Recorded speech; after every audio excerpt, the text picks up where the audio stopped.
pit straight going. Didn't expect this. Didn't expect this kind of level of risk-reward on that first corner. So you can see now they're inspecting the damage on Roman Perez's car in the pits.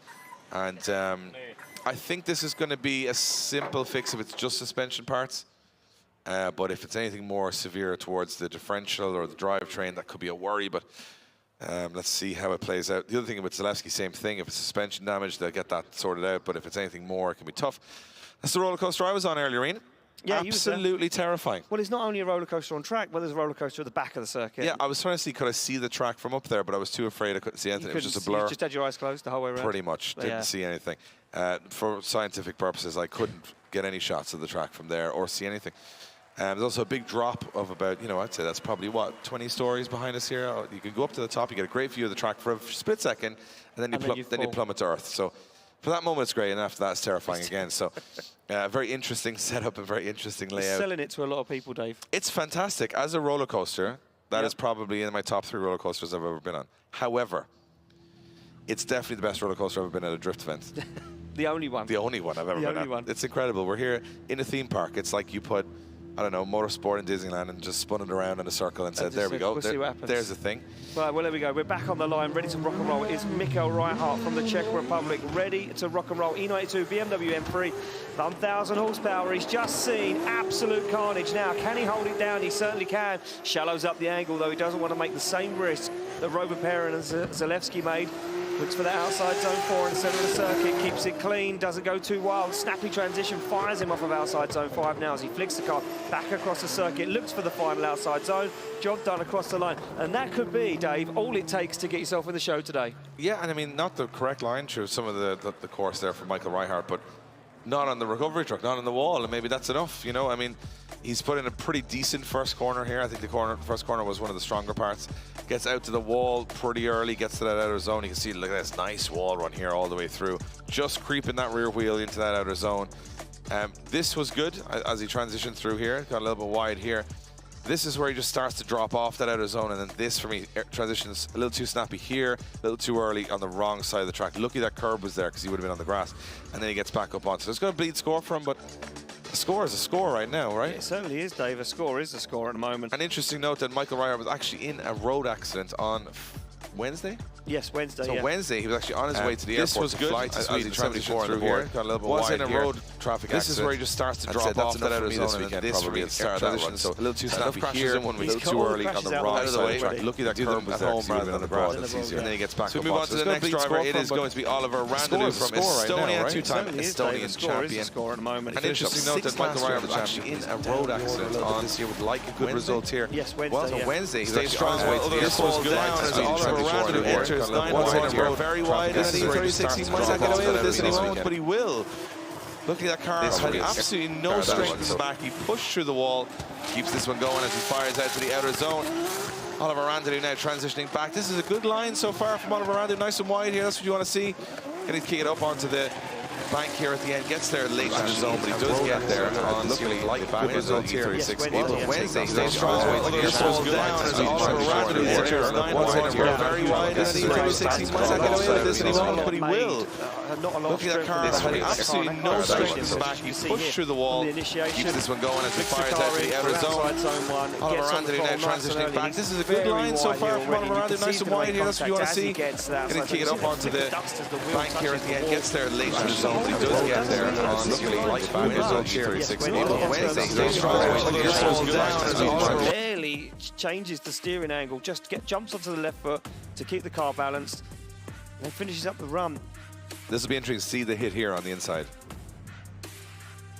Ah, just a little bump. Yeah, see, just a little bump. It's fine. Looks way worse from the outside. It did. The car took a lot of it. The driver was okay. A 79 on the board for Oliver Randalou from Estonia. Good job from Oliver Randalou. A couple of drivers sitting around that 80 mark, looking pretty strong for the second half of qualifying. A couple not looking as strong. We're moving in reverse order of the championship if you're just joining us. So as we go along, we get higher and higher in the championship order. The championship order quite, quite a mix at the moment. Manuel Vacca, now our next driver, the Italian, 940 horsepower in this E36. Coming in pretty hot and heavy, but tentative, staying on the handbrake, not making any errors. This is good. Getting to the wall. Little driver sitting around that stays in that outer zone. Pretty strong. Good job so far from Manuel Vacca as he transitions back. Getting out nice and wide. Look at this. to the edge of the circuit. Oh, a little delay on the little wobble on the transition just to extend it, but he does get the zone as he now puts the foot to the floor, kind of push all that 940 horsepower up to the edge. It's hard to see on that camera angle. There's a huge bank at the end of this course, which is quite an unnatural finish for a lot of these guys, pardon the pun.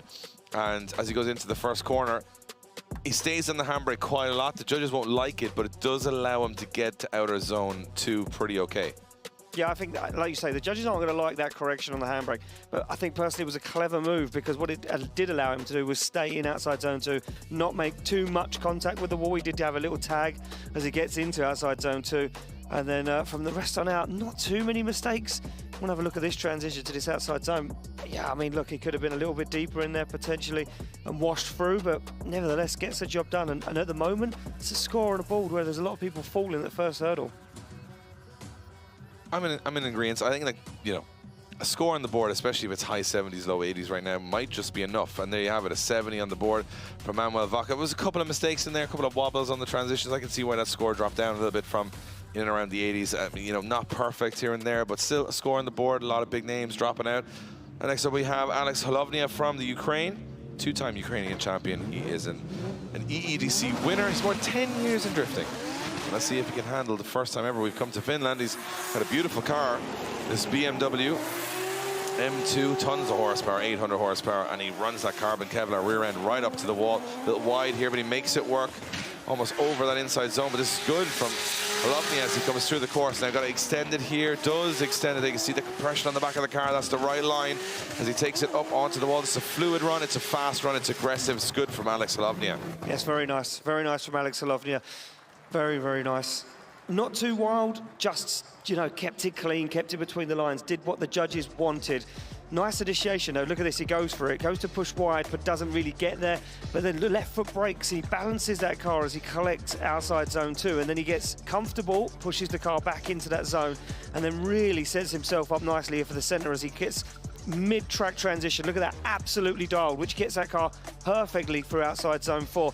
For me here, a bit much of an extension on the handbrake. He's going to bleed some points there from the judges, but nevertheless, he gets the job done. 79 on the board, it's a score. Yeah, a lot of the judges scoring hovering around the high 70s, low 80s. You got to do something special. So fast, it's taking the wrap off the car that you can see. So we move it along. Alex Holovnia putting a 79 on the board. We move on to Juha Poitalaxo. Well, big story, because he blew the engine up in practice earlier on. I was just about to say, is this the same car? And they had 4 hours to change the engine, and here they are, Dave. Incredible. Off the line. Line goes green. Poitalaxo comes off the line.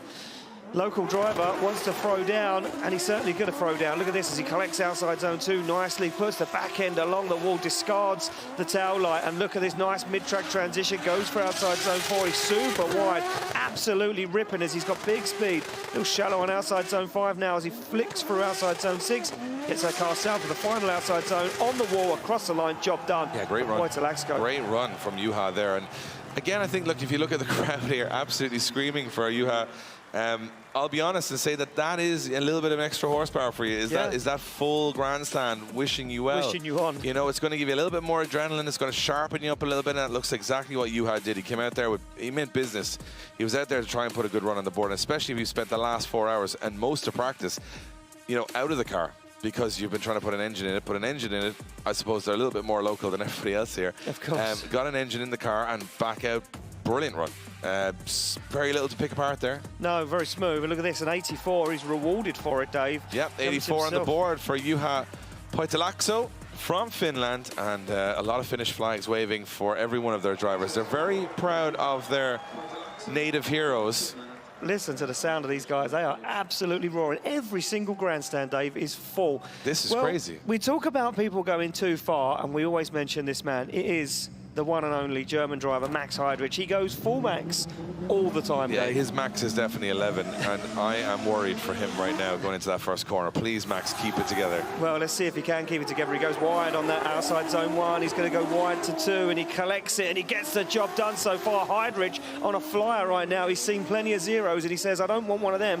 I want a 90 at least, as he goes very wide in outside zone 4. Flicks it across the circuit. He's very wide in 5, and he full throttle through 5 into 6. This is textbook from Max Heidrich. Looks for the final outside zone, tags the wall across the line. What a run from the German driver. That's incredible. And I remember speaking to Max yesterday. We were just out on the track doing some media stuff, and he said, I said, you know, you don't want to go too fast or too aggressive into this part. And he's like, yes, but that's very boring. And I was like, I love Max Heidrich. Yeah. He would rather lose than drive boring. Yeah. And that is not a boring run. No. Full throttle everywhere, big angle.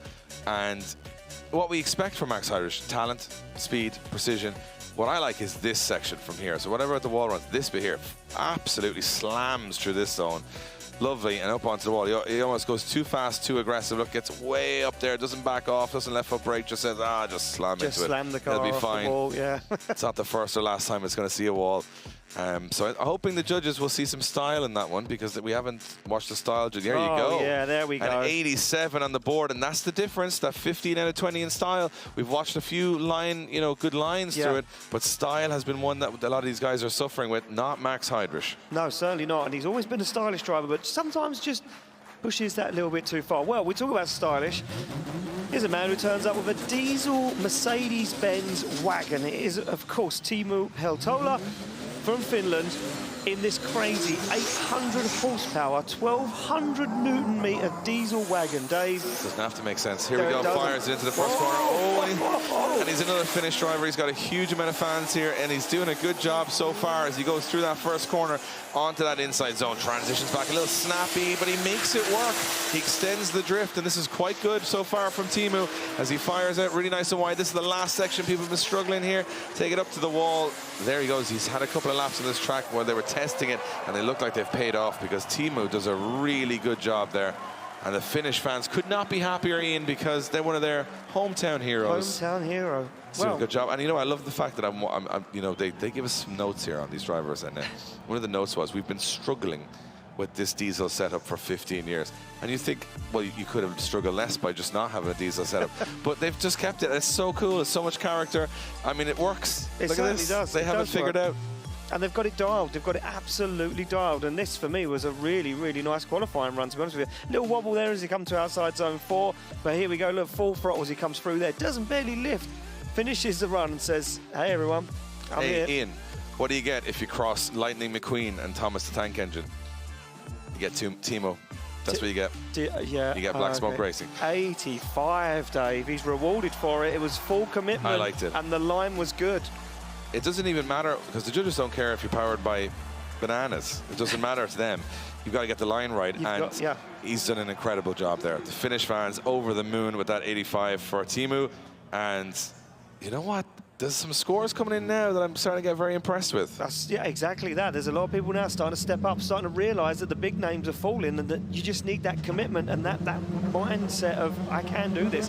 We're on the line with Joachim Andersson from Sweden, 200SX, Mercedes-Benz 3.2-litre turbocharged 6-cylinder engine underneath the bonnet, 800 horsepower. What can he do as he fires in? Been struggling in practice, didn't look like the car had the power, and it looks like he's got all of the power now. Stays in outside zone 2 for as long as he can before he flicks that car across the circuit. And this is nice, very quick through the centre, deep on outside zone 5. He looks for the transition back, keeps it clean. One more outside zone to go. He's up high on the wall, across the line, and Joachim Andersson with a statement this weekend. You know, it's funny because a lot of people will say in drifting, you can't win practice, right? So you can see Rovanperä and Zalewski looking super comfortable in practice, and then they have a crash in qualifying. I looked at Joachim in practice, and he was struggling. He was struggling massively. And then he comes out and absolutely smashes the first qualifying run. So nothing means anything. No. It's all about sitting back, enjoying the action, and just, you know, soaking it all in, because we're supposed to be up here being some sort of, and I'm using air quotes, experts. But it's so unpredictable. How can you be an expert? Joachim Andersson, for me, it looked like he had just lost a little bit of his groove in practice. Came out probably one of the best qualifying runs we've seen. Yeah, I mean, and I'm inclined to agree. It was very smooth, on the completely right line. Look at that, just brushes the bumper on the wall. And very consistent, where you see Heidrich tagging walls and bumping a little bit. He looked super smooth. Well, we talk about consistency. Remember Sweden when he had 2 of the identical scores, and people that are consistent are dangerous. 78, judges not liking it as much as us. I can see a little bit of the lack of commitment and angle. I can see that. Yeah. And I think that's what's making the difference. I think most of these guys are going to get good line scores, but style and angle. Now, if you want to see style and angle, if you want to see commitment, you want to look that up. And you Google style and angle and drifting, Oren Nielsen pops up straight away. He goes, if you want some, I'll give it to you. Yeah. So Oren Nielsen from Norway, 950 horsepower. He was on his roof at the last round, so let's see what happens here as he fires in. Very wide, but he hold this. Wow. Oh, he's absolutely smashing into that wall. The car's had enough Oren this year, and he's still firing through. Look at this as he goes way out to the wide. Oren Nielsen is on a flyer here as he fires through. A lot of commitment, a little wobble there though as he transitions back. It's a little wild, it's a little ragged edge, and something's happened to the car. Yeah, and I think he made big contact with the wall, and I think he broke a half shaft or a drive shaft or something in the back of that car because it kind of didn't look right on the transitions, Dave. Watch this, nice big flick to initiation, and he's known for these wild initiations, is Oren Nielsen. I thought he was in the wall here. I didn't think he was going to make it. I thought we were going to see another Oren Nielsen highlight reel. Look, watch, boom, big contact with the wall. It pushed the front of the car across the circuit, and he had to kind of... You know, he did well to get out of that, really well to get out of that, but as you said, it may have done some damage because this sketchiness from here is very unlike Oren Nielsen. Yeah. It's a zero for Oren Nielsen, shutting it down. Right before the line as well. Oh. And he was looking good in practice, so... I don't know anymore. I'm going to forget everything you know. I am just tearing my notes in half here going, I have no idea what's happening anymore. All I know is I would not like to be the rear end of a drift car today because a lot of them are going to come back looking like buggies by the end of the weekend. If you own a body shop or you make fiberglass panels, stand at home right now rubbing hands. That meme, just the little hand rub. Oh, yeah. There's going to be some orders on Monday. Here we go. Next up on the line, we've got Kevin Pizur from Estonia, 870 horsepower, throwing a big old flick into that first corner. He's got wide early. Can he hold it? He can hold it. That is absolutely sensational from Kevin Pizur through that first corner. Phenomenal on the inside zone. This is the best we've seen so far as he goes wide to the edge of the track. Oh, there's a bumper coming off for some reason. He's jumped over, but it hasn't affected his run. Kevin Pizur, like a man possessed. Can he get to that outer zone? You bet your bottom dollar he can. Unbelievable stuff from Kevin Pizur. Out of nowhere. Out of nowhere. To be fair to him, Dave, in practice he was on fire. Not literally, but and I would say that's a likelihood. He was absolutely flying. Look at this. Let's analyze this one from the get-go. Kevin Pizur gets that car positioned on the wall. Look at this. Dialed, absolutely dialed on the wall. Inch perfect, and then he waits. He knows he's got it right. The transitions make sense. Look where he positions the car. Mid-track, lovely. Perfect line into outside zone 4. Oh, you can't really split many hairs on this one, Dave. I think we're looking at our top qualifier at the moment. And even the transition keeps it on the tarmac. Judges wanted to see, not... Oh, that is textbook. Oh, I like that. That's textbook. I'm actually forcing myself to try and find some errors there. I don't think you can. And we're good critiques. We are pretty good at pretending we know what's going on. Yeah, I mean, he moved the cone on the wall with the tail light. Come on. Are you not entertained? That back bumper is just like, there it is. Oh, wow. 92 for Kevin Pizur from Estonia. A 92 on the board, and a well-deserved 92, in my opinion, because that was... I said it after the first corner. It's the best I've seen anyone through there. It's breathtaking, absolutely breathtaking. Look at this, the final. You can just see him flexing the back bumper. Well, massaging the back bumper. But Kevin Piscotty is another guy that just feels comfortable on this track. We watched him earlier, Dave, while other guys are practicing cone flipping. Yeah, he was taking traffic cones, trying to flip a traffic cone onto a traffic cone. I said, if he's that casual, he's dangerous. He's not phased by any of this. Here we go, Kevin Piscotty from Hungary. Fires into that first corner, very aggressive. It looks like he's going to... I don't know anymore. Make it happen, Dave. He's going to make it happen. And again, another phenomenal wall run from Kevin Piscotty. And only when you've seen so many crashes do you start to respect how close some of these guys are getting to these walls. As Kevin Piscotty, like a man possessed, up over the hill, fires it back to that last corner. This is another phenomenal run as we see the Hungarian driver, Kevin Piscotty, light it up. Well, I don't know what's happened down there, if they're handing out cans of Red Bull or what to these drivers in the queue, because they have come alive. I mean, it's still risky, I think, that first corner. Are they just getting away with it? Because I thought this one was going in as well, but look at this, absolutely perfect. Gets there straight away. Perfect. Stays there. It's absolutely perfect. Look, no real major inputs on the steering wheel. He's just keeping it balanced. The transition's perfect. Once again, I talk about it a lot, but that is so critical. Outside zone 4, not as close to the wall as you'd like to see him, but yet again, he fulfills it. Accelerates away from the drone down that hill before he transitions into that final. I want to see him on that final outside zone, and look how happy he is. But this is him. He's been doing this all day. He hasn't put a foot wrong. We've seen him have big accidents, and a 90 on the board. Wow. For Kevin Piscotty, and he slots himself into second position. We're seeing a new style of driver. Imagine waking up one morning and then flipping 2 traffic cones on top of each other and then getting 90 qualifying. He'd be juggling next in the middle of the track. The man can do no wrong. We've got Adam Zalewski coming off the recovery truck in the pits right now. There's work to do there. You can see. I don't know, you know, it's scraped the wall, but it's definitely done damage to the front wheel. I wonder, is it just wheel or maybe suspension? Anyway, we'll get back to that in a moment, guys, and let you know how Adam Zalewski is doing as we move on to Benediktas Chirba. A little bit of mixed form, had a good run out in Sweden, not a good run out in Ireland, and now sort of sitting not far off the top of the championship, I will say, but there's still a little bit of work to do. Yeah, but another guy that's been jumping in and out of cars, and I couldn't tell you what one of the cars he's been jumping in and out of right now because he's changed so many, but now he gets himself into it, into the groove, into outside zone 2 he goes. Wanders and wavers. Looks like he fell away from it a little bit too early there. Gets the transition done, looks for outside zone 3 across the head, absolutely nails it through. Deep on outside zone 5, deeper than we've seen anyone else. He's up on the rumble strips. This is fast. We can barely keep up with Benediktas Chirba across the line. The cameraman was struggling as well. Yeah, the cameraman was like, well, just slow down a little bit, Benediktas. I've got to do some slow pans here.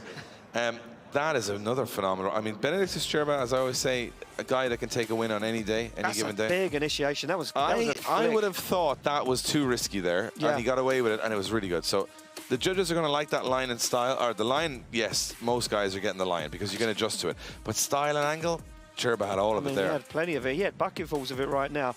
I'm trying to see if there was any faults in it. It went so fast through here that I could barely keep up with him as he went through the circuit. Good transition. He was okay. It was a little wide there on outside zone 6. He put a wheel on the white and blue curbing, and it was shallow on the wall. I mean, look, we're splitting hairs. We've had guys in the wall and not even putting down a run.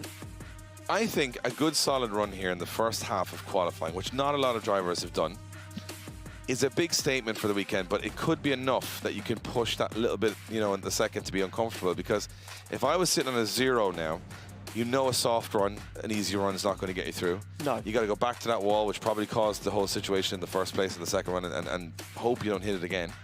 So people like Chirba, you know, if we look back at some of the runs previous, this is a good place to be. You know, sitting in the 80s, early 90s, you have no worries. You're going to probably make top 32 pretty easy. And not an easy track to do it. So it goes to show how comfortable they are. And then again, some drivers like the tight technical circuits maybe more than the big speed tracks like Sweden or Riga. So that's why the championship doesn't have too many tracks that are quite similar. No. Everything's a little bit different, right? And you know what? The whole conversation around the paddock when a lot of people got here yesterday and even this afternoon before we went live here with qualifying, an 88 on the board for Chirba. He gets into 3rd position at the moment. That's a great score. Great score for Benediktas Chirba there. A lot of drivers saying that they love this mix. It's not fast track, fast track, fast track, or tight track, tight track. It's such a mix between a country and country that it makes this championship so different. Absolutely. Next up on the line, we got a rookie, but he's not looking like a rookie right now because he's way up the championship order. It's Dylan Garvey from Ireland. 700 horsepower in this car, and you know what? He's going to love these tight technical circuits. It's a very you can see a lot of the Polish, a lot of the Lithuanians and the Irish. They're used to these kind of small, tight circuits. A lot of left foot brake from Garvey being super precise as he comes through that, and he pushes out wide. This is very solid. Exactly what the judges want so far. A little bit early there. It could have been a little wider on that outside zone, but still pretty solid from Garvey. Just a little tentative coming through that last section, but again, another very solid run from a youngster making big waves this year in the Drift Masters European Championship. Hasn't really done much wrong in his first year. 3 rounds in, still looking solid. No, certainly is looking solid, and this was a very, very impressive run from Dylan Garvey and fires that car in. Nice initiation. Did a little handbrake, jumped on the foot brake maybe a little early for the judges' liking, but for me, this was a golden buzzer moment. Stacked the back end of that 180SX all the way around the outside zone and then carried that angle through, and that transition again. Look at this. It set him up on a perfect line for the outside zone. This was really nice from Dylan Garvey for his first qualifying run. Look at that full throttle commitment as he comes down that hill. Nice transition back in that decel up into the final outside zone on the foot brake, bumper to the wall, across the line, job done. You know, a big fan of Dylan Garvey's driving style, very aggressive driving style. You know, and struggle. You know, he struggled with his nerves a little bit. You know, in the other round, saying, you know, it's a big step up. You know, he's coming as UK champion into this European Championship, a 74 on the board. I can see that. Maybe a little heavy on the left foot brake and a couple of errors towards the end, but we know Dylan Garvey can pull it out towards the second half of qualifying. But it's great to see such a mix of, you know, youth, experience, high horsepower, and high horsepower. There's nobody on the grid with low horsepower, let's be honest, at this stage. And also new names every year. You know, someone like Pontus Hartman, who's on the line right now, looking incredibly strong this year. 1,021 horsepower. Super nice guy behind the scenes, but an absolute beast behind the wheel. Yeah, he's been having an incredible year so far. Struggles to get to outside zone too early, though. Does get there in the end now. Dials on the angle, looks to flick that car across the circuit for outside zone 4. He's been really evolving this year as a driver and feeling more and more comfortable every single event. Full throttle transition now as he goes all the way in to that final outside zone. Up into the wall he goes. Pontus Hartman across the line. Job done for him as well. I was just taking a look out the window here, Ian. The place is absolutely rammed, and it's qualifying day. Do you know what worries me is they sold more tickets for tomorrow. I don't know where they're I don't know go. if I'm going to get an ice cream. That's what I'm worried about. I think we might have to pre-buy our ice creams tomorrow. Yeah, because it is going to be. It's absolutely packed. There is standing room only here in Finland in the Mika Salo circuit. 2 hours as well. Did we mention that this place sold out in 2 hours? Exactly. And you've got temporary grandstands, permanent grandstands. They're putting grandstands. Every grandstand in Finland is here. I'll tell you something. If a Finnish driver wins this weekend, you ain't going to be able to buy a ticket for Poland. No. Because every Finnish driver here, or the whole of Finland will just shut down. They'll close it. And they'll go to There'll Poland. There'll be a sign on the gate of Finland saying we're back one day. So if you're at home now saying, oh, I might go to Poland for the final, I'd book the flights and tickets right now because telling you what, the Finnish are looking strong here this weekend. It's starting to heat up for sure. Right. Swedish R2, 68 on the board for Pontus Hartman. 27th position, so scores are creeping up considerably now. Yeah, they're starting to get there. They're starting to get there. And we move on to next up, the guy that everybody can't take their eyes off. It isn't it? Naoki Nakamura. This is the two-time Japanese champion, and he has taken this first year into European drifting, and he got a podium at the last round, so he is well able to roll here. Look, and I said it, this is the kind of track that suits his driving style. Nakamura fires in, looks for the outside zone now, looks for outside zone 2, absolutely nails it to the wall. He's super fast. He's got incredible pace. Flicks it through, looks for outside zone 4, and he gets there, but it's a little shallow now as he's absolutely ripping down, but he's very wide. He's 2 wheels on the grass. Can he hold on to it? He certainly can. That's going to be points deducted, or even a 0 potentially from the judges across the line. Yeah, we'll know as the scores drop in if the wheels off for a deduction, but that's a big drop. 2 wheels in the grass. But Nakamura, this young girl's got it. Look, she's holding up a 0. She is, but you know what? He's so aggressive the way he drives. He's so fast. He's almost like he dislikes the car. He's just like, come on, let's go over here. It's a big mistake. He over pushes massively. 2 wheels on the grass, and that obviously slows all his momentum. So as he transitions back, yeah, I'm not sure how the judges are going to look at this. I think it was too wide on outside zone 5, and then he kind of just carried that line, and the marbles got under the tyres, and before he knew it, he was out of control. He couldn't hold on to it. So now, look at this. Nakamura, a 0 on his first qualifying run. We've seen this before, and he'll maybe get it done on the second, so but another one. Nakamura, Rovenpera, and Zalewski with 0s on their first run. I told you that happened. Welcome to Drift Masters, ladies and gentlemen, where nobody knows what's going to happen at any point in this championship. And you just can't take your eyes off it, which is what I love about it. It's unpredictable. We don't want to see anyone doing badly. We don't want to see anyone. We have no bias. Well, here we go. Look at this. But what we do love is a bit of drama, and we're getting that down the pits right now. Rovenpera's paddock at the moment, absolutely hustling, and you can see they have the back end of that car in absolute bits. So it looks like they're changing. You're able to decipher what's going on here. Fixable? Yeah, it looks fixable. Looks like they're just changing the full back end now. A lot of these guys run a brand of suspension called Wisefab, or sorry, suspension components named Wisefab. So they're changing out all those arms. That's how my brain feels right now after this qualifying. It's just around. That's what my brain feels like. Even the cameraman was a little. Cameraman's like, give me. I just need to lie down a minute. I need a minute. So we'll move on. But yeah, they're definitely trying to get Rovenpera's car back out for the second half of qualifying. I'm going to say they're going to be comfortable for it. You think so? I'm going to think they're going to be back up. They're a good team. They're a WRC team. They're a very good team. They're very fast. And speaking of fast, one of the fastest men on the grid in any 2-wheel, 4-wheel, put this man in a spaceship, he'll probably win something. Wheel. He is incredible. It is Kuba Pszczonski from Poland. This guy has done it all, from rallying to 2 wheels, 4 wheels, Dakar. And now he's trying to come and hunt this first ever European Championship in drifting. And he's doing a great job so far. That is incredible from Kuba Pszczonski in this GR86 900 horsepower, and he's using every single bit of it to get out to the edge of the circuit right now. This is a massive run from Kuba Pszczonski as he pushes to the edge of the circuit. A little left foot braking there, so controlled, and we watched him struggle a small bit, a better run in Sweden than he had in Ireland. I'll tell you one thing, that was very smooth through that first corner.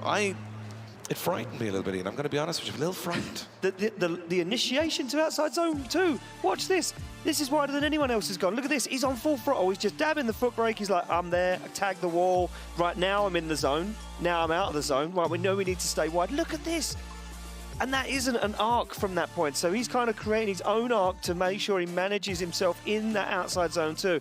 This is phenomenal. I want to see how deep he gets here on outside zone 4. Yeah, look at that. All the way in he goes. Almost touches a spoiler on the wall. And Jakub Kuba Pszczonski getting the job done right now. And he knows there's points to be had here at this round. This could be a round where anything happens. Fires through outside zone 5.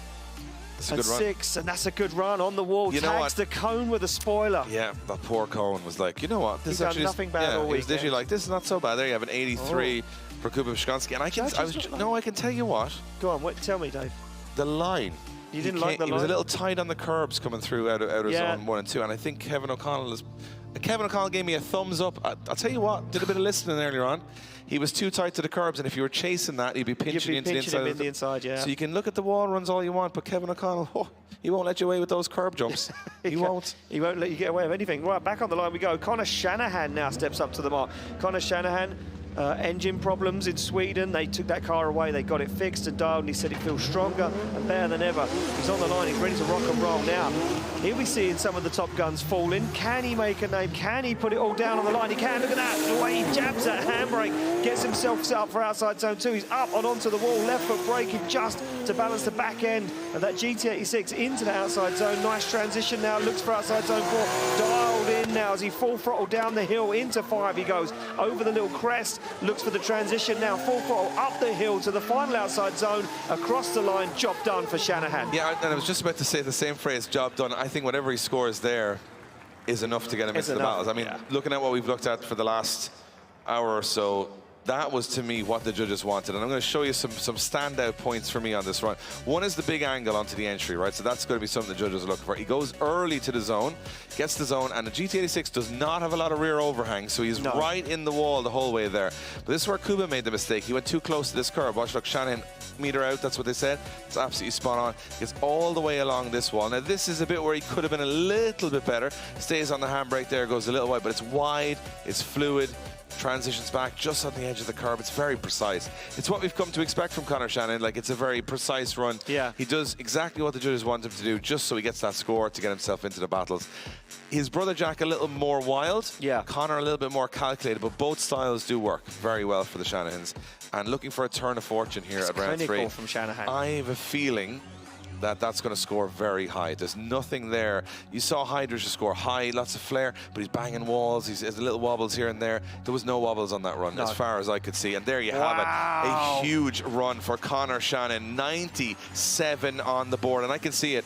There was nothing to take away from that run other than it was pretty special. Even in the replay, I could see he's wider than everyone else. He's smoother. It's an incredible way to drive. And he goes, I mean, that's it. You can pack it up there and say, no, you can't. No, he's going to come out and try and get 100. Because Jack Shanahan might just beat it. His brother is on the line, and he's going to go wild here, ladies and gentlemen. I can guarantee it. Well, this is it. We talk about brother rivalry, and we've got it right now on circuit. And Jack goes that little bit wider, and he goes deeper into the wall than what Connor did. He's absolutely destroyed the tail light and the back bumper on the wall. Now looks for a wider transition, and he gets it done. He's going to go wider to outside zone 4 than Connor did. And he's going to go more than full throttle or through that outside zone. Oh, but he's got wheels off and he's over-rotated. Yeah, he did what Nakamura did. He stayed too late in it. He stayed too late. He'll be furious. That was heading for top step. That was heading for a 99, Dave. I think that was up to that point. No one had done it. No one had even attempted to do what Shanahan did there. He went into the wall with a GT86, which has no overhang, and stayed in it without it correcting the steering. He knew it was a big run. Watch this. This, for me, look at this, up on the curb. Yeah, it goes up on the curb. So he's as wide as he can be. Now, this is the bit you think he's going to crash, right? Goes into the wall. Watch the front wheel. Doesn't even move. Barely moves. Just plows through the wall. And says, that'll do. For me, it's the transition. Connor was, he was on the right line, but Jack was wider again, but then he just got on those marbles. He did what Nakamura did. I think he was taking a little too much out of it. I think he wanted the big edge to edge. Look, he went to get to here and like, I'm going to run the edge of the track, but he realized because no one else has run the edge of the track, it's super loose there, and he lost it. So, yeah, it's unfortunate because watch the tire marks on the ground. Out here, there ain't nobody out here, so it's no grip whatsoever, and he would have just felt the back end of the car go light. Nakamura fell to the same fate. So, Roving Pera, Nakamura, Zalewski and Jack Shanahan zeros on the first run. Welcome to Finland, everybody. This is real life. This is real life. And Conor Shanahan gets a 97. So, you know. And, wow. And Max Heidrich survived. So all of that has been a huge surprise to me. And it's going to be the second half of qualifying is building up now to be absolutely sensational. And a really tense second half of qualifying, and you're doing the same as I'm doing. I'm looking out the We're window, both Dave, looking up at the sky, saying, surely not. If it rained now, can you imagine? Here we are on the start line, two-time back-to-back and defending champion Peter Wiańczek. He had a little bit of an early exit, but a mistake in the top 32, an uncharacteristic one, but he's been one of the most consistent in practice here. Wiańczek will have watched that 97 from Conor Shanahan now, said, what has he got? Little settle of the car there, he goes very wide and into the wall. Nice from Wiańczek as he pushes right to the edge of the circuit, transitions back. Wiańczek so fast through there. He is way faster than anybody else. On throttle, full throttle, he's out to the edge of the track, doesn't make the same mistake as others, and this is a textbook classic champion qualifying run from Peter Wiańczek. That is phenomenal. Phenomenal. I'm just trying to watch that while you run through that one and pick out any points that really were a mistake, and there wasn't. I couldn't see any. Look at this, the line. He was on throttle earlier than anyone else into outside zone 2, and he gets there, fulfills it completely, and the transition. Look at this, absolutely dialed in all the way through to the end. Gets the transition done perfectly. Look, front wheel completely over it, perfectly off the curb, and then he's deep in outside zone 4. Full throttle on the transition of 5. You know what, if I was to compare it, not as wide as Shanahan there, no. I would say, for me, Conor Shanahan with a little bit more style and angle, Wiańczek with a lot more speed. Yeah. So, you know, and I think Wiańczek, there's very little, that's going to be a high-scoring run, there's no question about it, but was he as wide as Shanahan? And I mean, we're comparing best of the best versus best of the best here. He's going to be up there, for sure. Going to be up there, yeah. But maybe watching that Shanahan run and the Nakamura run, saying, do I really want to play with that edge of the track down there? The only person that's been out there is Conor Shanahan. Everybody else who's been out there has spun, so maybe that was it. The first run, I'm not going out there. Second run, we'll see what happens. We'll see what happens, yeah. Interesting strategy from Peter Wiańczek, but you know, he's so, there you have it, just 1 point behind Conor Shanahan and 96. And we're not even halfway through qualifying. We got boys on a 97 and now Wiańczek on a 96. Wow, and we still have 3 drivers to go. We've got 3 left, and 2 of them are from Finland. Up first is Juha Rintanen, the winner of round 2 here in 2023. He slots into gear at 999 horsepower, Toyota GR86, and he flicks it across the circuit. He has success, and he's running through his veins at the moment, and he has that confidence to win again. Can he do it? Well, he's going to go for it this weekend, but getting top of qualifying is what he'll want. He'll want to double up this weekend as he fires through, looks for outside zone 5. Job done, a little shallow as he transitions into 6. Dials on the angle, big angle, that's going to mess up the line, but he gets there, and across the line he goes. Yeah, it's a good run from Juha. The only thing is it's not as fluid. No. He makes some errors. That snappy transition, I don't think he intended that towards the last bank. And you know what, the first half of the course pretty good, but not as, you know, we've just watched 2 sensational runs before, so it's going to be really harsh on Juha Rintanen to be scored on the back of those 2. I mean, all the scoring is the same, but from our visual perspective, you're noticing more mistakes when you're coming after those two 96, 97s. But it's a really good job here, right out to the edge of the course. This is, you know, a very pretty car, pretty new one too, to be getting that close to the walls. Does a really good job here. Now watch this, could have been a little wider just here. You know, he's out to the wall, doesn't completely fulfill the zone. And then he snaps back this next section, and then towards the last section, I think he over-rotates it more than he wanted to. Yeah, so he's on big angle here. He kind of backs off the throttle. Now watch this snappy transition.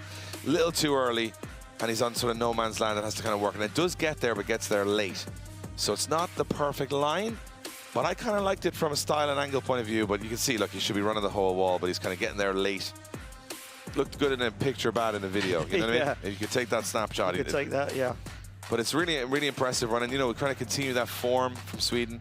Not easy on this grid to keep your confidence high, but an 86 will definitely do that. Puts him into 9th position so far, Rintanen, in the game.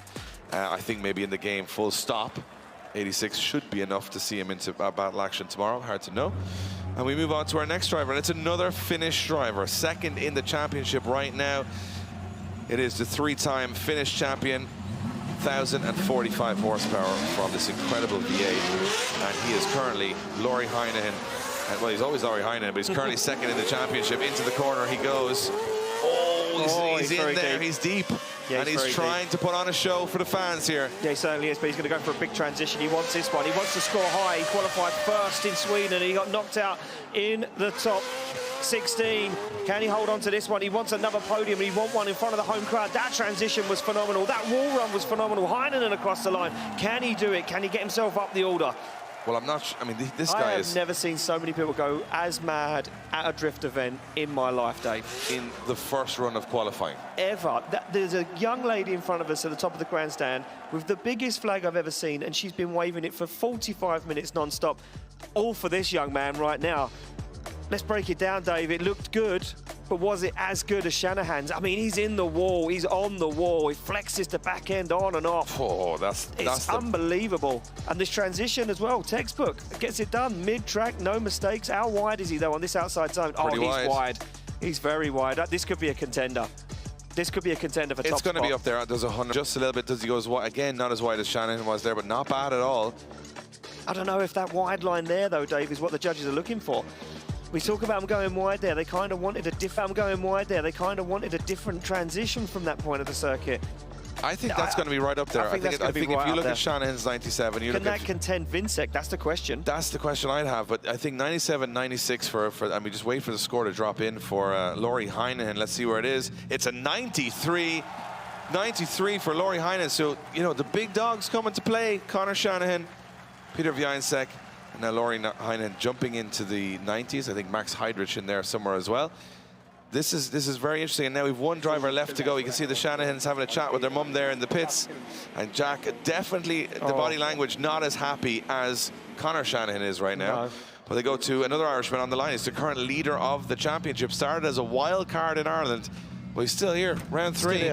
He's leading the championship. It's Dwayne McKeever. He has 3 round wins to his name in Drift Masters, but he wants that championship, and now he's broken. He's broke the car, and he did this earlier. Yeah, he broke a drive shaft off the start line. That's what's happened for Dwayne McKeever there. That's exactly what's happened. He's broken a drive shaft coming off the start line. He fires the door open. Wow, he's angry. He broke a half shaft in the differential earlier on.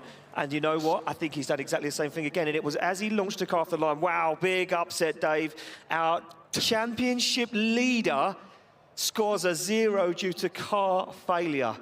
I'm having a look at if you can. Vinsec's in the pits now, rubbing his hands together. Watch this, Here we go. This. First gear, second gear, bang. Yeah, he was broke. So when it's second gear, broke the drive he's shaft. on the radio straight away to the team. Oh, he's angry. He's so angry. It's a good thing there's no lip reading going on, because I can tell you right now that is not a polite.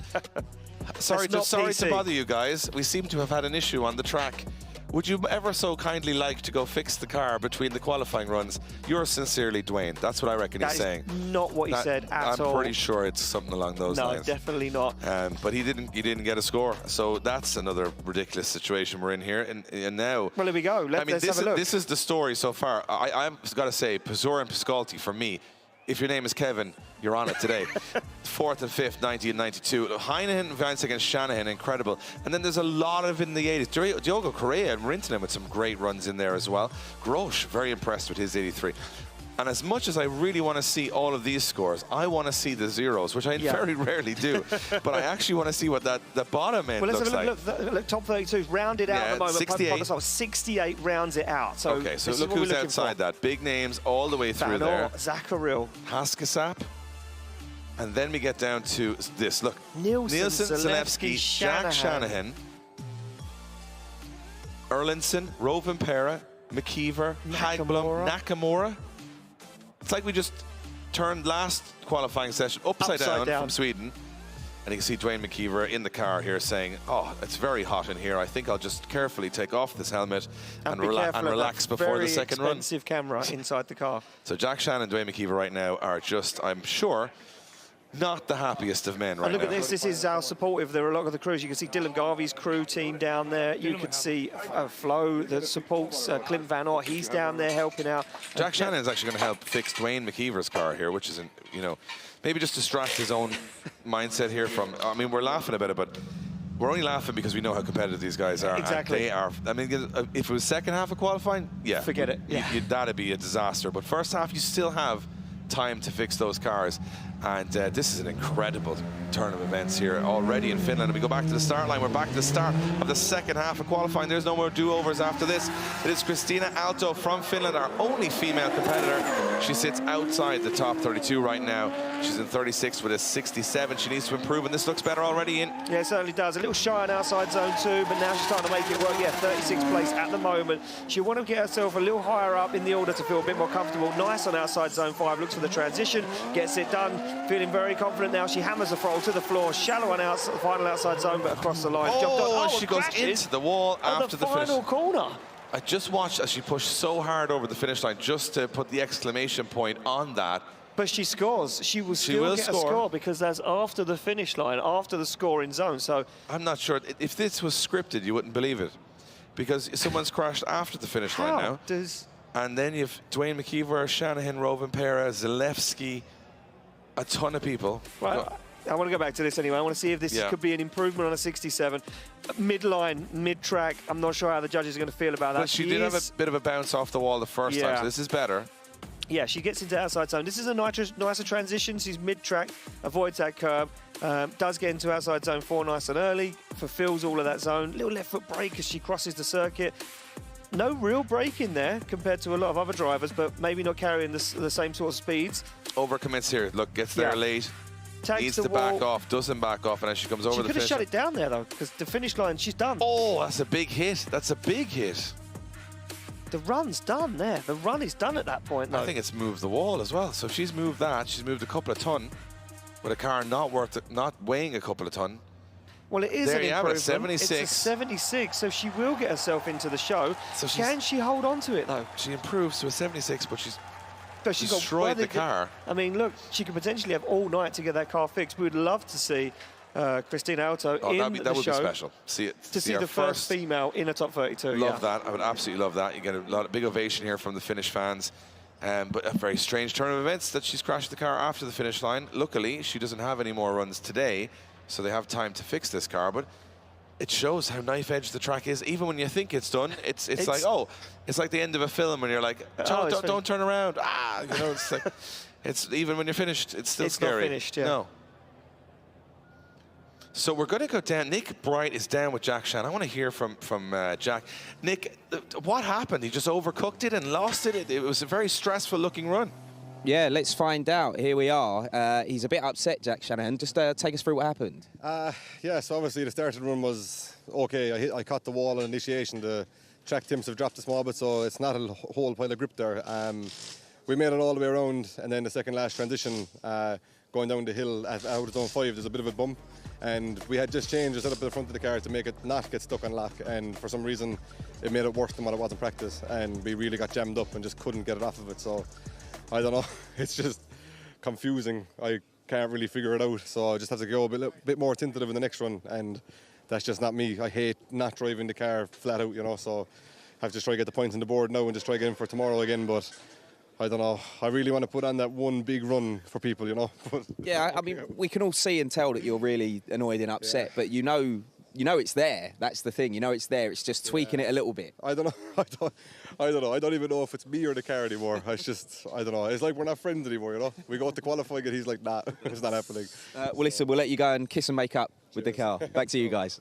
Thanks, Nick. It's getting emotional and down there in the paddock. And you know the thing is, we can poke a little bit of fun at Jack Shannon because we're being very sarcastic.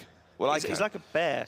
Yeah. Well, I do from a distance. Like, I'm obviously very far away from it. I'll poke him from here because through a screen. He's not allowed up here. So exactly. Just security guards here. Yeah. But no, the thing, we're all good friends behind the scenes. And the thing about Jack is you can be a little bit, sarcastic because you know how good he is. That's heartbreaking. He's a 99, 100-point driver on his day. But whatever's happening this year, it's just not clicking together. He's going for the big runs, but they're not pulling off just as fluidly as they used to.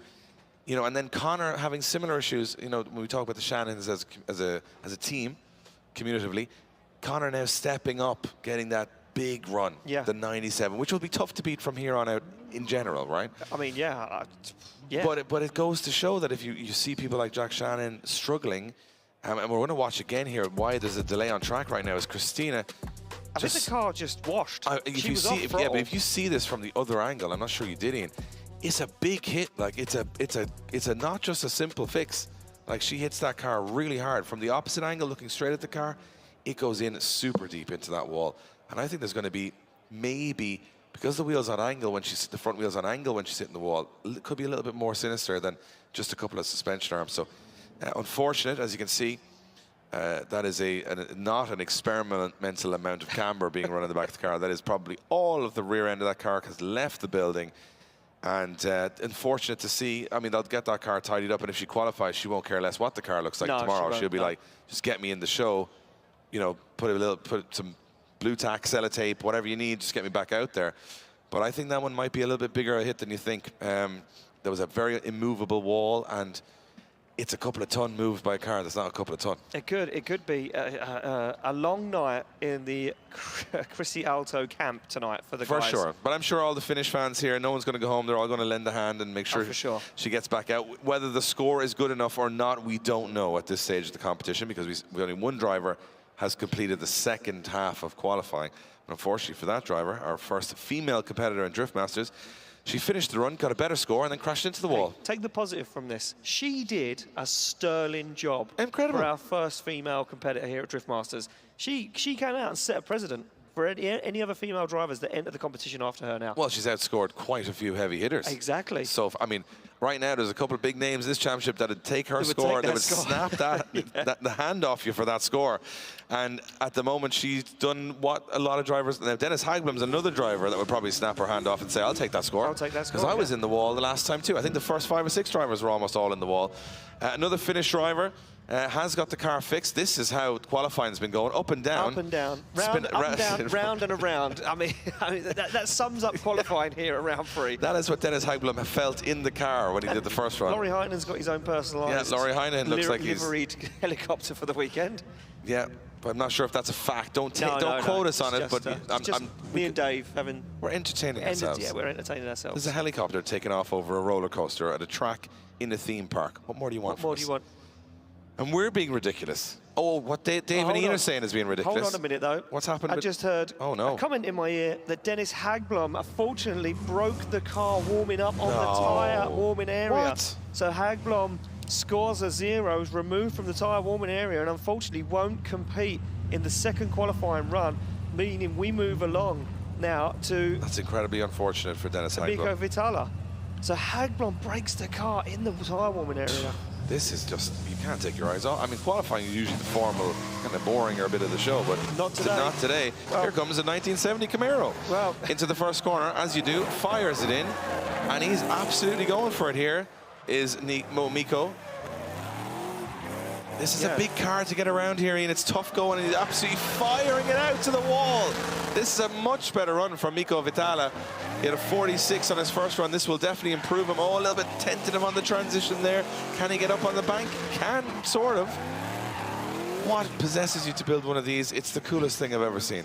It is the coolest thing you've ever seen. Now, for me, I just kind of wanted to look back at the initiation. He was, watch this, initiates straight line. Nothing wrong with that. Is a decel for initiation here this round because of the concrete wall. But he's on and off that throttle. And what it did was it kind of worked the car to the outside edge of the outside zone. And then it kind of, that transition put him way on the wrong line. So he kind of really created his own problems there for no reason whatsoever. He should have really been committed on that for a second outside zone. This would have been way nicer and much smoother. Apart from that, really, does get the job done, but then he's kind of really struggling to make these transitions happen. But I'm going to say, Dave, that can't be an easy car to drive. Sorry, I wasn't paying attention to the car was too cool. It was way too cool. I thought so. Yeah, I was like, oh, man, look at that. I mean, look at that. That looks like Bumblebee came to the event and said, just give us a go. I've just never seen anything quite like it before. Cool. It's a 74, though. He's in the show so far, 28th position. At the moment, it's a big improvement from 46. And judges liking it. 46 out of 60 online, you know, not terrible. What size of wheel is he running? Is it like a 20? I don't know what's going on there. Yeah, it's huge. Incredible. We move it along to another wild card. It's Niklas Vick from Finland. 800 horsepower in the 350Z. If I'm not mistaken, he had some trouble in the last one. Not the perfect run. No, stuffed the car into the wall, upset himself on outside zone 2, and had to really work to get it back on that qualifying line. He won't make that same mistake again.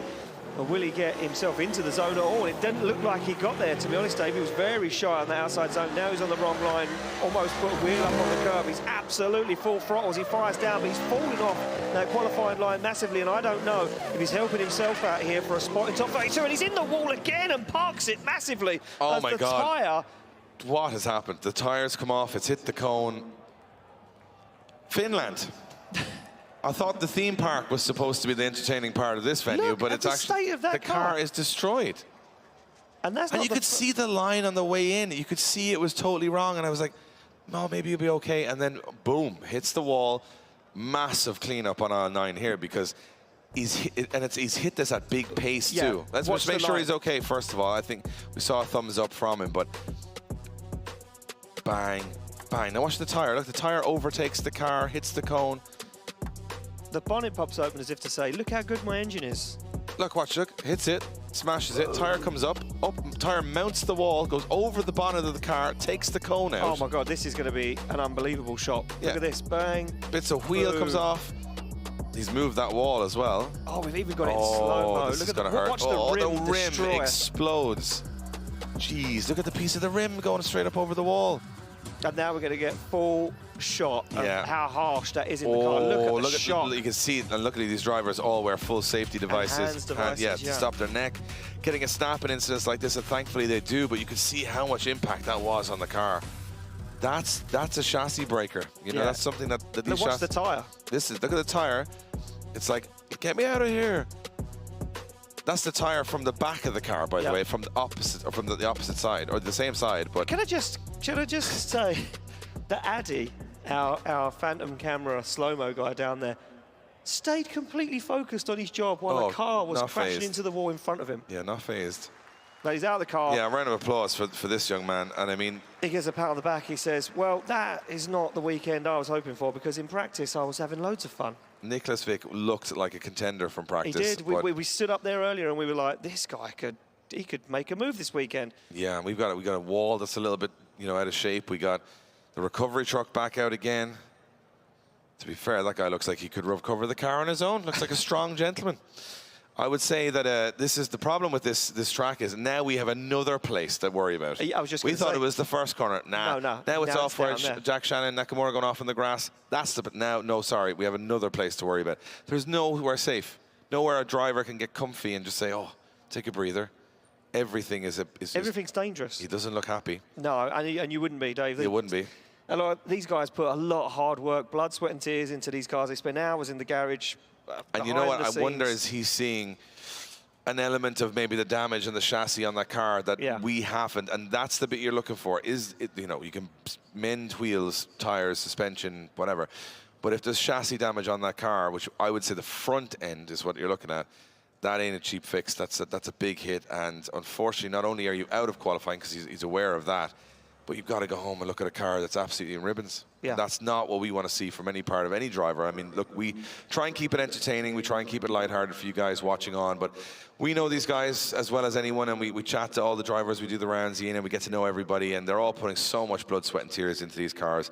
And you know what? A lot of them self-funded, and a lot of them doing it off their own back. And a lot of them, you see all these stickers on the car, and you think, oh, these guys are all well paid. A lot of these guys doing it, their own way, doing it themselves. And you know what? For me, I was just sitting here reflecting on, a lot of these guys, what they post on social media about how much of an honour it is for a wildcard driver to drive a Drift Masters when we come and visit your country. Because it's not, we can only visit 6 countries in a year, and they are very selected on what the options are in those countries. So when you are selected as a driver to drive in this championship as a wild card, that means a lot for these guys. And for some of these guys, Dave, it could be the big break they need as a professional driver. Yeah, we've watched a lot of big names in this championship come in as a wild card. And then, come Dwayne McKeever, originally starting as a wild card. Connor Shanahan. Connor Shanahan was a wild card at one point. A lot of these guys just jumping in. Yeah. And then all of a sudden they're, household names. They're a household name. So, we've got on the track a clean-up now. We're back to the pits with Rovan Pera. There we go, and he's trying to get suspension back in his car after a big hit on the first run. This might be the most dramatic qualifying session I've ever watched in drifting. I think I'm trying to keep my sanity almost, because there's so much happening at the one time. We've got probably 5 out of the top 10 favourites to win the competition on zeros. Yep. We have the World Rally Champion with the back end of the Supra being reassembled. We've got tyres coming up over the wall, wheels coming off the car. With a 1970s Camaro a minute ago, do better than all of these guys. And I can't make sense of any of it. And I just want to point out a small fact that it's got very dark and the sky is very grey. Ian, I don't need any more drama, and if rain comes along at this point, on top just of all this, I'm just saying, Ian. I'm just saying there's quite a few thousand guys down there with no shirts on. Well, there we go. Look, we're at Christina Alto's pits as well now as they attempt to fix this car, and I hope that she makes top 32 tomorrow. It's still a tentative weight. It's not a guarantee at the moment. There's still a lot of drivers sitting with a 0, and there's still a lot of guys out of contention for top 32, so they are going to prepare that car in hope that she will make it. And we're going to see a replay of this young lady as, look at this. I want to see what happened with the car. She stayed on the throttle. Yeah, I think the car just got on the marbles. I think after that finish line, a lot of guys are stopping drifting, and there's debris and marbles on the floor. Watch that, the light grey line. No grip there at all. There, So to be fair, that would have just all of a sudden took you away. Yeah. That's not really a driver error. I think that's more of a... Ian, it's going to rain. Don't be so negative. It's going to be fine. It's like that meme of the dog sitting in the bar with all the fire. Yeah, it's fine. It's fine. Everything's fine. Everything's fine. So we are hoping that's the case, because if that is the case, I don't know. And we're seeing enough action and often, you know, negatively in the dry. So when the wet comes along, we know that that's going to get more difficult, and I don't think we need to turn the difficulty level up any more here in Finland. But it is very exciting. It is very dramatic, and if you like your drifting unpredictable, well, you've got 2 scoops of it here in qualifying. Yeah, I mean, you've got your money's worth this weekend, that's for sure. So the recovery truck, I think, is going to need a fuel sponsor by the end of the weekend. He's done some laps here. He is definitely, and now they're moving some blocks and walls back into position to make sure that they are all 100%. Before we had Sweepy McSweeperson. They have a bit of a sweepy boy over there, getting rid of all the Johnny Sweeps. Johnny Sweeps, yeah, not quite Swedish level of Johnny Sweeps. He's all right. He's his cousin. He's an apprentice. He's his cousin. He's not, you know, he's not as well-rounded, but he does a good job the same. Oh, I like it. Yeah, well-rounded, brushed. Yeah, good. I'm here all weekend. And what I'm saying is that we have a bit of cleanup to do, but then we are back to the action. And yes, Ian, you may. I think I'm right. I think it's going to rain. There's a bit of darkness, I think it's going to you know, starting to unfold here. And I kind of want it to rain a little bit, No, Dave. Ian, we don't want that, because it's already dangerous. Yeah. Exciting, unpredictable. You want a bit more of that? Yeah, why not? You know what? Let's give them the whole. Let's roll all of the dices this weekend. Let's just roll them all. I think Kaukonen's going. Can we please just get going here? On the line. Get going now, because he's going. Like, I do not want this to rain. Get me off this start line as quick as we possibly can. He punches the window. Come on now. Don't do any more damage to any more cars here today. We've had enough. Let's go. Well, we can't go yet. The sweeper's still on track. Oh, so well, then we can't go. Calm down. He's nervous. He's ready. But he knows. He's looking, and the spotters are all. They're well, he's outside the top 32. He's only scored a 49 in his first run. I love the pink Alcantara dash. That's Pioneer speaker. It is a Pioneer speaker on the dashboard. Look, he's got Pioneer speaker. He's got the tunes on there.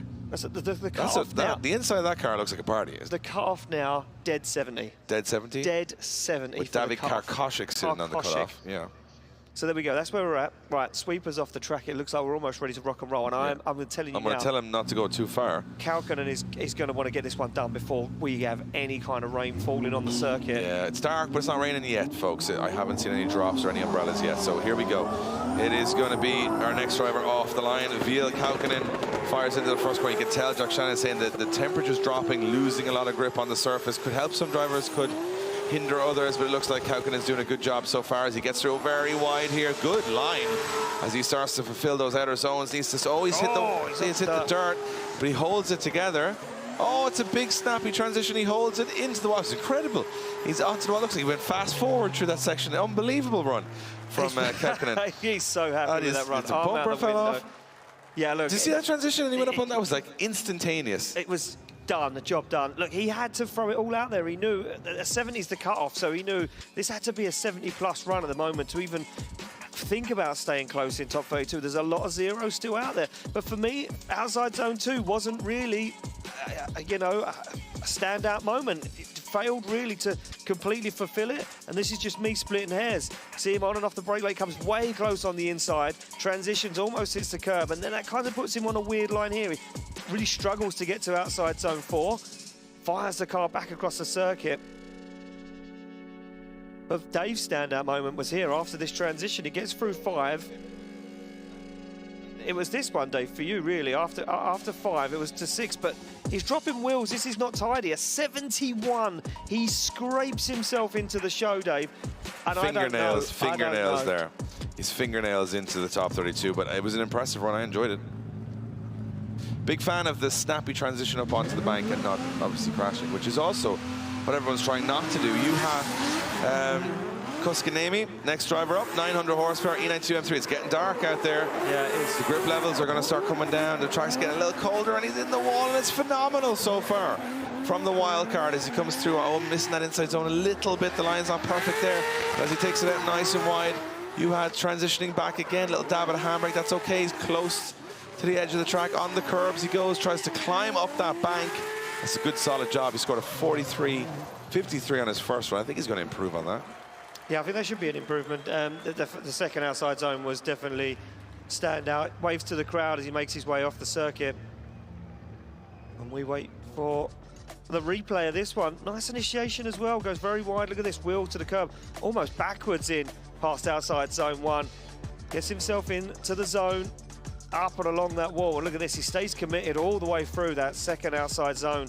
Very nice job. Good transition back again. Looks for the center of the circuit. Now full throttle. As Juha gets the job done. Now, wheels over there will be points deducted from the judges, but how deep was he in that last outside zone? And I didn't think he was. Just about got a wheel in it. It's going to be a 69. It's not enough. And unfortunately for Juha, it's the end of the weekend for him. He's going to have to sit it out and watch this one from the edge of the circuit as we move it back to the start line to Jonathan Hast. Another Finnish driver, 41 on his first qualifying run. Yeah, I mean, these guys all have to improve from here, right? And this is going to be tough as impending doom looks above the track with a couple of clouds floating in. Jonathan Hast doing it was a very tentative run. The first one, it was almost not in the zones, and this is much better. He's gone sort of found that happy medium between a crash in practice and a very tentative first qualifying run. He's got to go for it. Could be a little wider there as he transitions back up onto the curve through that outer zone. Now last transition back up onto this bank corner. It doesn't look as bad on the cameras, but I can tell you it is very banked there and very tough to climb up towards that wall. And Jonathan Hast doing a good job missing some areas. It looks like he'll be deducted for some parts of it, but it's better than his first run, I think. Yeah, it certainly was. It had the commitment here in that second outside zone. For me, it was just the line again. I think the line lacked quite a bit. As you can see here, wheel on the curb, and that really made him struggle get to the outside zone. You can see there from that shot, you know when they're deep on that outside zone because you can't see the tail lights of the car or the rear bumper of the car, and you can clearly see it there. Then he was wheels over here. Jonathan Hast doing everything he can, but I'm not sure. And no, a 56, end of the weekend again for another one of our Finnish wildcard drivers. Yeah, such a shame, and it wasn't a bad run, but it wasn't a great run. You've got to be exceptional now, Dave.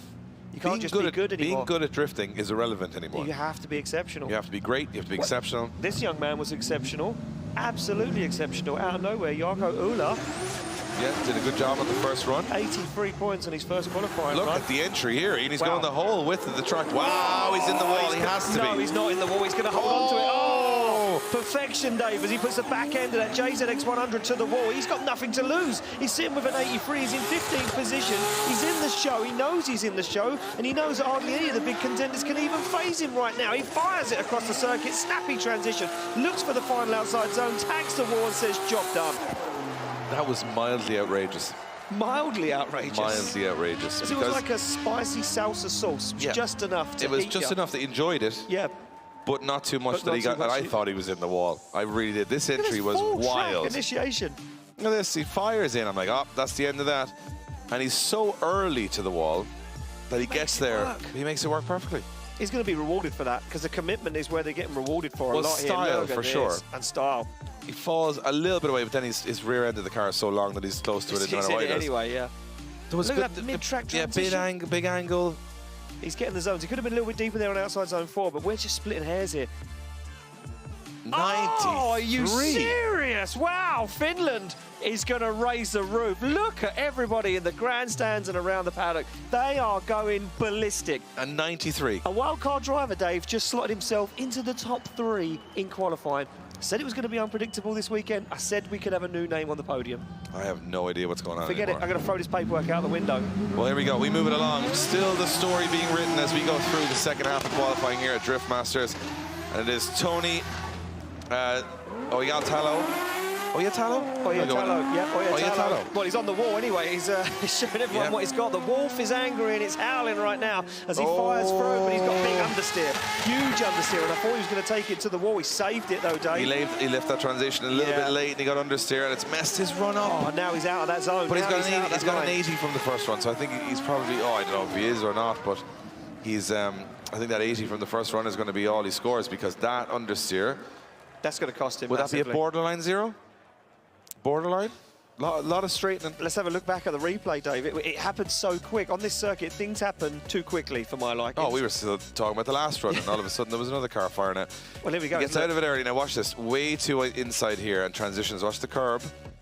Yeah, and that's understeer there. Nah, it's not enough. It's probably not enough for a 0. It's just a bit straight. I wonder if he was going for a gear change there, potentially, and just delayed it a little bit. Just delayed it, It's hard to know. But it wasn't fluid. It wasn't as good as his first run. Very angry. Wolf. Wolf or Husky, what do you reckon on the side of the car? Not sure. I'm going to go with... Husky? I'm going to say Wolf. It's too aggressive for a Husky. The teeth are very... Yeah, maybe. But then we are in Scandinavia where there would be a lot of Huskies, so... Is that rain on the bonnet of that car? Did I just... No. Come on, Ian. Stop talking about the rain. It's a 45. It doesn't improve Tony anywhere. He's still in 19th position. Yeah. It's good, though. Well, look, his first run was the one that got it done. Yeah, he had a good score from the first run, which is sometimes enough.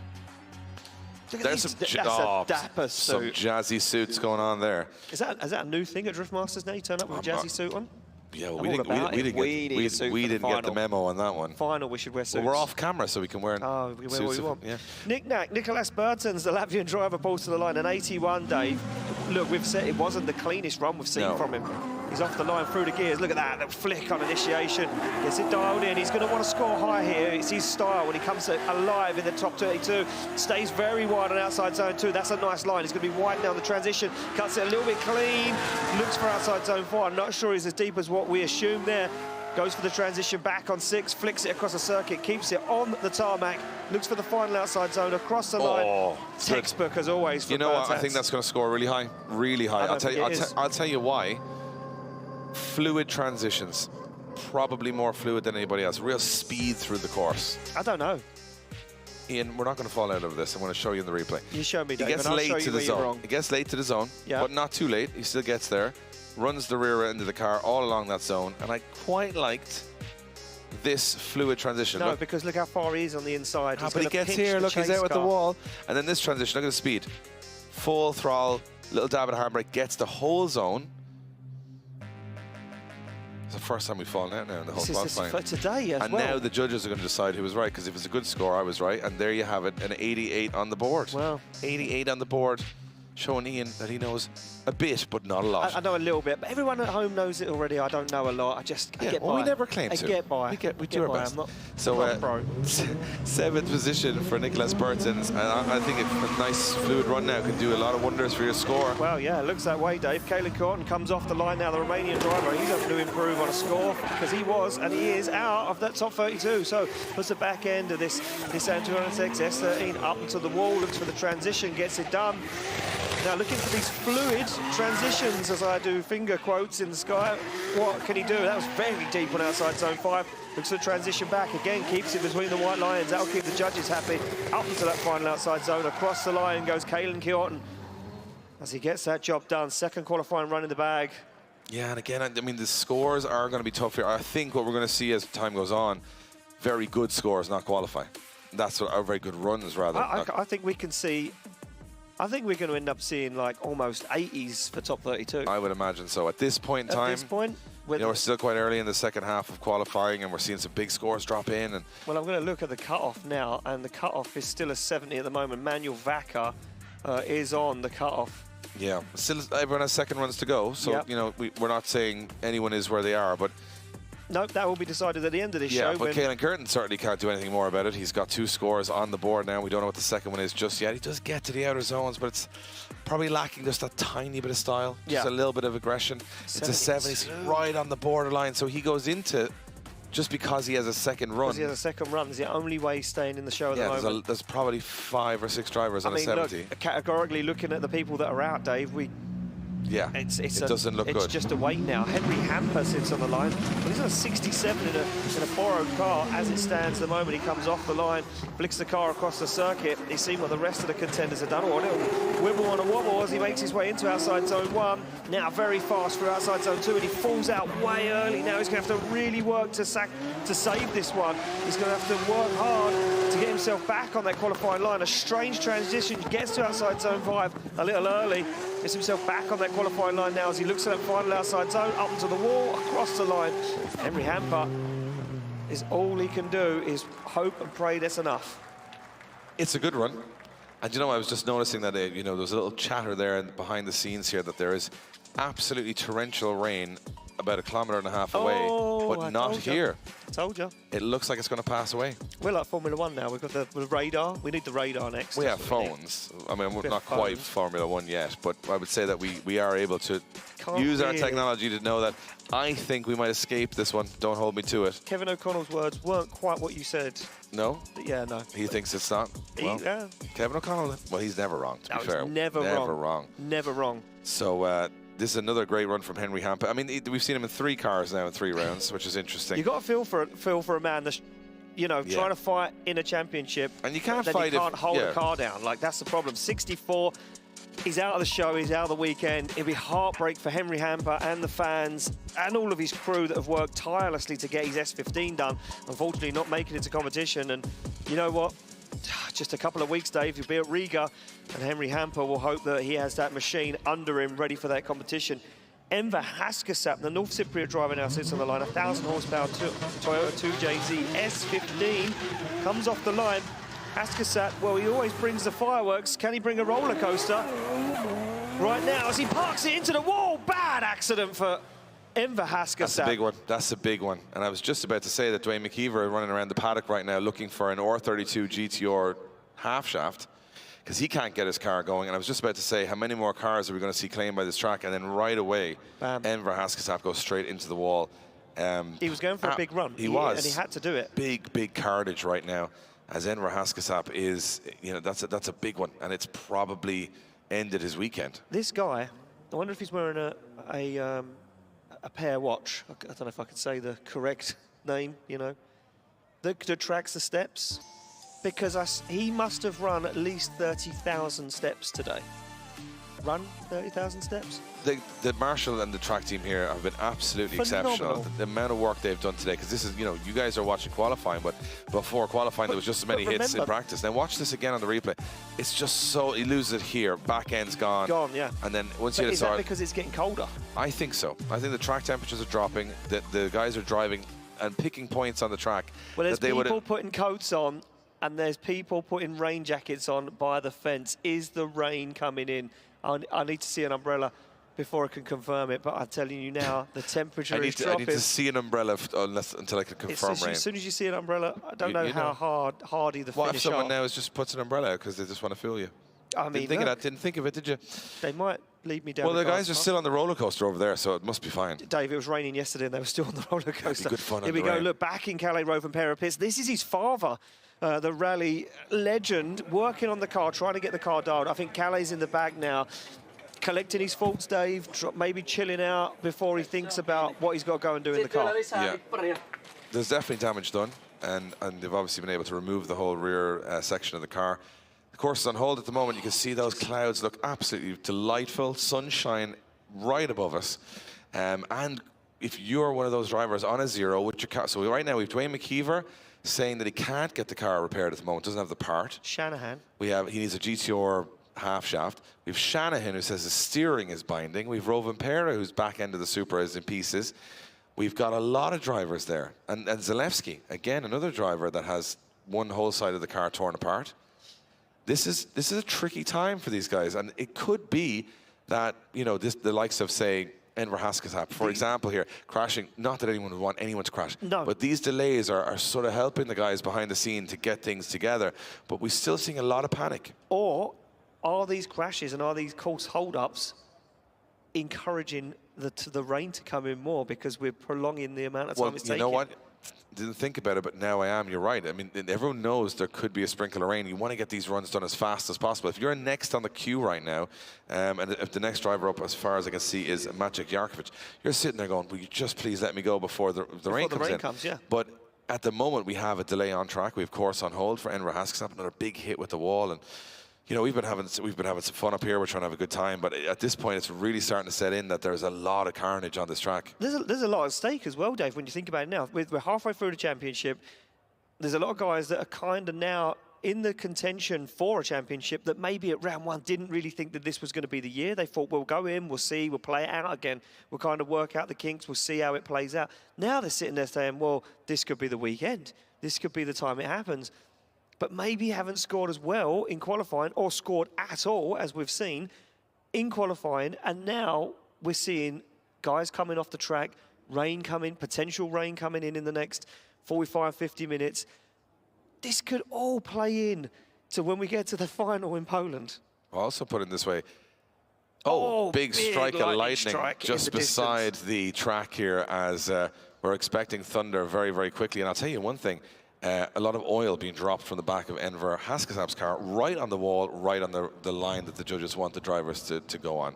And we have thunder rattling around the theme park right now. It's almost like a scene from Scooby-Doo. There's thunder, there's lightning, there's crashes, there's drama, and this is why we love this sport. Even though it's hard to watch sometimes, the amount of carnage and difficulty these guys are going through, it's so entertaining, it's so, you know, knife edge that it's very hard to take your eyes off it.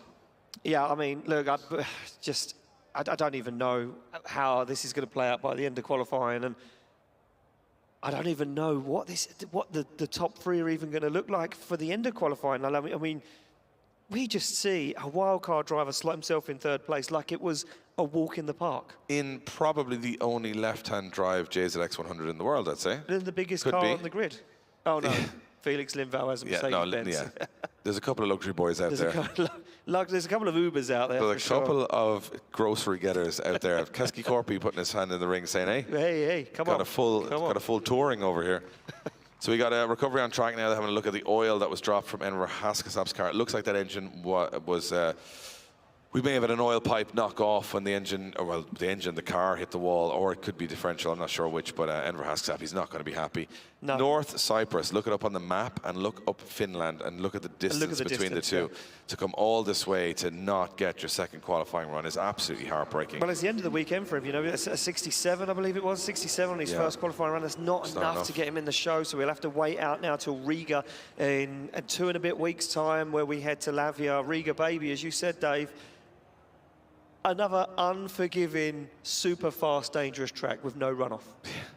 They're all kind of unforgiving from here. We just keep dealing them out, Dave. Yeah, they're all kind of a bit unforgiving from here. And you know, some of the guys were saying this morning, there was a couple of drivers looking onto the track, and they're like, well, they say goodbye to all that shiny paint, because they were like, a lot of cars going to get chewed up here, and we're seeing it already. Yeah. As Maciej Jarkovic heads to this, I don't know how it's not raining right now, because the clouds are literally so dark above us. We're seeing lightning strikes all around the circuit, but it's still not dropped any rain on the track. So not too sure what's going on. Are we in the eye of the storm? Are we somehow being avoided the storm? Who knows? But we've got a storm on the track, a storm in the air. Everything's going off at this event, and we haven't even got past qualifying. So, you know, if you're watching at home, don't take your eyes off this one. The story has not been written, and got a little oil on the track now as well. Now it looks like it's cleaned up. The saying more precautionary, that they're putting down those granules just to clear up the oil. But we have got Maciej Jarkovic, who now has to go into a very dark and colder circuit with oil on outer zone 2. And he's sitting on a 0 from his first run. So if that isn't the setup for, if Oh, so it's raining in the paddock. Yeah, we just got word from the marshals. Rain has started in the paddock, so this is about to get sketchy here in Finland. Jarkovic, you may get going fast. Yeah, he's going to want to get this one done, Dave, and in the bag, he needs a score, and he needs it good, and he needs to be at least a 70 right now as Jarkovic gets himself in to outside zone 2. He knows he can't do a mediocre run, has to put it all on the line as lightning strikes at the beginning of the theme park in front of us now, and he shallows up the angle. He needs a desperate run, but it's a big handbrake drag into outside zone 5. Fires the car through 6, and a handbrake drag again as he knows he can't put a foot wrong as he crosses the line. Is it enough? You should know what, he might get the luckiest run of the day if he gets that across the line with a dry track. It says a little bit of sprinkler rain starting in the paddock, not too heavy yet. We have lightning strikes all over the theme park right now as Jarkovic fires through the track. He does a good job on the first corner as far as I can see, and then as he transitions back just a little close to the curb there, and then right out very wide here, but a little straight, a little off the angle for my liking. He's doing the right line, but I'd say the angle just not quite enough. But you know what, I think it's an improvement from his first run. I think he's going to score higher obviously than a 0, and he's going to be asking questions here of whether he can get into that top 32 or not. I think for me it was the mistakes, the corrections he's making to kind of stay on that qualifying line, Dave. I think that's where the question mark will lie with the judges is you know, what are they doing to get there? And there we go, a 63 isn't enough to get him in the show, Dave. It was just outside, and this is how cutthroat it is right now. Yeah, we're going to see a lot of drivers struggle to get the score needed, which is at the moment 70 or more. 70, I do believe. Sorry, Dave. Yes, a 70 or more. So 70 or more. This man's comfortable, though. The Finnish driver, Mika Keskikorpi, an 83. He's got nothing to lose. He's been throwing down gangster entries all day. He's a little shy on outside zone 1, though. Can he keep this one clean? He gets it up into the wall and in outside zone 2. He's just going to go for another matchmaker run here. He's just going to try and keep this one safe and out of the walls as he goes depth to finally close there to the outside zone. Absolutely full throttle through as Keskikorpi seems to be on a mission this weekend. He backs that BMW up into the wall and across the line. Oh, that's a banger of a run there. That was a build-up run. It started from nothing and ramped up to 100. Slowly in and then whoa, to the walls. And that was fantastic. What I loved about it was that actually the second half of the course was more entertaining. I think he comes in not knowing the grip levels there, and he tests it and he goes, oh, do you know what, it's not too bad. And then once he gets to the wall here, he's like, now, here we go. So, you know, it's not so scary from here on out, as in that you can start testing the grip levels. He does a good job. This was up on the curb, though. Oh, Kevin O'Connell and the boys there are going to be crucifying it. Yeah, don't like that. But then what I like is he comes down here, good angle, and then the transition up onto this. Look, big transition up, gets there, and then winds the car up the bank. That's nice. That's really nice. Like really that. Nice. Like that a lot. It's an 88 for Mika Keskikorpi. The Finnish driver scores an 88, putting himself into 7th position. In the top 10. First time in the top 10. And Keskikorpi getting the job done. Yeah, he's looking strong this weekend. Pavel Korpelinski up next. Well, he's in the top 10 with an 87. Well, so he's got a big score already. Nothing to lose here. No. I think an 87 is enough to see him into top 32. So now he's going for the big one. And big run. I think a lot of these guys now just want to get this run done and out of the way before it does rain. They're worried about it. Oh, he's right to the curb, Dave. That was absolutely beautiful from Korpelinski. And he's on the wall. He drags the back end of the 14 around the wall. He means this one. Absolutely on form is Korpelinski, and we said he likes these dangerous circuits. Look at the pace. He's wider than Shanahan was. He's wider than he was on the outside zone. Can he get up to the wall? Of course he can across the line. He was holding on a little bit there at the end of that run, I think. He got up onto the wall, thought he was going to go in the wall. He had to back off and shallow a little bit, but some incredible moves from Korpelinski. Couple of things to note, though. Double handbrake drag. Look, comes in, has the handbrake again here just to steady himself, but does make it work and get out to the wall. So this is beautiful line all the way through, but not the most perfect way to do it. This transition for me, look how wide he goes here, like really fast through this section, right out to the concrete. That's where the judges want to see him. And this, as you said, wider than anybody here, almost drops off the track, but keeps it together. Now, this is where I think he makes a mistake. He's too fast here. He's going to go into the wall, has to shallow out the angle a little bit and get back on it again. But when I say it's a mistake, it's a minor one. Yeah. I'm taking the one negative from a phenomenal run from start to finish from Korpelinski. Look at that, 87, 87. That's the guy you don't want to face tomorrow because he is on it, he's consistent, and he is on form. He certainly is on form, and he's feeling good. The car's looking good. And look at that, he's got the wheel on the wall, and he's unfazed. Well, here we go. We go back on the line to Alexander Koshov, the Ukrainian driver, in this very bright 180SX. Maybe bring some sunshine to this gloomy track at the moment. Headlights on, shining. Look down at the handbrake now, sets himself up. He's in the wall. God, I think he's just about saved it. Shuts it down. And the Ukrainian stops himself there. I think he's damaged that. I think he's afraid. Yeah, I think he's afraid that he's damaged something more. Yeah, I think he. Well, I mean, look, where is he? He's 79, so he's in the show. He's 20th at the moment. Maybe that could be enough to keep himself in top 32. And I think he's thinking, I don't want to damage the car anymore. I don't want to work all night to fix this car. He's out of the car, gives a wave to the crowds, everybody here in attendance. And he's handed parts of his car by the marshal. And yeah, look at this. You can see the front wheel slammed down to the floor, damaged. I feel like that paddock's going to look like a scrapyard by the end of this qualifying session, because there's cars, beautiful cars.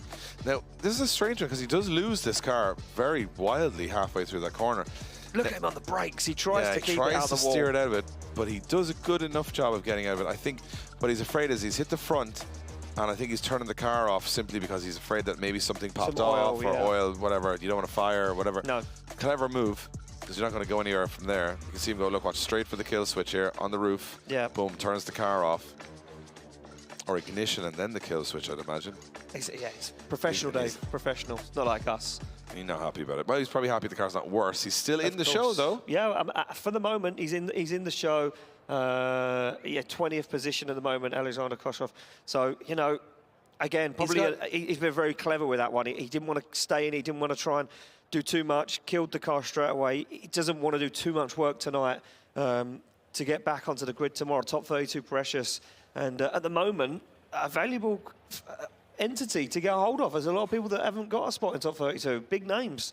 Absolutely. And I'm still thinking there's no rain right now where there should be. I'm looking out the window and everything looks like rain. You've got the lightning, you've got the thunder, you've got the clouds, but still no rain on the track. And hopefully it stays that way as we head towards the end of qualifying. And again, if you're a top driver now sitting on a zero and you start seeing the lightning and the rain, you know this is going to be a tough evening at the racetrack, right? Yeah. I mean, you know it's going to be a long, cold evening.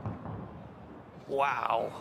So what we're wowing at here, guys, is the fact that the lightning is striking just in front of us, and the thunder is pretty loud. So we're just, everything's kicking off at once here. We got the thunder on the track, thunder in the sky, clouds, smoke, an amazing audience here in Finland. I mean, this has been one of my favorite events so far, and we're only halfway through qualifying, that we have incredible audience here, that they are, you know, cheering on all of their favorites on the track, and most of them Finnish. I'm going to be honest, a little bit biased from all of the audience here, most of the Finnish drivers, but I can understand it. And as you guys can see, that is a very dark sky over an incredibly unusual backdrop, which is a theme park, quite remote theme park in Finland, but you know what? Drift Masters is all about doing something different, and here we are. And here we are. You want to go to an island to go drifting? We'll do it. You want to go to a theme park? We'll do it. What about inside a stadium where Beyonce was last week? Yep. We might just do that later in the year. That's what it's all about, ladies and gentlemen. So we're going to get a little recovery right now for our man Alexander Koshov from Ukraine, and I feel like, so here we are. We're 15 drivers into our second runs in the show right now. Still a long way to go. We've got about 35 drivers left to go. If we can get any of them around the first corner, it would be absolutely ideal, because they are struggling with the lack of grip there. They're struggling with the temperatures dropping, and Roman Perez's car looks like it's being Rovan repaired out there. Oh, I like it. I like it. Can you hear the thunder from the... It's just being picked up by the microphones around the circuit. Yeah, you can hear the thunder in the background. This is a dramatic setting right now. Well, current standings, Connor Shanahan sitting up there with a 97, Peter Wiancek with a 96. Look at this, man. In the JZX 100, we have Yulia with a 93, Laurie Heinen with a 93. They're kind of third and fourth, all the same. Kevin Pazor, incredible. Kevin Pascalti. Kevin, everybody. Kevin, everyone. All the Kevins. There's all the Kevins up there in the top 10. And I think the story of this will settle itself out, because these guys all have a second run to go. It's the zeros for me at the bottom of that scoreboard that have to get it done, and they're looking at the sky going, how do I get above a 79 if it rains? That's the question, right? It's a challenge. That's more than a challenge. It's a big challenge, because the track's going to be like glass, it's going to be like ice, because you've got 2 days or a day and a half of rubber laid down, and then you're going to put some water on it, which makes it completely undrivable, and then you're in the championship fight back to the wall at that point, I would imagine. But I can see the rain falling from the clouds quite a way away. I don't know if it's going to hit us. I think it might go around us, but then I could be wrong. Apparently there was so much. Look at all these zeros. Look at these names in zeros. McKeever, Shanahan, Erlandson, Zamic, Nakamura. I don't know. This is going to be a very tense end to this And I'll tell you what, session. all of these delays, Dave, are just bringing that rain closer and closer every single minute. Or further away. We don't know. No, we're not meteorologists. We never claimed to. Definitely coming towards We're not us. even good commentators. Never mind meteorologists. Maybe that's a new avenue for us to explore. Meteorologists. We could also be mediocre at that. We could. And we could go, could rain, might not. Might not. That's how the Irish predict the weather every day. They just say, could rain, might not. I think right now, like, there's a couple of cars gone back. I mean, I suppose Rovanperä, I think, will get it back on track. But McKeever may not. Yeah, and our current champion, Peter Vajcek, kind of unscathed. Yeah. Gets through it, no big pressure there. So does Conor Shanahan. Well, I mean, look, if it rains... But Jack Shanahan and McKeever looking like they're struggling. And Oren Nielsen struggling. And Oren Nielsen struggling. But here's the thing, right? Score a big score in your first qualifying run. Vincek, for instance. If it rains now and it comes to your qualifying run, what do? Do you just say, nah, I don't take it? I would be saying nah before the whole event because this track is terrifying. But Peter Vajcek won't. No. We're not seeing wipers on. I'm just saying, we're seeing a sprinkle. I can see a sprinkle. Oh, the paddock has gone absolutely crazy. Everyone's putting on wet weather gear. It started to rain. It started to rain right now. Oh, it's hammering down, Dave. This is not good. Oh, this is not good. And this is really... Now we're starting to see this track. No one's driven a wet lap of this track ever. No one. Ever. Not ever. Ouch. If you are... I mean, the worst thing that could happen right now is you'd be at the start line. And Yves Meyer has just pulled to the line. He's on a 70. So he is right now on the drop zone. Yeah, I'd say he's very close to the drop zone. Needs to improve. It's now a wet track. He's the first driver. He's out of the drop zone. Oh, so he's actually in 34th. Well, provisionally at the moment. Provisionally at the moment. Because he hasn't scored a second run. But what I'm saying is that he is now the first person to do a wet lap of this track. No one else has done that before, and people are going on the wall when it's dry. Oh, wow. This is going to be the most knife-edge first corner of drifting you've ever seen, because nobody knows anything. There's not even a video. This isn't going to stop either. Just look ahead of us, Dave. We've got a cheeky view straight out of our commentary tower. We can look on for miles. There's a lot of rain. This is going to be a lot of rain. This is going to be. This is going to be. What do you do here? Well, he's going to have to go for it, Dave. He's out of the show. He's got the headlights flashing. The lightning strikes behind him, and now it's a full wet circuit. Yves Meyer has to put down a 70-plus run in the wet. He puts the back end of this beautiful 890 Super to the wall, and he's absolutely making this look like it is easy. Transitions through the circuit, headlights flashing still. The rain hammers down as Yves Meyer fires through. It's outside zone 5, controlled. Technical, he's wobbling and wavering. He misses the outside zone, but he gets it done. Transitions, looks for the final outside zone. Bumper hanging off the car across the line. You know what? Wow. To be honest, it doesn't even matter what he scores, because that was phenomenal. Like, he had no testing. Nobody knows anything about the track conditions. No one's even watched a wet lap here. Watch the lightning. Boom. Lightning as he comes in, flashing the headlights, lightning in the sky. That's a moment there, isn't it? And he hits the wall and he goes, just keep going. Just keep smashing through, it'll be fine. Just fine. And then he comes through here. This is where I think he might have even done some suspension damage. I think he's done it there. Watch that back wheel. He comes in pretty hot to the wall. Comes out again, lovely here, to be honest. This all worked out quite well. Little handbrake here, and he's like, oh, I don't know what's happening. Like, the grip levels there, he would have no idea. And then he kind of transitions back just about. Gets up onto the wall. He's on the bank now. It's wet. There's tire rubber there. But that's going to be drier at the top of the bank because all the water's running down it. Who knows? I mean, the rain, Dave, is relentless now. Yeah, it's firing down now. It's a full wet circuit. There's no messing around. Look at, well, you can see it now in the slow-mo how much it's raining. And now the whole game has just changed for every single driver sitting on a 0. And look at that, 57. 33rd position, he's out of the show. Yves Meyer, unfortunately, out of competition. Look at this. Kalle Rovanperä sits in the paddock, looking at his phone, watching the broadcast, saying... Watching himself right now. Now he says, what do I do? What do I do now? How do you score higher than... Well, I'll tell you what. Did we get a score in for it? We did get a score in? Yeah, 33rd, he's out of the show. Yeah, 56, so he's out. The next 5 drivers so far now are all out of the show. They all need to score. And look at the water absolutely flooding the circuit as Tobias Pucher now makes his way down. This could either go one way or the other for these drivers. Slow it down enough that it makes it controllable or make it undrivable. And we're going to find out how that is as they make their way around. Look how slow it is now. The track has completely changed. This has been, pardon the pun, a roller coaster today, Dave. For sure. And watch the line of rubber. Look at the rubber on the track that the rain is now sitting on top of. It's not sitting on the tarmac, it's sitting on the rubber. It's absolutely torrential rain here for Tobias Puszczan as he now pushes that car. I don't know how drivable this track is now. I don't even know if you can get a good score above an 80, say, or wherever. I'm looking out the window now, and it's raining that much. The track is beginning to flood. There's that much rain falling from the sky. I don't think it's possible to score above an 80, like you say, which means you're going to, whatever happens, score in the lower half of top 32. Yeah, and the thing about it is that you've no confidence. Like, no. It's just like survival. Watch how much handbrake he's using here, and he's still going too fast for the wall. Yeah. So he's handbraked in, handbraked again, and he still can't slow down for the wall. So he's bounced off the wall, essentially, and got it back on track. It's not a bad job by any means, but, like, what a judge here is going to say, how harsh am I going to be on this line when I don't even know where it is because I can't see it with all the rain? No, this is right. It's a very strange... It's a strange situation, but also look at the rain on this bank as he comes in. It's like you can barely see the ground. Yeah, absolutely spilling down, and he's like, this must be horrendous in the car.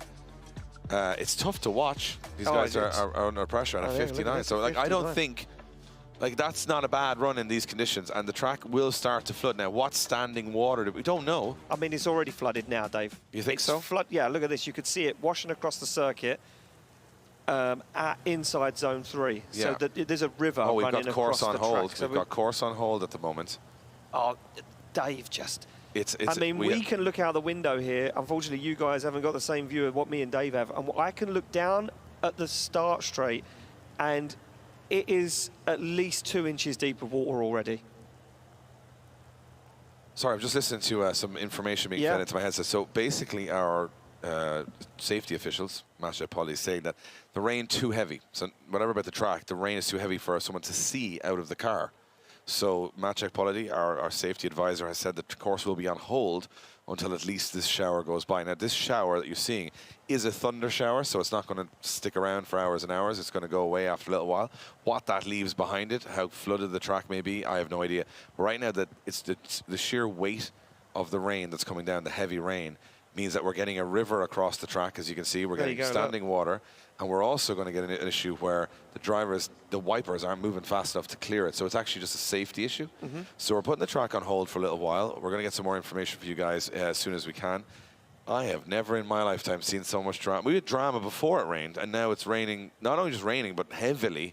And we've had lightning striking around the arena, crazy stuff. I mean, it's rained that much in 10 minutes that the circuit has flooded. I mean, it's been a long time, Dave, since me and you have been, you know, in a situation where the track has flooded and we've had lightning around. I believe it was Hungary, Mariupol, many years ago at the Drift Masters European Championship, where we were in this situation. Kalle Rovanperä stands in his pit area and says, oh, I don't even know now. I don't know if it's possible to even make it close to in the show, unless you're exceptional. Yeah, and I'm just trying to get some more information for you guys from behind the scenes from our safety advisors, and we can hear a little bit of chatter through some of the channels, and it seems to be there's an inspection going on the track right now just to see what the situation is with the water on the track. Now, obviously, it's continuing to, it's continuing lightning.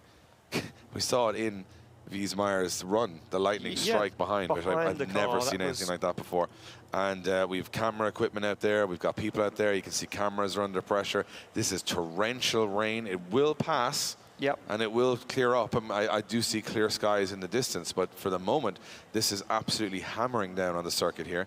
This track, not something we've ever seen before in drifting, so we don't know how it's going to react to this water. I was just reminding people that, you know, if they've been following the story as long as us, Dave, and been here for the same amount of time as us, Mariupol, Hungary, all those years ago when it rained that bad that we had to put the course on hold due to rain, I'm talking I remember 5 years ago? Yeah, a long time ago. 5 years ago, we had... It's a safety thing, because you guys obviously at home, you're watching this on you know, Red Bull TV, or you're watching this on YouTube. And to be honest, there's guys standing on high camera towers with cameras that are getting pelted with rain. Those cameras obviously don't enjoy the rain, but also when you've got lightning and you've got everything else around the arena, safety concerns do come into it. And also for the public that are here in attendance. But also, this is just, you know, what it is. This is what the Driftmasters journey, the circus, is all about. You go to crazy places, crazy things happen, and someone goes away with a trophy, and you go, whoa, that was a story to tell in 10 years' time. There is no going through the motions in this championship. It is all about the extremes. And today we are seeing the extreme of the weather. I was sunburnt earlier on. I was complaining. You know, a couple of the guys were saying, "You got any more sun cream?" Yep. And now that sun cream is very much washing through the track off every human being here, and it is a very, very tough place to be as a driver. Now we have floods of rivers going through the track. Will there be a situation where we need to hold for a little while longer? Ian, you're getting some information there? Yeah, I'm getting some information in my ears saying that we are going to go to a bit of a break. To give everyone, all of our staff, a moment to gather everything together. And I guess we'll be back, Dave, when we have some more updates. So don't go anywhere. We will be back. Don't miss us too much. Don't miss us too much. We will be back very, very shortly after this break. Yeah, small break for course on hold. Don't go anywhere, guys. We'll be back very shortly once this shower of rain goes by. We'll be back with the second half of qualifying here at round 3 of the Driftmasters European Championship in Finland. Don't go anywhere.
Well, he always brings the fireworks. Can he bring a roller coaster? Right now, as he parks it into the wall. Bad accident for Enver Haskasap. That's a big one. That's a big one. And I was just about to say that Dwayne McKeever is running around the paddock right now looking for an R32 GTR half shaft because he can't get his car going. And I was just about to say, how many more cars are we going to see claimed by this track? And then right away, Enver Haskasap goes straight into the wall. He was going for a big run. He was. And he had to do it. Big carnage right now. As Enver Haskasap is, you know, that's a big one. And it's probably ended his weekend. This guy, I wonder if he's wearing a pair watch. I don't know if I could say the correct name, you know. That tracks the steps. Because he must have run at least 30,000 steps today.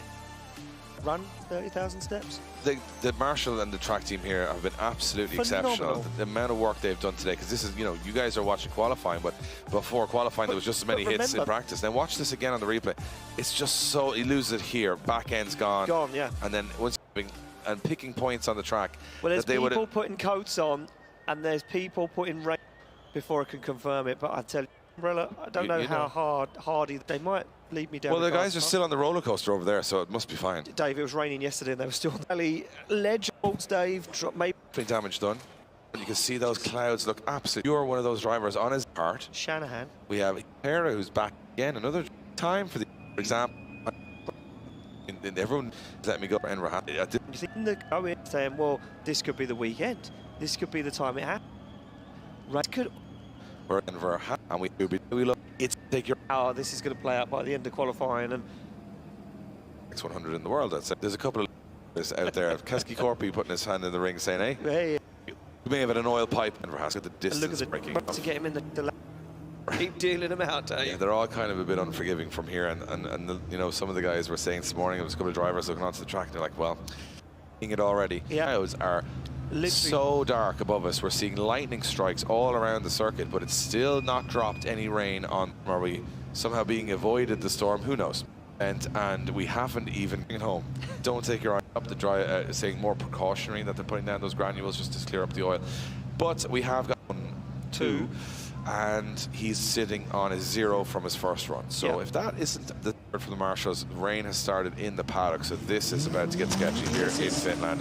Jarkovic, you may get going fast. Yeah, he's going to want to get this one done, Dave, and in the bag, he needs a score, and he needs it good, and he needs to be at least a 70 right now as Jarkovic gets himself in to outside zone 2. He knows he can't do a mediocre run, has to put it all on the line as lightning strikes at the beginning of the theme park in front of us now, and he shallows up the angle. He needs a desperate run, but it's a big handbrake drag into outside zone 5. Fires the car through 6, and a handbrake drag again as he knows he can't put a foot wrong as he crosses the line. Is it enough?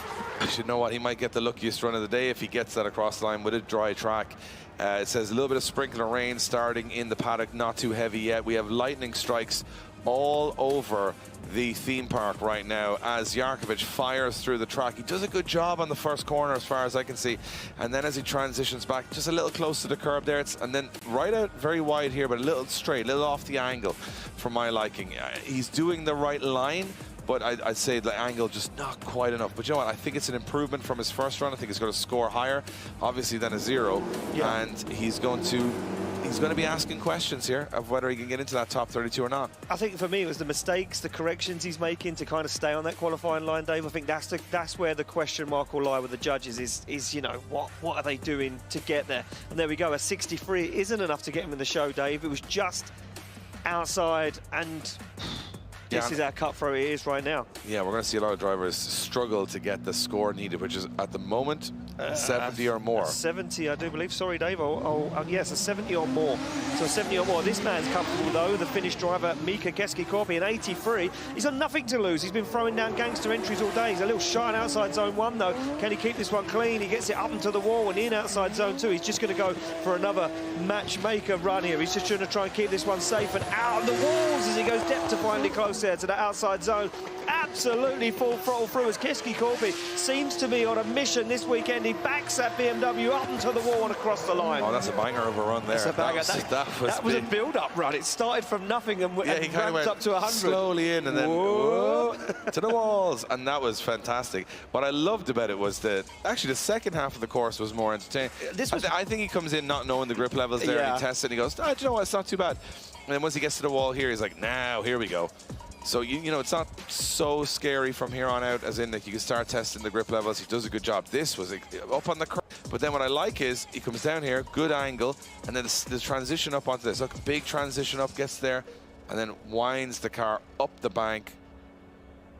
That's nice. That's really nice. Like really that. Nice. Like that a lot. It's an 88 for Mika Keskakorpi. The Finnish driver scores an 88, putting himself into 7th position. In the top 10. First in time the top in the top 10. 10. And Keskakorpi getting the job done. Yeah, he's looking strong this weekend. Pavel Korpolinski up next. Well, he's in the top 10 with an 87. Yeah, well, so he's got a big score already. Nothing to lose here. No. I think an 87 is enough to see him in the top 32. So now he's going for the big one, the big run. I think a lot of these guys now just want to get this run done and out of the way before it does rain. They're worried about it. Oh, he's right to the curb, Dave. That was absolutely beautiful from Korpolinski. And he's on the wall. He drags the back end of the 14 around the wall. He means this one. Absolutely on form is Korpolinski, and we said he likes these dangerous circuits. Look at the pace. He's wider than Shanahan was. He's wider than he was on the outside zone. Can he get up to the wall? Of course he can across the line. He was holding on a little bit there at the end of that run, I think. He got up onto the wall, thought he was going to go in the wall. He had to back off and shallow a little bit, but some incredible moves from Korpolinski. Couple of things to note, though. Double handbrake drag. Look, comes in, has the handbrake again here just to steady himself, but does make it work and get out to the wall. So this is beautiful line all the way through, but not the most perfect way to do it. This transition for me, look how wide he goes here, like really fast through this section, right out to the concrete. That's where the judges want to see him. And this, as you said, wider than anybody here, almost drops off the track, but keeps it together. Now this is where I think he makes a mistake. He's too fast here. He's going to go into the wall, has to shallow out the angle a little bit and get back on it again. But when I say it's a mistake, it's a minor one. Yeah. I'm taking the one negative. 87, that's the guy you don't want to face tomorrow, because he is on it, he's consistent, and he is on form. He certainly is on form, and he's feeling good. The car's looking good, and look at that, he's got the wheel on the wall, and he's unfazed. Well, here we go back on the line to Alexander Koshov, the Ukrainian driver, in this very bright 180SX. Maybe bring some sunshine to this gloomy track at the moment. Headlights on, shining. Look down at the handbrake now, sets himself up. He's in the wall. Gone. I think he's just about saved it. Shuts it down. And the Ukrainian, gone. I think he's just about saved. Shining 180SX. Maybe bring some sunshine to this gloomy track at the moment. Headlights on, shining. Look down at the handbrake now, sets himself up. He's in the wall. Gone. I think he's just about saved it. Shuts it down. And the Ukrainian stops himself there. I think he's damaged that. Well, maybe that car anymore. I don't want to work all night to fix this car. He's out of the car, gives a wave to the crowds, everybody here in attendance, and he's hit the floor, damaged. Now, this is a strange one because he does lose this car very wildly halfway through that corner. Look at him on the brakes. He tries to keep it out of the wall. He tries to steer it out of it, but he does a good enough job of getting out of it, I think. But he's afraid of oil, whatever. Straight for the kill switch here, I'd imagine. Worse, he's still in the show, though. Yeah, for the moment, he's in the show.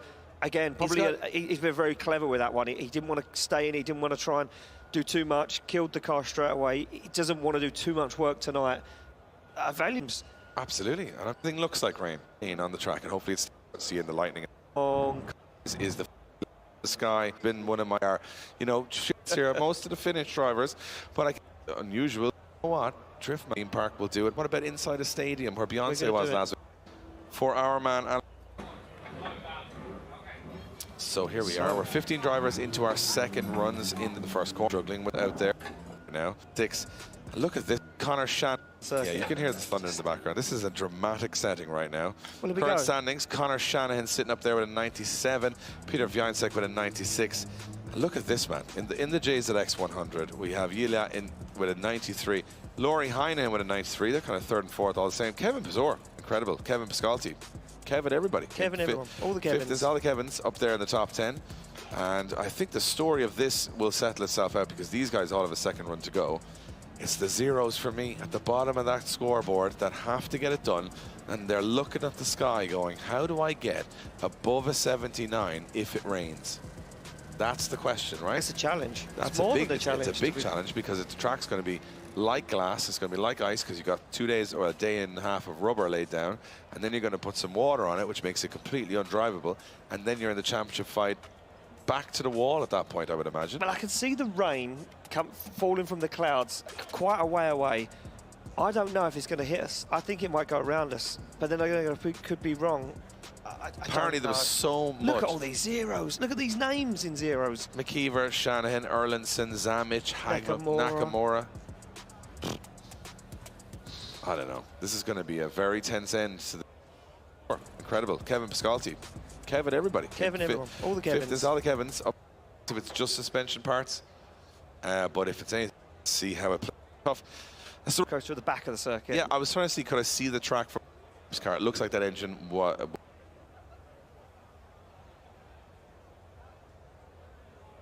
There's a lot of rain. This is going to be out of the car. Right. Oh, wow. This is going to be the most knife-edge first corner of drifting you've ever seen, because nobody knows anything. There's not commentary. What do you do? Strikes behind him, and now it's a full wet circuit. Yves Meyer has to put down a 70. Absolutely much in still. The rain hammers down as Yves Meyer fires through. It's outside zone 5. Controlled, technical. He's wobbling and wavering. He misses the outside zone, but he gets it done. Transitions, looks for the final outside zone. He misses through. Lightning. Do here look on for mile. How he first corner ball was dropped is that he's in 34 drop, so needs. I'm starting to see this.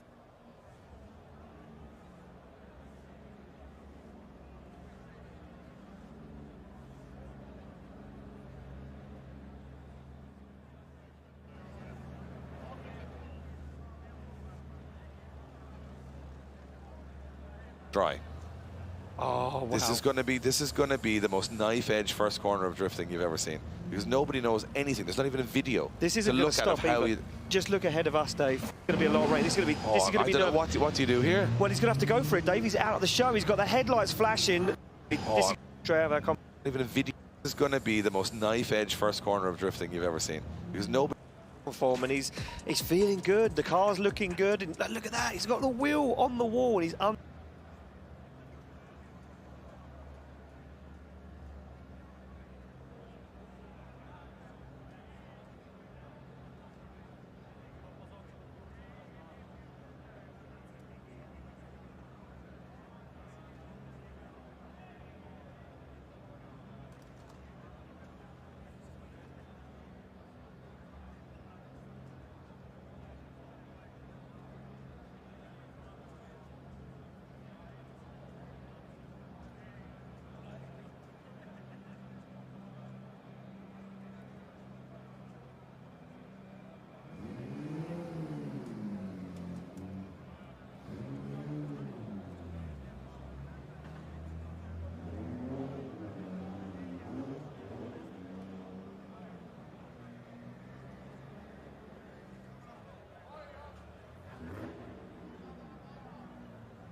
track, but there's a roller coaster at the back of the circuit. Yeah, I was trying to see, could I see the track for scientific of about, I'd say that's probably one. Then you plummet to Earth. So For that moment, it's great, and after that, it's terrifying again. So, coaster, that is probably in my drift event. The only one. The only one I've ever been on. It's incredible. We're here in a theme park. It's like you put, I don't know, motorsport in Disneyland and just spun it around in a circle. Reinhardt from the Czech Republic, ready to rock and roll now. Can he as a left snappy transition, fine job done across the line, and that could be the course there. He's put in a pretty decent first corner here. I think the first corner was one of the stronger parts. Gets out to the wall pretty early, gets to that zone, just starts to drop side of the track. Lucky that curb was right now, right? It's on through here. Got a little bit was wide in a here. Road traffic accident. This is where he just starts to drop off that outer zone, and this weekend start that run. So a little too snappy here. One week. Driver, it is going to be Oliver Randalou from Estonia, two-time Estonian champion. Score at the moment. An interesting note that Michael Ryan was actually in a road accident on this year. Would like a good result here. Yes, Wednesday. Stays strong way to the air. Falls down as Oliver Randalou enters 9 wide here. Very wide. This is where he starts to drop off that outer zone, but he will. Look at that car, had absolutely no strength in the back. He pushed through the wall, keeps this one going as he fires out to the outer zone. Oliver Randalou now transitioning back. This is a good line so far from Oliver Randalou, nice and wide here, that's what you want to see. It took a lot of it. The driver was okay. A 79 on the board for Oliver Randalou from Estonia. Good job from Oliver Randalou. A couple of drivers strong. We're moving in reverse order of the championship if you're just joining us. So as we go along, we get higher and higher in the championship order. The championship order quite, you know, what a mix at the moment. And that bubble on the transition just to the horsepower up to the neutral finish. The handbrake quite a lot. The judges won't like it, but he's not going to like that correct zone to not make too much. The rest on out, not too many in there potentially washed from the first hurdle. Especially if it's high 70s, low 80s right now, might just be enough. And there you have it, a 70 on the board for Manuel Vaca. There was a couple of mistakes in there, a couple of wobbles on the transition. Still a score on the board, a lot of big names dropping out. And next up we have Alex Holovnia from the Ukraine. Two-time. Let's see if he can handle the first time ever we've come to Finland. He's 100 horse, almost over his extended fast run. It's very nice. Nice initiation, balances that car, and then absolutely dialed. Tension on the handbrake, bold. It's a score. Yeah, a lot of the judges scoring, hovering around there. You can see. So we move it along. Alex Holovnia putting a 79 on the board. We move on to Juha Poitalaxo. Well, big story because he blew the engine up in practice early. The line, and he certainly that's absolutely ripped. It's a from Juha. I'll be honest, well, there would practice more local than everybody else. A little to pick apart there. No, very smooth. But look at this, an 84. He's rewarded for it, Dave. Yep, 84 on the board for Juha Poitalaxo. Proud of the. In every single grand in this man, it is the one. From the 11. If he can keep the job done, so I want a 95. Remember, too fast. He would rather go a big angle. I like this section. Lovely, and it just says that. So 87 on the board, and that's the difference. That 15 out of 20 in style. We've watched a few Max Heidrich. Oh, we talk about stylish. Here's a man who turns up with a diesel Mercedes-Benz wagon. It is, of course, Teemu Peltola. Newton. That first corner onto that inside zone, transitions back a little snappy, but he makes it work. He extends the drift, and this is quite good so far from Teemu as he fires out really nice and wide. This is the last section. People have been struggling here. Take it up to the wall. There he goes. He's had a couple of laps on this track where they were testing it, and they look like they've paid off because Teemu does a hometown here on these races. And you there's so much character. Absolutely dialed, and this, here we go, look, 4 in. What do you get? That's what you get. Yeah, you get Black Smoke Racing. 85, Dave. He's rewarded for it. It was full commitment. I liked it. And the line was. Doesn't matter to the moon with that 85 for impressed with. Yeah, exactly that. There's a lot of people now starting to step up, starting to realise that the big names are full the line. We 6-cylinder engine. Car had the power, and it looks like it's got all of the power now. Stays in outside zone 2 for as long as he can before he flicks that car across the circuit. And this is nice, very quick through the centre, deep on outside zone 5. He looks for the transition back, keeps it clean. One more outside zone to go. He's up higher on the wall, across the line, and Joachim Andersen with a statement. So you can see Rovan Pera and Zalewski looking super comfortable in practice. He was struggling. It's all about being some sort of Joachim Andersen qualifying runs. Completely right. A little bit heat. People that are consistent are dangerous. 78 judges not liking it as much as us. I can see a little bit of the lack of commitment and angle scores, but style and angle. Now, if you want to see style and angle, if you want to see commitment, you want to look that up and you Google style and angle and drift. So Oren as he absolutely, he goes a wobble there though as he transitions back. It's a little wild. It's a little ragged. Broke a half shaft. I thought he was in big contact with the water. As you said, it made a 0 for him. Yes, and shutting it down. Right before the. I'm going to. anymore. All I know at the weekend. If you own a body shop, or Yeah, it's 70. He can hold it. That is absolutely sensational from Kevin Pizor to the track. Pizor like a man out of nowhere. But analysed, nailed. Right, the transite zone 4. And you know, to myself at pretending we know that back.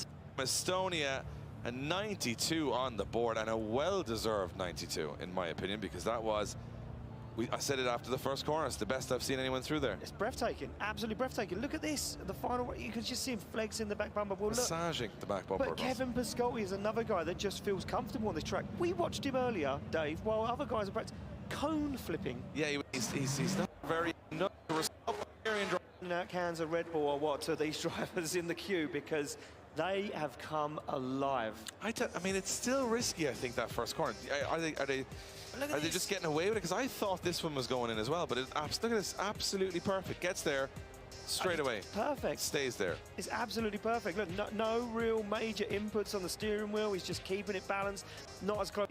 Tim, he's been doing this all day. Wow. For Kevin Pascotti, he slots himself into 2 traffic cones on top of each other. And we've got Adam Zalewski coming off the recovery truck in the pits right now. There's the front wheel. Yeah, it's I wonder is it just wheel or maybe suspension. Anyway, we'll get back to that in a moment, guys, and let you know how Adam Zalewski is doing as we move on to Benediktas Chirba. A little bit of mixed form. Had a good run off the top. I couldn't tell you into it too early. And guys are getting falls of it. I could run 60 in hand. I think it's comfortable to get you through. If you don't hit it, a place to be. Pretty easy. And not an easy track to do it. So it goes to show how comfortable they are. And then again, some drivers like the tight technical circuits maybe more than the big speed tracks like Sweden or Riga. So that's why the championship doesn't have too many. Conversation with qualifying. An 88 on the board for Germany. He gets into 3rd position at the moment. That's a fast track, country and country that it. Right now, and you know, a lot of the Lithuanians and the Irish, they're used to these kind of small, tight circuits. A lot of left foot brake from Garvey being super precise as he comes through that, and he pushes out wide. This is very solid. And exactly what the judges want so far. A little bit early there. It could have been a little wider on that outside zone, but still pretty solid from Garvey. Just a little tentative coming through that last section, but again, another very solid run from a youngster making big waves first year. Maybe a little end of that one. And that nice transition. Very great. You know, we know Dylan Garvey can pull it out towards the second half of qualifying. And new names every year. You know, someone like nobody on the grid with low horsepower. Let's be high horsepower and high horsepower. There's no nice guy. Zone 2 early though. Does get there in the end now. Dials on the angle. Looks to flick that car across the circuit for outside zone 4. He's been really evolving this year as a driver and feeling more and more comfortable every single event. Full throttle transition now as he goes all the way as well. A fine day. Do you know what? Ice cream. That's what I'm worried about. I think we standing room only. Place sold out. Temporary grandstands, permanent grandstands. Wins this year. Well, the whole of them now saying, "Oh, finisher looking strong here." This 27th position, so scores are creeping up considerably now. Yeah, they're starting to get there. They're starting to get there. And we move on to next up, the guy that everybody can't take their eyes off. It isn't Naoki Nakamura. This is the 2-time Japanese champion, able to roll here. Look, and I said it, this is the kind of track that suits his driving style. Nakamura fires in, looks for the outside zone now, looks for outside zone 2, absolutely nails it to the wall. He's super fast, he's got incredible pace. Flicks it through, looks for outside zone 4, and he gets there, but it's a little shallow now as he's absolutely ripping down, but he's very wide. Welcome back to Finland, round 3 of the Drift Masters European Championship. We had the course on hold for some extreme weather. We had thunder, we had lightning, we had flooding, we had rain. The track team have worked tirelessly over the last 20 minutes to half an hour to remove some of the concrete blocks from around the edge of the circuit, alleviating the buildup of water. Very clever stuff. And it looks like we will continue the remaining 35 or so runs of this qualifying session in full wet conditions.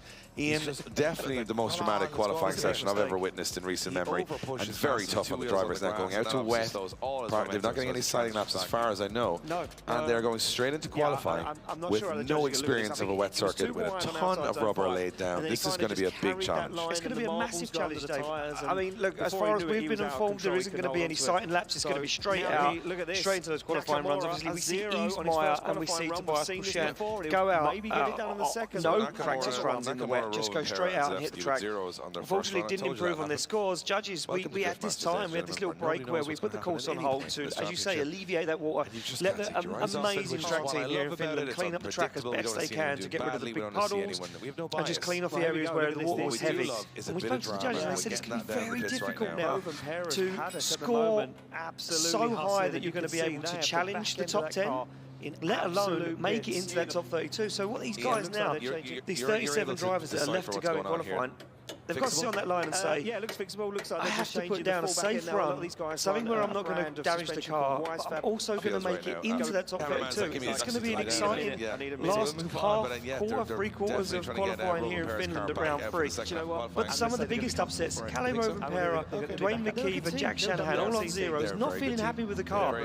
Can they get the cars repaired? Can they get those cars to work, especially now in these weather conditions? Itay Sade, the Israeli driver, sits on the line, one of the first contenders now to go out on this new circuit, almost untested. Yeah, we're hearing word that Dwayne McKeever, at the moment, not able to find the spare parts he needs to get back on the track. Kalle Rovanperä, they've closed the pit area, saying something more serious wrong with the car. And we don't know if they're going to make it back. And Kalle Rovanperä coming up a lot quicker than Dwayne McKeever is, because he's currently leading the championship. Here we go, we're back in action here as Itay Sade from Israel takes to a very wet circuit. Expect thrills and spills from here. Yeah, this one's going to be tentative. You can imagine now Itay is just going to play this one safe, try and keep himself out of danger. He scored a 61 in his first qualifying run. We know the cut-off is still 70 at the moment. We are back in action live here at round 3 of the Drift Masters European Championship 2023. And what can Itay Sade do? As I mentioned, it's going to be difficult now to improve on these scores, especially in these weather conditions. But these drivers that can adapt, they will be rewarded. Goes for that transition, wheels over. Will be a little bit lenient on that curve. Doesn't get to the wall, keeps it safe on the foot brake across the line. Itay Sade, the Israeli driver, job done, and the first driver in the wet to put down a qualifying run. Well, I think the big thing here is, can you improve on your score in these conditions if you haven't already got a good score on the board? Yeah. And that's the question. You look at Itay, he's on a 61 in the dry. He's coming out here in the wet. This is really good at the start of this run. Gets to the edge of the circuit, does exactly what he needs to do. However, the unpredictability of having to adjust every 2 hundredths of a second of what the conditions are means that while he looks good here, he straightens up here, he reinitiates on the handbrake and just doesn't get very wide here. It's kind of on the inside of the track, expecting maybe a bit more wash from the conditions, part of the pun. Then he gets up onto the bank, and then at that point, it's not a bad run, it's a good run. But what way will the judges look at it compared to, it's an 80 on the board? And I was just about to say, they have to allow that this is much more difficult conditions, and it looks like they have. Yeah, they certainly have, and look, and you know, they've taken this into consideration. Obviously, these judges have been judging for a very, very long time, and it just goes to show you it can be done, but still, those people, those drivers in the top half of the championship, the top half of the leaderboard at the moment, I don't think they're going to be tested. Off the line is going to be Christian Salmer, the Estonian driver in this crazy BMW 1 Series. NASCAR V8, no power at the moment makes any difference because the playing field is leveled at the moment. He's going to go very wide, he's deep, he's in the wall, and he's aborted that run for the moment. A prolonged amount of straightening. We will have to find out how much of a straighten the judges are. Like he was flirting with a zero there, that's a big zero. And it looks like it's confirmed from the judges that that will be a zero, complete loss of drift. And that's the knife edge. I mean, the run not spectacular maybe from that point on, even to score higher than... Oh, and he spun it just before the finish line and over rotation, and that's definitely going to be a zero. So it goes to show how talented Itay Sade's run was, because he scored an 80 in the wet, and then we see a driver come out with a little bit more experience than him and actually suffer more. And I'm just trying to think, Dave, last time I checked, Israel wasn't the kind of place that you have a lot of rain, right? Well, you know what, at this stage now, a big smash to the wall there from Salmer. I'll tell you one thing, once you hit that wall, it's over now. You're not going to pull that back. No. You can bump along a little bit. If you hit it hard enough, it's going to, your front wheels have lost all traction. It was the upset, yeah. And then again, at the end of the run, he goes up on the bank and he over-rotates again. So, you know, whatever decision it will be, it's a double zero for the Estonian driver, Christian Salmer. And this is the trouble. I mean, if you're Jack Shannon, if you're in Dwayne McKeever now, even maybe not able to get back out again, he definitely woun't have broken half shot in the rain. No. So this is a lot of the stuff that you're looking at. David Karkoshik, he's outside as far as I know. Yeah, let's just have a look. Yeah, Karkoshik at the moment sits in 36th place. Obviously, 71 is the cutoff. 71 is now the cutoff, so he sits out of it. Kalkanen now sits on the drop zone, as you can see on your screens right now. Look, let's see what Karkoshik has got. He needs a 71 or better. We know it can be done. We just see it from the Israeli driver, but can the Polish driver, David Karkoshik, get the job done? He's up into the outside zone. He's managing to keep a nice distance from the wall, balancing that car as he looks for that inner zone, goes for the transition back. This rain really played a different card into the hand of all these other drivers now as he fires through. He's looking a lot more controlled and dialed in as he goes for outside zone 5, gets it done, looks for the transition to 6, keeps it on the tarmac in the zone. You're going to be seeing a lot more corrections, a lot more use of the handbrake here to balance that car very slow as he crosses the line, but he did get into that final outside zone. Yeah, it wasn't a bad run by any means. I mean, he got all the zones. I mean, a lot of guys struggling with the level of pull in the drive. You know, it's a gripped up car, how do you keep it washing? Well, you can go wherever you want now in the wet. You've got so much more time. And Karkoshik does a good job. I remember thinking back to the final in Poland last year, he was one of the drivers that really handled the wet conditions better. Because he was tentative and clever, he didn't overcommit. And right here you can see he did a good job on that first wall run. This is really good in the wet because you know how, look at the amount of marble left and all that, you know, excess rubber left up against that wall. So he does a really good job, very wide here, fulfills the zone. As you said, only real hiccup for me was the actual last corner when he actually couldn't, he was falling down the bank basically. Yeah, he just couldn't get the traction to keep the car up in the outside zone, unfortunately. And so he hasn't got the momentum to get high in the bank, gets up and then he falls down. Watch, he falls down, so he just has to hammer the throttle to try and keep it going, but he does. So it's going to be a decent score, I think, here. Yeah, I think he's going to have scored well enough to get himself into the show for tomorrow. That top 32, obviously, tomorrow is what everybody is playing for, and that's where it all counts, Dave. That's what it all counts. The big show, the top 32. Yeah, you don't want to come and not qualify. That's kind of a failure of a weekend. A lot of guys would say qualifying is the first step. 77 jumps him up into 27th position. So he's not safe yet, but he is safer than he was, and that will eliminate Ville Kaukonen into 33rd position. So right now, Michael Reichardt sitting on the drop zone with a second run to go. Felix Lindvall, he's in the Mercedes this weekend. He was in the S15 in previous rounds, and this is every run here. You just hold your breath. You don't know. It's that first corner. You get through that, maybe it might be okay. And I'm just thinking now, Dave, it's a big, heavy car now. I know it's not that much heavier than his S15, but it's a bigger car now. A longer wheelbase. Is this going to help him out a little bit? Looks like he's got it dialed. He is out of that outside zone too. He was just dropping a wheel off the edge of the white line, or what's left of it, as he balances through, puts a wheel up onto the curb, looks for the outside zone 4. I'm not sure if he managed to make it out that far in these conditions now, as Lindvall goes very wide there, flicks the car back across the circuit. Now, can he make it up onto the bank? We know he needs to get up there and stay high. He certainly gets the job done there, drags the back bumper along the wall. Job done for Felix Lindvall. It's a good, do you know what, funny enough, the first corner was his weak point. He just didn't get out to that outer zone 2 as early as he would like and stay out there as long as he would like. He wasn't super wide, but the rest was really tidy. Yeah, it certainly was very tidy, and kept the car where it needed to be. The only thing is, it's not as fluid. Just take a look at this. You can see the rain's still falling at the moment. For you guys at home watching along, you can see it there. Still absolutely coming down. Here in Finland, you can see what I mean there. Just out the outside zone, you can just see the remains of that white line. You can't even see the outer zone. I wonder, in the car, can you actually see where you're trying to go to? I think now the drivers are going to be looking for these cones positioned on the wall. 75 stays where he is with the 79 and 21st position. And Lindvall will be hoping that no one can really strengthen their second qualifying scores. That close to the walls, you can see the water pouring off these cars. Diogo Correa, he had a solid first run. He sits in 12th position. He's got an 86 on the board. I think that might be enough. Yeah. I'm almost going to go out on a limb and say it is enough. So he doesn't have to risk too much here. He can just take an experienced lap. Then again, it's Diogo Correa, so he's probably going to go crazy. So I'm just listening to you say that, and I'm thinking, this is not the Diogo Correa that I know, Dave, that's for sure. Right, shallow on outside zone 1. Can he make it work? Fires the car on an angle. He wants to make a statement here. Correa, though, tags the wall and it pushes him away. It won't take a lot now to upset the balance of the car on this absolutely soaking wet circuit. Diogo Correa looks for outside zone 4. He's going to go very wide here. Gets the job done on that part. Transitions back. Nice transition to outside zone 5. Back on the throttle nice and early. Adjusts it on the handbrake as he fires the car into outside zone 6. Now looks up the bank for that final outside zone. He gets there and it slowly starts to fall away across the line. I mean, it was an aggressive approach to the first corner for a man that didn't need to be. And I'm not sure how much rain practice you get in Portugal, but he's doing a pretty good job. Yeah, another country that, you know, if you were to pick them out of a geographical sense, you would say Portugal and Israel. Doesn't rain there much anymore. But they're doing pretty good out there. Correa gets very late to the wall, just scrubs along it. And at that point, he's almost over-rotated the car, so he just pulls away from it. He keeps it moving, but it's the wrong line. You can see the score dropping from there.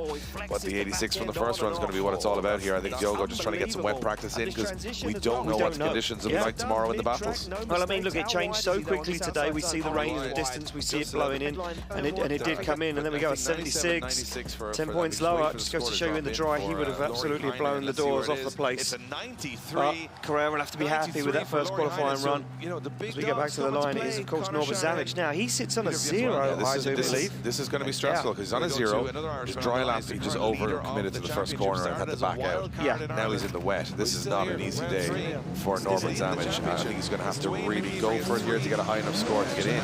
Then he's never had any wet practice. So this is so stressful. Yes, very stressful. And as you can see, flicks the car across the circuit. He can't make that same mistake he made in his first qualifying run. Now he's gone a little deeper on that first outside zone compared to anyone else. He's in outside zone 2 comfortably. Tags the wall, just about keeps the rear wheels in it. It did upset the balance of the car. Now looks for that inner zone, looks for the transition, and it will take ages for that car to transition and change direction across the circuit. But he dials it in, gets it nailed now. Zavic a little straight and a little wobble, goes for outside zone 5, dials the car back on angle, looks for the transition through 6. It's very shallow now. Can he make it work? He's in the wall, he's up onto the outside zone, across the line. Did he do enough?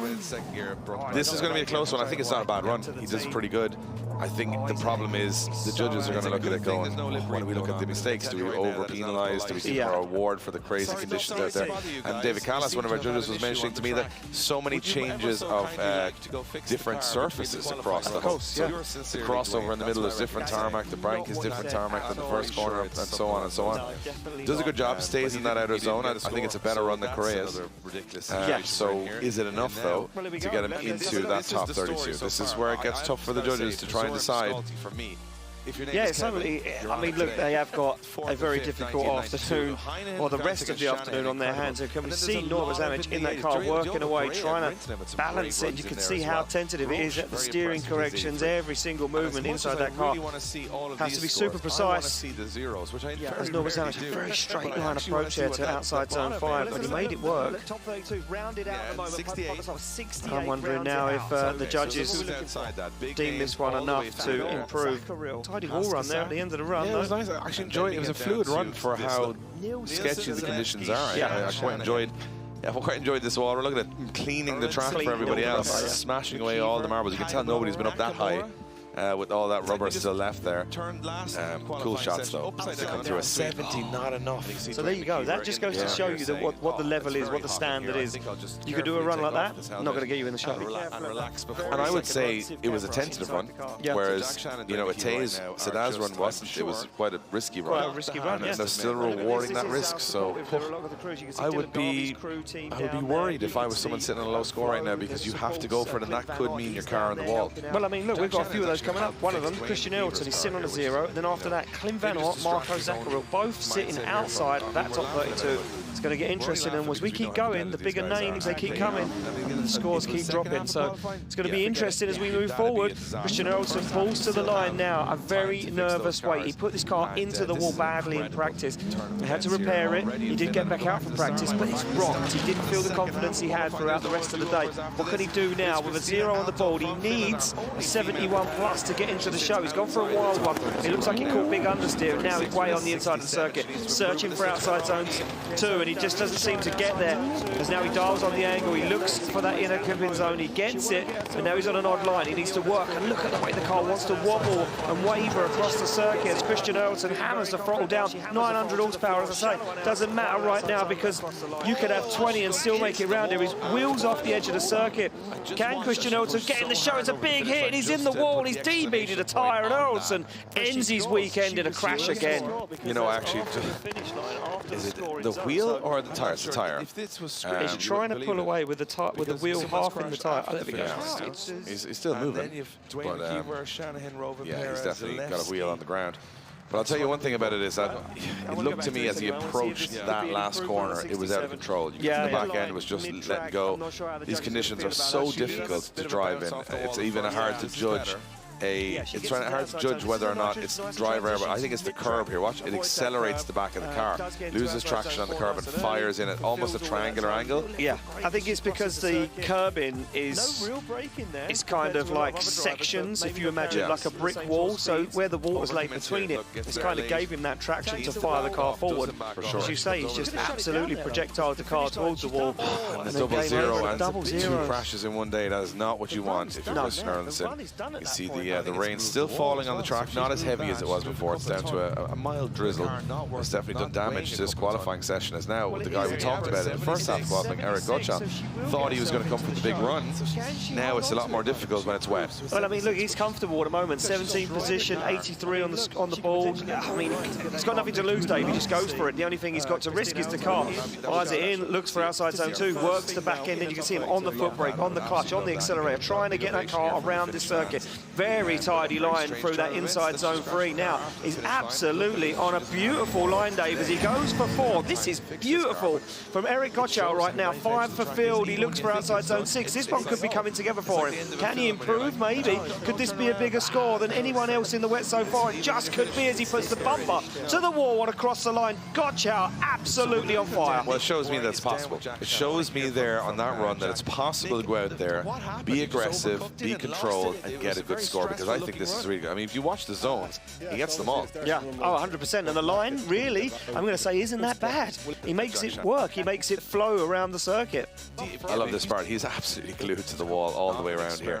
Just backs off just towards the end, but he still has a wheel in there. And as you said, the line was good. It was fluid. We saw a lot of wobbling from other drivers in the wet. There wasn't much from Eric there. He was very fluid through the course. Yeah, he was. And even here, I thought he was going to go in the wall, but he kept the foot down. And look at that, it's perfect on the outer zone. Absolutely fulfilling it more than anyone has, I think, in the dry either. And then even wide here, a lot of people cutting the course here. He stays wide. He goes as wide as anyone else. Gets that transition done, and then gets up on the wall. I mean, I'm not sure there's much for the judges to criticize. It's difficult to get that style point when it's wet because you're not getting the smoke, you're not getting the speed. And 87 puts him into 11th position. Eric Gottschalk improves in the wet. Watch out for him tomorrow. He is going to be one tough driver to beat if he can do it in the dry and the wet. Well, there we go. It just goes to show you can almost test those top 10 in qualifying. Eric Gottschalk was almost there. Look, a man that is very good in the wet. He practices a lot in the wet in the Netherlands. Is this man, Clint Van Aert? Well, he needs it right now. 67. He'll want to get himself in the show. The wet is where he trains all the time, so this should be second nature, but he misses outside zone 1. Clint Van Aert will need to find some form here. He's up onto the wall. He's dragging the back end of that S14 along the wall. Almost over-rotates, but he keeps a hold of it now as he looks for inside zone 3. Absolutely bounced ball, but a big wobble. A big stall up for Van Aert as he now back onto the power, back in gear. Down the circuit he comes, but another big straight, and this one falling apart. He completely misses outside zone 5, and Clint Van Aert is rocked in the weather as he cannot seem to find any form. He comes up to the wall, he tags the bumper along the wall and across the line. It's job done, but I don't think that's enough, Dave. Yeah, it was a sketchy one from Clint, and we've watched him grow into this championship and grow experience, and I think that's probably one you won't want to watch back. It's a couple of errors in there, a lot of straight. This is the problem for me. Initiates too early, completely misses the outer zone. Now he's on a weird angle towards this wall where he has to kind of slow up. He does a good job of getting into the wall, but he kind of hits the wall to get into it. Stays late in the zone, maybe a little too late in the zone, but you get away with a little bit more in the wet. And this was good for me, getting right to the edge of the wall, but look straight in here. And again, he expects the car to transition and float, but it doesn't. So there's actually a lot of grip in that car, in the car. Maybe not the track, but again, look, trying to transition, the car straightens up in the middle. So I think they've dialed every bit of grip into that car, and it's actually got more than he thought it would. Every transition, it almost doesn't transition. No, look at so that. Not enough for Clint Van Hout from the Netherlands. It's a 54. Probably a victim of circumstance there with the weather. And I can see that being a tail of the tape for the rest of this qualifying session. Yeah, I agree there, Dave, because we move it back to the start line. It will be Marko Zakaril now, the driver from the Czech Republic, to pull up to the line to throw down. Look at this as we see scenes in the paddock of Calificare turn Supra, making his way back out onto track for his second qualifying run. Look, he had to get it done. They had to find out what was wrong with that car to fulfill a second qualifying run, or it would have been another weekend wasted for the team. Yeah, back on the line we go into the Czech Republic for Marko Zakaril. He sits outside the top 32 with a 64. Has to improve. It can be done. Eric Gottschall showed it, but you can't make any errors. This is very wide very soon. Maybe it's the right line. Maybe that's the clever line. Go wide early, get the scary bit done, and get to the wall quick. As Zakaril, just no grip whatsoever on the track there as he tries to manhandle the car through the course as it goes wide to the edge of the circuit. This is pretty good so far from Marko Zakaril, doing exactly what the judges want him to do, getting all those zones. Zakaril looking even stronger in the wet than he was in the dry. Maybe he does improve in scoring here. Can he get to that last wall? You bet he can. Nice job from Marko Zakaril as he pumps the wall on the way across the finish line. Yeah, that's a very nice run there for Marko Zakaril. Gets the job done. It looked fluid as well, and I think the fluidity and the control is what's going to be rewarded. The bravery on initiation for me. You were right, Dave. Look at this. Enters very, very wide, fulfills outside zone 1, and then gets to the wall early and just kind of gets himself balanced, gets himself set up, sticks the back end on the wall and says, right, let's ride this one out until the end. Luckily, these drivers all wear full safety devices. He's in that out of zone so early. Like he's about 20 feet in it before he gets to it. But will that be? I think it'll be rewarded. I mean, you got to say he took a risk on the initiation. He went for it. He more or less got through every zone on the course, so the judges are going to have to reward that. But is there amazing amounts of angle? Is there amazing amounts of style? Probably not. And then at the end, that mistake straightened up a little bit, hitting the wall a little too hard. But it is a big improvement. An 87 on the board for Marko Zakaril, jumps into 12th position. And it goes to show that I think the wet, if you can hang, you're getting rewarded for it. Yeah, well, there we go. We go back on the line. Pavel Grosz now. Sits with an 83. Look, we were discussing this off camera, saying, God, you know, if you were in that top 15, would you go for your second qualifying run, or would you sit it out? Well, Pavel Grosz, just outside of that, he's in 18th position. He's gone for it. He's decided, look, nothing to lose. I should just fulfill my second qualifying run. Maybe I'll improve. And look at this. He gets to it, and he goes for that wide line, and he absolutely nails it, and it works. That is the key. You got it right, Dave. Get to that wall early. Get yourself set up and make it work. And this now starting to come together for Pavel Grosz as he looks for that outside zone 4 on the throttle, starting to feel a little comfortable as he comes down the hill over this little bump. He's very deep on outside zone 5, but he's making it work. He's right to the edge of the circuit. Gets 6. This is a beautiful line for Pavel Grosz as he gets to the wall a little early, tags it, upsets the car, but he's across the line and job done. And this is a big statement now. I was going to say, until that last wall tag, that was the best run we've seen in the wet. That was really nice. Everything about it for me was fluid. It was smooth. He was close to everything. There was very little minimal errors. Look at that, just scrubbing along the wall there. I think this will be a big score irregardless, but I think he could have been troubling people near the top if he hadn't hit the wall as hard. And I mean, that was almost going a little too hard towards the end, but I love the smoothness. Very little. Watch the front wheels. Very little movement. Everything was smooth. It was solid. It's just here at the end, he just went a little too hard. There you have it. 86 for Pavel Grosz. Does improve in the wet, and I think that was as good a run. I think he would have troubled into the 90s if he hadn't hit the wall. It was so good. And I made a statement to say I don't think it was possible to challenge the top 10. Watch the wheel. I think he ripped the rim. He ripped a piece of the rim off. Wow. There you go. That's how close you don't want to be. Skimming the rim. Bit of alloy wheel repair there. Bit of a lathe. Bit of machining done there. Repair that wheel. He'll probably put it in the bin and get a new one. Anyway, Jakob Kroll on the line, off the line. Well, he's currently in 24th position at the moment. And Jakob Kroll, I think he's going to follow suit. I think everyone's starting to work out now. You need to be wide, and you need to be wide early to get that zone zone. He does tag the wall. It does upset the front wheels ever so slightly. Stays in it, though. Stays in outside zone 2. Now comes through, picks up that inner zone, looks for the transition. And this makes it so easy because it takes forever for the car to transition. But now it starts to get a little sketchy. You start coming down the hill. You start to pick up that speed in outside zone 5. He's on the handbrake very early for a long time. Goes wide. Looks for the swing back into outside zone 6 now. Doesn't want to make the same mistake as Welsh. Doesn't do it. Gets to the wall, gets to the outside zone. And again, another one across the line. Yeah, they're managing it. They're really managing the conditions now, and they're obviously learning from watching the runs before them. For me, Jakob does a great job here. Goes early to the wall, gets wide. The only thing is he's got a lot of handbrake through the whole run there. Maybe the right call for not making a big error, but he thumps into the wall there. And I think a lot of the judging will be looking at, say, you know, those big drags to say, oh, it's been too safe for me. He's kind of making sure that he's not in any trouble. For me, this is probably the biggest error when he transitions back here. It's a big drag. Watch the back end of just like handbrake, big drag over there. I mean, I'm not saying I would do it differently or anyone else would do any differently, but I'm just saying we've watched a couple of guys improve from that. Yeah. And he kind of stays where he is in 22nd position with another 78. Pretty much the same as his first course. He's done pretty good in the wet and the dry there, to be fair. Yeah, consistent in all weather conditions. If we go back on the line, Mikkel Johansson, 44th place at the moment, out of the competition. Fingers crossed. That's the feeling of these guys. They sit on the line, they say, who knows, let's just try and make it round and try and survive. What this track has got to throw at us now as Johansson flicks that car. Big angle, looks for the outside zone. He's on the throttle nice and early, but he's very shallow. But now he works the back end of that BMW in to outside zone 2.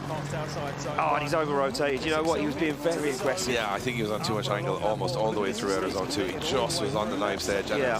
To be honest, that's the problem. When you go to that edge of angle, one little wobble, one little change of surface, one part that's a little more you're at full extension. You've nowhere to go. So didn't leave any in reserve, and it's a 0 for Michael Johansson. Stays at 44th, which means out of competition after a very strong showing. Yeah. First round. He's out of competition towards the end. He's furious with that. Yeah, just going to finish up the run, and yeah, he'll know himself that the end of the weekend has come. Here's a big one coming.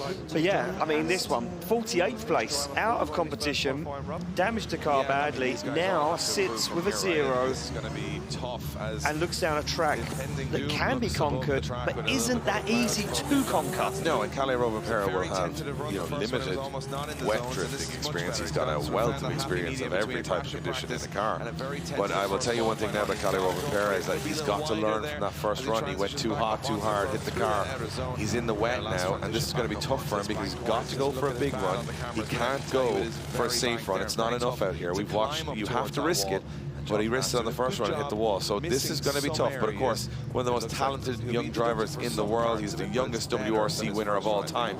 This is a guy that's got to come out here laser focused and get the job done. Well, look, if there's a man that can judge changing weather conditions and changing levels of grip, it's going to be Rovanperä, as he absolutely nails the initiation, gets it done. Now, can he find outside zone 2? Of course he can. Gets the back end of the super index, but he's wobbling on the white line. This might not be the cleanest run that we've seen so far in the wet, but Rovanperä just needs to score. Transitions through, he looks for that wide outside zone, and he looks like he's going to make it there, but there's a little upset. Now as he transitions, looks for outside zone 5, he's carrying a lot of speed. He shallows up the angle and dials it in for outside zone 6 on the handbrake through that zone, just making sure he gets there. He's going to go wide for that final outside zone across the line. Job done for Rovanperä, but is it enough? Yeah, it's hard to know. It's a solid run. Yeah. Definitely a solid run. He got what he needed to do done. But is it enough to score enough to get him into the top 32? We obviously have big dry, you know, condition runs in there. Rovanperä sitting on a 0. So is it enough to creep into that 32? I don't think it's going to be right at the top, in my opinion. No. But it's going to be a score on the board. A lot of handbrake just to settle that car as he came into the first corner, not taking any chances like the first run, not being as wild as the first run, coming out of that zone just a little early for me. Just a wheel on that white line as well. He just about holds on to it, Dave. I mean, like, he is on a fine line between enough and not enough. Yeah, no, he's had success in Japan this year, drifting. He won over there. He's obviously last year's WRC champion, so this guy's just been picking up trophies everywhere he goes. But he's under pressure here today. Fire in the car in Sweden, knocking him out of competition. He hits the wall on his first qualifying run. As you can see the damage on the rear end. But he does a pretty solid job there of getting around the track. No major errors. Not perfect. Look at that for proximity to the wall as he comes towards the end. It's a 78. So he creeps in to 27th position right now with a lot of zeros still on the board and a lot of big drivers yet to go. Nervous times for Rovanperä. It certainly is nervous times for Rovanperä. And we move it along to a man that is also out of competition, is of course the one and only Adam Zalewski, the former Drift Masters European champion. I mean, it can be done. We've seen it can be done. We've just witnessed it be done. Now it's his time to prove he can do it, Dave. This is it. This is going to be another nervy one for Zalewski as he fires in. This is where it can all go wrong. You got to get onto throttle quickly, and this is where you settle the car. Don't let it go in too much angle. Does a good job of that. He's under control. He's just fighting the grip. He's not sure. Remember, these guys have not done any practice in the wet. They don't know what the track is like. They're learning as they go. This is a little sketchier from Zalewski here as he comes on and off throttle. Doing a good job of controlling the car. Nice transition, just barely dipping a wheel into that outer zone. And it's not a risky one, it's a tentative one, it's a safe one, and it might be enough and it might not. Oh, he's had a big error coming up towards the last corner there. He's had to back off, and the judges will watch that. And if I was looking at that run compared to Rovanperä's run, Rovanperä's looked cleaner to me, and he only creeped into 27th position. So this is worrying times for Zalewski. It certainly is worrying times. Let's take a look at this, break this one down, see where it all went wrong for Adam Zalewski. You can see how on and off the throttle is. He's dabbing the foot brake, he's trying to keep that car balanced. These weather conditions are not easy. These cars are on the limit of understeering, oversteering, but you know, over-rotating, and he's balancing it right on the edge. This is where it comes to it. Watch as he goes to the wall. Throws a little too much angle at it. Has to avoid going in the wall. He backs out. He backs out of it. It's just a little stall up. It's not a disaster. No, but it's just a little stall up, and when it's tough enough to score in the wet anyway. We'll see what the judges say, but Zalewski, I think is that his exhaust? Exhaust is down on the ground. His exhaust is down on the ground. Maybe it's something from the impact in the first run. You can see he had the exhaust pushing the water as he comes off throttle. And it's a 64, and Adam Zalewski goes out of competition in qualifying. Big shocker here at round 3 of the Drift Masters European Championship, and that is 2 rounds in a row with no qualification for Zalewski. Never seen the likes before. No, never seen that before, and huge upset. Mikael Reichardt at the moment sits in 34th place, so the cut-off now moved up, and it's now a 74 required. We did say the scores would be big. We wasn't expecting a massive rain downpour, so we may have seen them higher, but look at this. Reichardt now fires through outside zone 1. He's out of the show. He wants to get himself in it. Oh, he's right to the wall. Reichardt, nothing to lose at the moment. He says it's do or die at the moment. It's go big or go home. As Reichardt fires through the centre of the circuit, very tidy line. And this one looks fluid. And that fluidity is being rewarded at the moment. And look at this, deep on outside zone 5. I'm going to go out there at the moment and say this is one of the best runs we've seen in the wet at the moment for Reichardt as he gets himself into that final outside zone, dials it onto the outside zone, tags the tail light and across the line. Yeah, that finish line couldn't come quick enough for Michael Reichardt. He was like, just get across the line and get it done. Again, it looked to me like the mistake comes on the last corner. I thought I was worried from here when he went up on the curb. I thought, is he going to get a little bit of the back end get away from him? But he does a really good job. Looks, smashes into the wall, but not enough to upset the car a whole lot. Not a lot of weight or structure in that part of the car.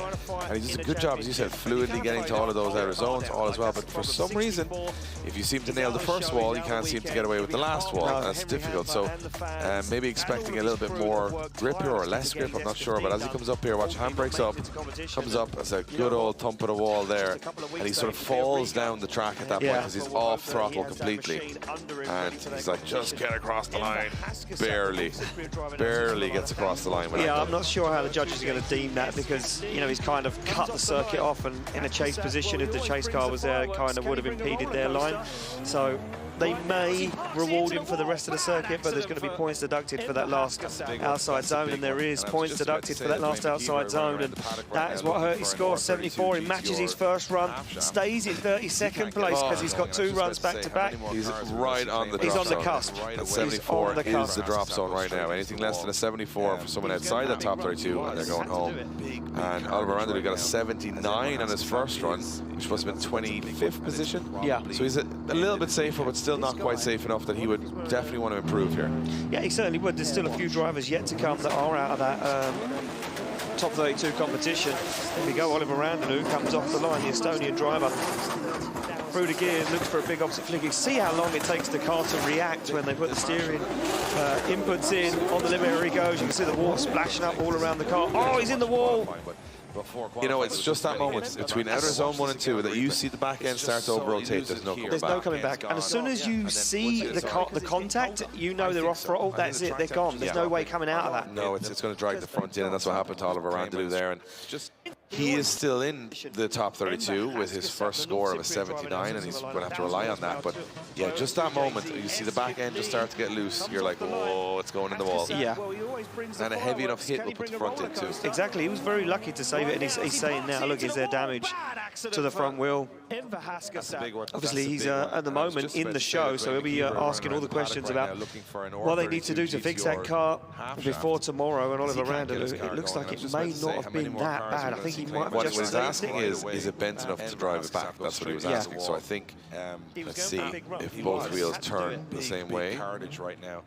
No, yeah, look, he's being told no straight away. So there we go. We need recovery on the circuit. And Oliver Randall, one of the first drivers after the short break we had due to adverse weather conditions to be recovered. Crowds look absolutely. He gets, I mean, these Finnish fans standing out in lightning, thunder, rain, applauding every driver. Just I see what such they did. An incredible bunch of people. Oh, unbelievable. Very hardy. Good in all weathers. Yeah, I think they have to be. They're good in all weathers. So we got a recovery on track. I know what they did. They all went to the bar. They had a cold beverage. And came back. And then they came back. And they're absolutely strikes all and now they're flying. Yeah, flying fins. Hey. So the recovery truck is back out again. Yeah, done a lot of seat time. He knows the track. If he spins now at this point, he's no excuse because he's done a lot of laps here.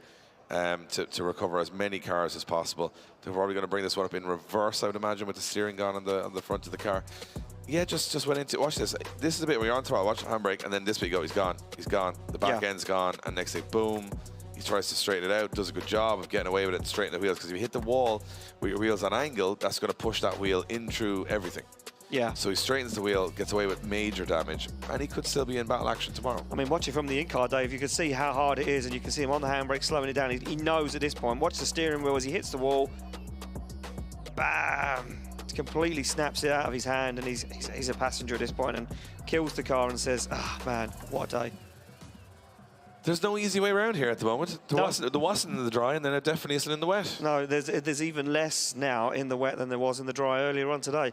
And there was a lot of drivers that were struggling in the dry, that's for sure.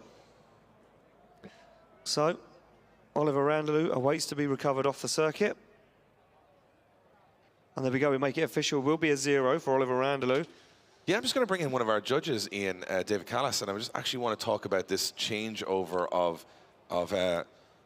from dry to wet, what the judges are looking for and how they're figuring these scores out. It's going to be interesting, right? I want to hear from the horse's mouth, as they say. Yeah, of course, yeah. So we're going to jump David Callis in here and have a word with him and see how they're, how they're adapting or how they're changing or how their scores are affected by this weather conditions. David, look, roller coasters, on and off the circuit.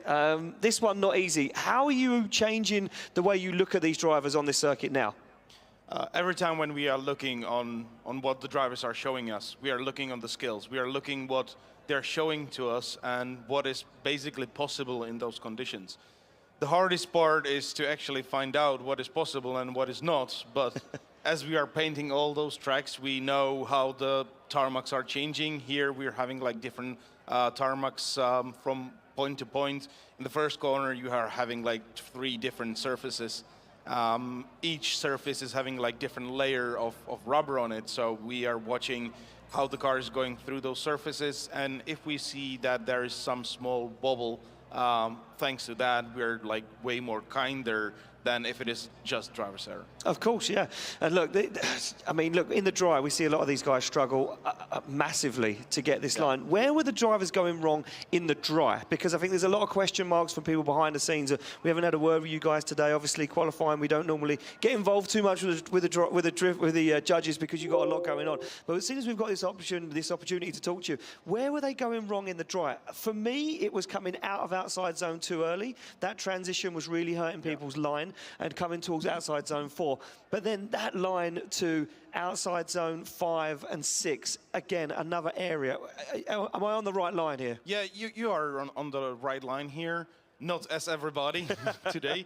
Yeah, the first corner is very tricky. It is not perfect radius, so you need to adjust a lot. If you would like to do the wall run, you need to adjust like 3 times running that wall, so that is pretty hard. So a lot of drivers are only focusing on that, and then they forget to make the transition correctly coming out of the wall. Of course. Then also the outer zone 5, it is a very tricky part too. Normally that would be natural deceleration point. So the place where you would normally decelerate if you would be driving in only for fun. However, we're not driving here for fun, so we're looking on it from battle's perspective. And it can be quite tricky if you are just like wanting to have that deceleration at that spot.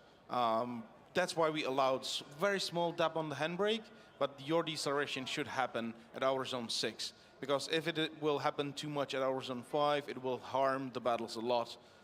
So it is very tricky for the driver to change his mind, to change him a lot, to not go out like a couple of guys did 2 wheels off after our zone 5, and not go too shallow. So picking up the speed, very tricky there. Yeah, very tricky. Well, thanks, David. Looks like we're almost ready to get underway again with qualifying here. And we're going to take a look at this. Naoki Nakamura just chilling by his car, having a look around with his mechanic saying, is it my turn to go yet? Is it my turn to go?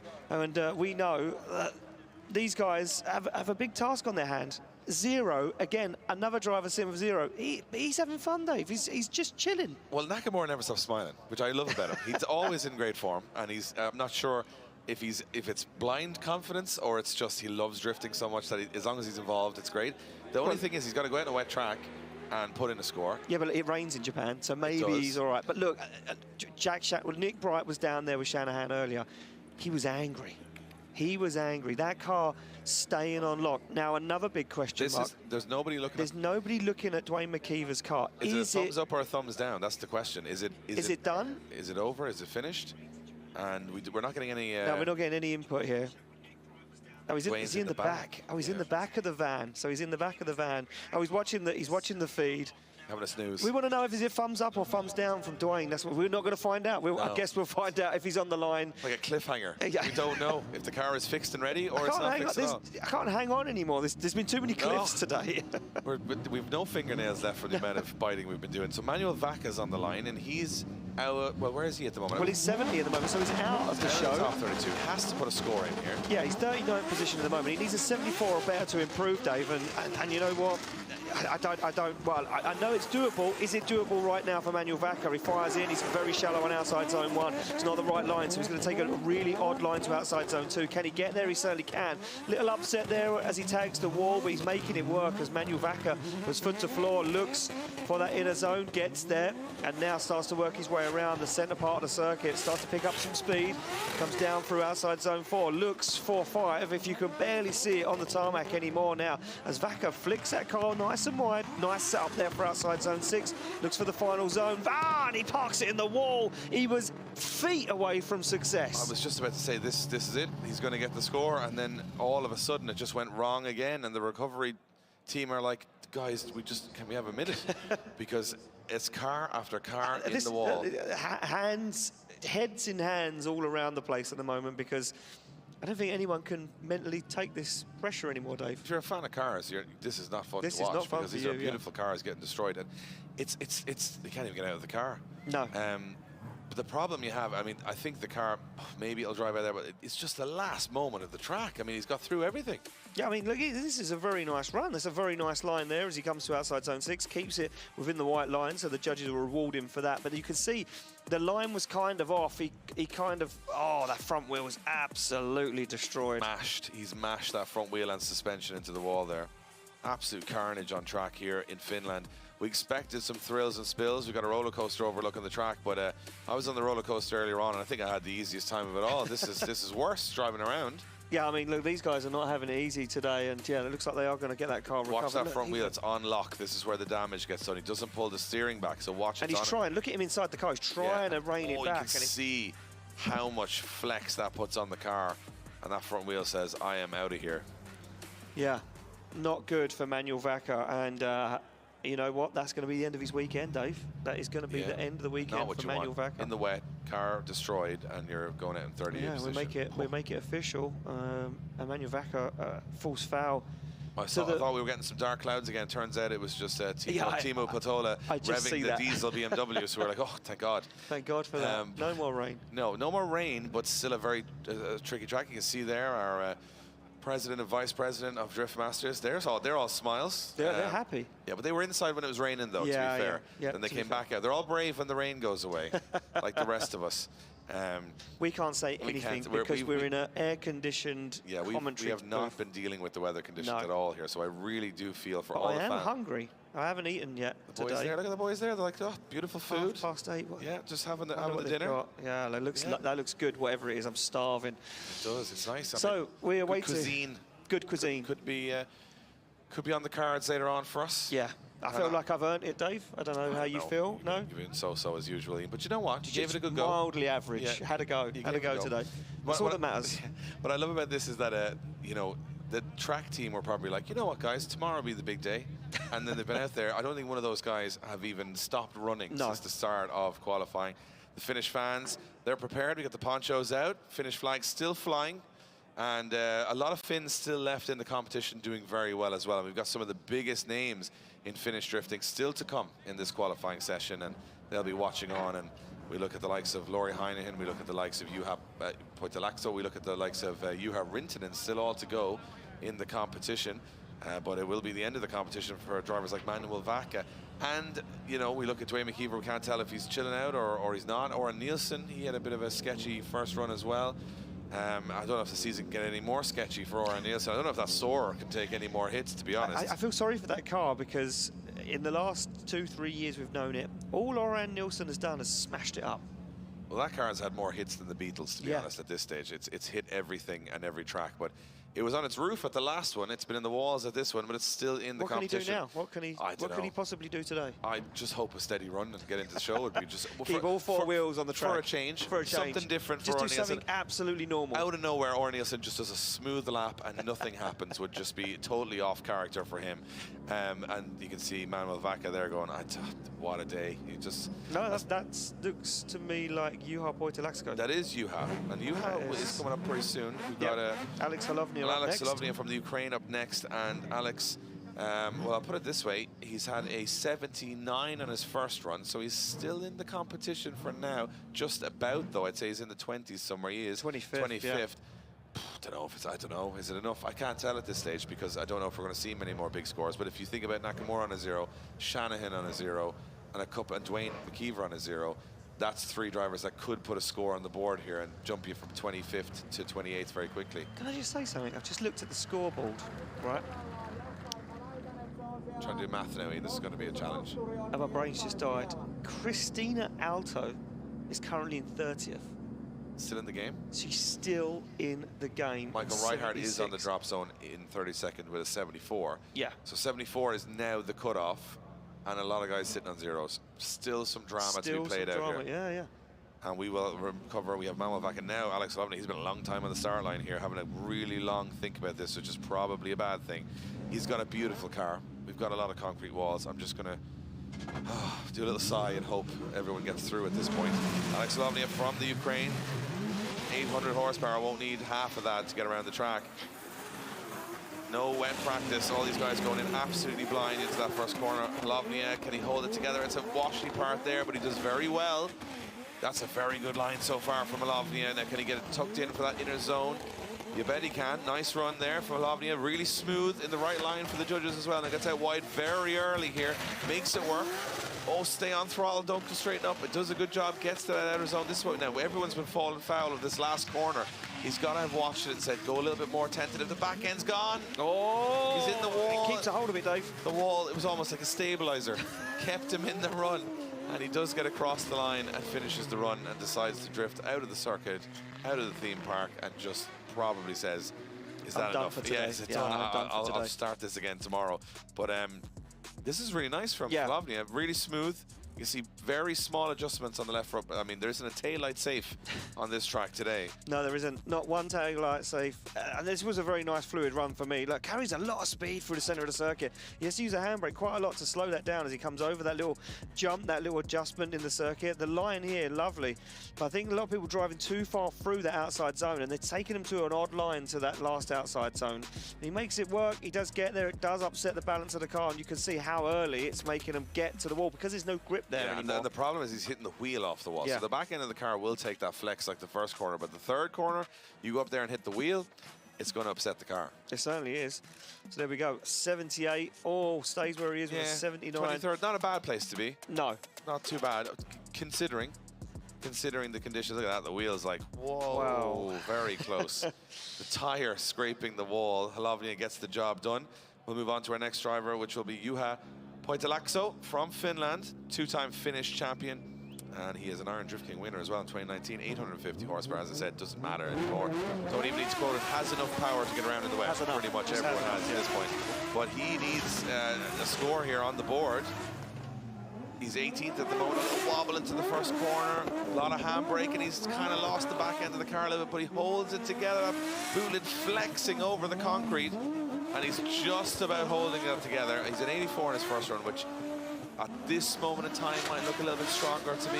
Yeah, I'm going to say this is enough to keep him in the show, Dave. He's on a very nice line now as he comes down towards outside zone 5. But he's cutting it short. He's cutting it off that qualifying line. He goes very wide now, and as he transitions, he's just going to dip a wheel in outside zone 6. He's going to get that nice line into outside zone 7, across the line, job done. I think he's going to be deducted a lot of points. There was a few mistakes. He shakes his head. He knows that's not enough to improve. Got a little bit of news coming in. Oh, news? Little pigeon landed with some notes for me. Yeah. Dwayne McKeever. Yeah. Couldn't find a rear half shaft for the car. Right. Made his own diff out of a few different diffs. Right, as you do. They don't know if it's going to hold up, but they did say it's wet, so they'll give it a chance. So he is going to try his second run. That's the news we're hearing. But he had to make a diff up out of other parts he found around and other spares he found. So not 100%. Not sure what ratio it is. No idea what gear to be in or anything, but he said he's going to give it a go. So our current championship points leader will go for a second run, even though he sits on a 0 from the first. Very interesting turn of events. Juha, I think, will rely here on his first run for a score, and that is the correct call. 84. It's enough. I mean, 18th position should be enough to see him into the show.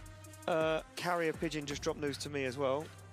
60 kilometres away, there's a diff for Dwayne McKeever on its way in case he gets in the show tomorrow. Wow. The Finnish fans. The Finnish fans. Bringing a differential to Dwayne McKeever. That's what it's all about. Big Drift family helping each other out. Now, here's a worrying time. Max Heidrich, right? He's already in the show with a third. But he's on the line. But he's on the line in the wet. And they should have banned him. They should have said, no, Max, you just don't do the run. You're already in the show. This is where you need to hold your breath, because Max Heidrich is going to go in here and absolutely throw down as always. And this is worrying. It certainly is worrying. But he's tentative, so maybe he isn't that worried. Oh, and he's going in fast, and he can hold on to it. He can hold on to it. Flexes the tailgate, pushes the back end of that car inside. As he pushes the tail lights up, he's going to almost over-rotate. He just about holds on to it. And I thought he was going to abandon the run then, but no, that's not Max Heidrich's style. As he gets himself back into it again. I think this one's flirting with a 0 at the moment, Dave, as now Max Heidrich just trying to maybe feel out the weather conditions in case we get rain tomorrow in top 32 competition.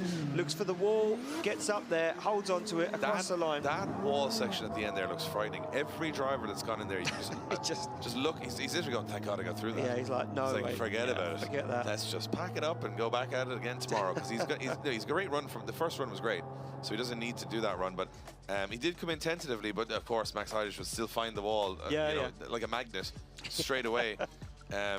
Smashes into it. That taillight does very well, and then it's like, really? And then again? But here at the end, watch, you can see how much steering input he's putting into the car, which means that there's a weird I think what's happened here at the end of the run is it's really greasy, but at the very top of where the concrete is on that last corner I think it's actually all the rubber is up at the top, which means that it's like ice against the wall. So I think they get a little bit of grip going up, the car compresses, and then they go, oh, brilliant, and then next thing, oh no, there's no grip here at all. Well, you want some excitement? We got you some. It's this man, Timo Peltola from Finland in the diesel Mercedes-Benz. He had a good first run. He's in 17th position with an 85. Let's see what happens here. God knows at any point on this track right now in these conditions what's going to happen. It's very wide very soon. This is going to be sketchy. Oh, and he flexes the back end of that wagon up against the wall. Doesn't really need to do too much in this run. He is safe, as Dave says, 17th position at the moment for Peltola. But he's going to get round anyway, and he shuts the car down. I wonder if that... Oh, is he? Something's up with that car. And he's on the roof. He loves it. He loves just said, the fans. You know what would be much better here? Just a bit of celebration. Just get on the roof and just show the fans. Bring a heat to the vent. From here, the front wheel... The front wheel looks like it's collapsed. Oh, it has. Yeah, the front wheel on the car looks like it's collapsed, and I'm not sure, he didn't hit anything with the front wheel. No. But the front wheel looks like it's collapsed on the car, and he's definitely running hella stancio in the middle of the track. I mean, look, you can see now from this shot, it was all good. And what happened to the front wheel? So watch the front of the right of the car. So it's all good here, and then something went, they're looking at the back of the car here, but something went weird with the front of the car. Don't know. Not sure. He's up there having a great time either way. Look at that, he's got everyone cheering. He's a big fan favourite. Give it up for this man. He's such a showman. He is a showman, isn't it? Finnish fans, the ones in the covered seating are still quite happy. They're still very happy. But yeah, if they close that door, it looks like that front wheel has just completely fallen off the car. Strange. It's a 0. It's 17th position. I think he'd be safe for battle action with that. And the recovery truck is like, guys, I don't have the diesel for this. It's going to be. Well, he can siphon some now out of Timu's car. Tank, so I said, Timo, I might need some of that diesel you got in your pit area, because I've been pretty much doing laps of this track all day. By the end of it, he'll probably be the most qualified recovery man in the history of in Finland. Drifting. Yeah, they'll be like, oh, if you got a problem, this guy did about 700 recoveries in a day. And they'll be like, that sounds impossible, but he has video proof that he has recovered. I think this man has recovered everybody. He's recovered the event in many ways, because without him we wouldn't get cars moving. But Timo looks like he's had suspension failure. He doesn't get a 0. He gets a 0 on the second run, but he has enough of a score from the first run. He has an 85 on the board, which is good enough only for 17th, by the way. Yes. So a lot of high scores in there.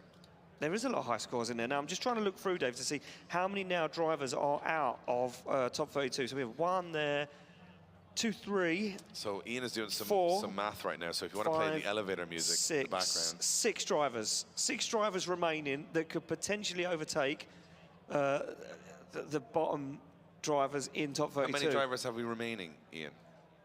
I didn't count that many. I just counted the ones that were remaining. I think we've probably got about, let's say we have 12?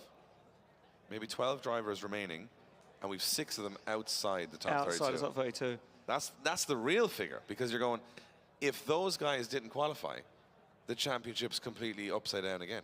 Because and the only person that would be steering through would be Laurie Heinen, maybe Peter Vjainsek, Connor Shanahan, and everyone else is in dire straits. Well, you are written as well. He's in the show. He's in the show. He's just low down in the order at the moment. There's maybe more than there's maybe more than 12. I'm not good at the math. Didn't hire us for math. Timo Peltola is literally putting on a show with a trolley jack right now. He jacked the car and he got an applause. Do you know what? I've often jacked the car and no one cared. No one. Here, no one. You got 5,000 Finnish fans going crazy. Timo, he's a big fan favourite here. He's obviously from the home country, from Finland, and all the Finnish drivers this weekend are going to get a huge ovation. He is a bit of an OG. He's an OG. I love that, as I said before in the notes. 15 years struggling with this setup. I'd have struggled for about an hour and a half and gone, I'll just put a petrol engine in. But he's 15, he's making it work. He is making it work. This diesel BMW is going to out-qualify quite a lot of conventional Mercedes, though. Sorry, Mercedes. It's been a long day. It's been a very long day. It's been a long qualifying session. But as I said, it's one of those things where that's out-qualified quite a number of big-name drivers right now in a very unusual setup. I like to see it. I'm just trying to imagine what the battle tree of top 32 is going to look like by the end of today, because there's going to be some battles in top 32 that you'll go, never. Yeah, not in a top 32. When would that ever happen? And sometimes that can make for a great show because you have such a mixed match of characters going up against each other at the moment. We're watching some big names drop outside that are, you know, in the top 15 in the championship, dropping outside that top 32. So that would be a disaster. Timu's car is on the recovery truck, just about now, to be fair. Just about. And he's started up, so it's like a little train there. I think he's just going to rev it. I think he's just going to rev it on the recovery truck now, just for all the fans here. And they love it, and I love it. Yeah. Drifting. I'm not mad. Look how far we've come to try and make it look like professional sport, when realistically, deep down in all of us, we just want to see a diesel Mercedes rev up on the back of a recovery truck. And he has definitely had the award for most entertaining recovery today. Yeah, for sure. So there we go. We're going to get Timu Peltola removed from the circuit, and we're going to carry on with qualifying. It will be Joachim Andersen. I feel like that roller coaster represents the qualifying session. Oh, just all over the place. Upside down. No, that ride that's now shut and gone home because everyone from the theme park gone home. The one that was spinning round and spinning. Yeah. That is my head after this qualifying section. Yeah, there's a lot going on. Look at Timo. He's delighted with his suspension collapse there. And the fans love it. Look, big cheer for him as he goes off the track. Finnish fans, absolutely. Look at that. Absolutely, I mean, it's probably bad for the car, but still revving up the diesel Mercedes as he goes front to the scenes. Absolute scenes here in the most Finnish thing I've seen in some time. And so much fun. Still smiles on faces. Yeah. Everybody's having a good time. The weather didn't dampen anyone's spirits. No. Oh. The Finnish proceedings. Oh. We're here. We're here all weekend, unfortunately. Yeah.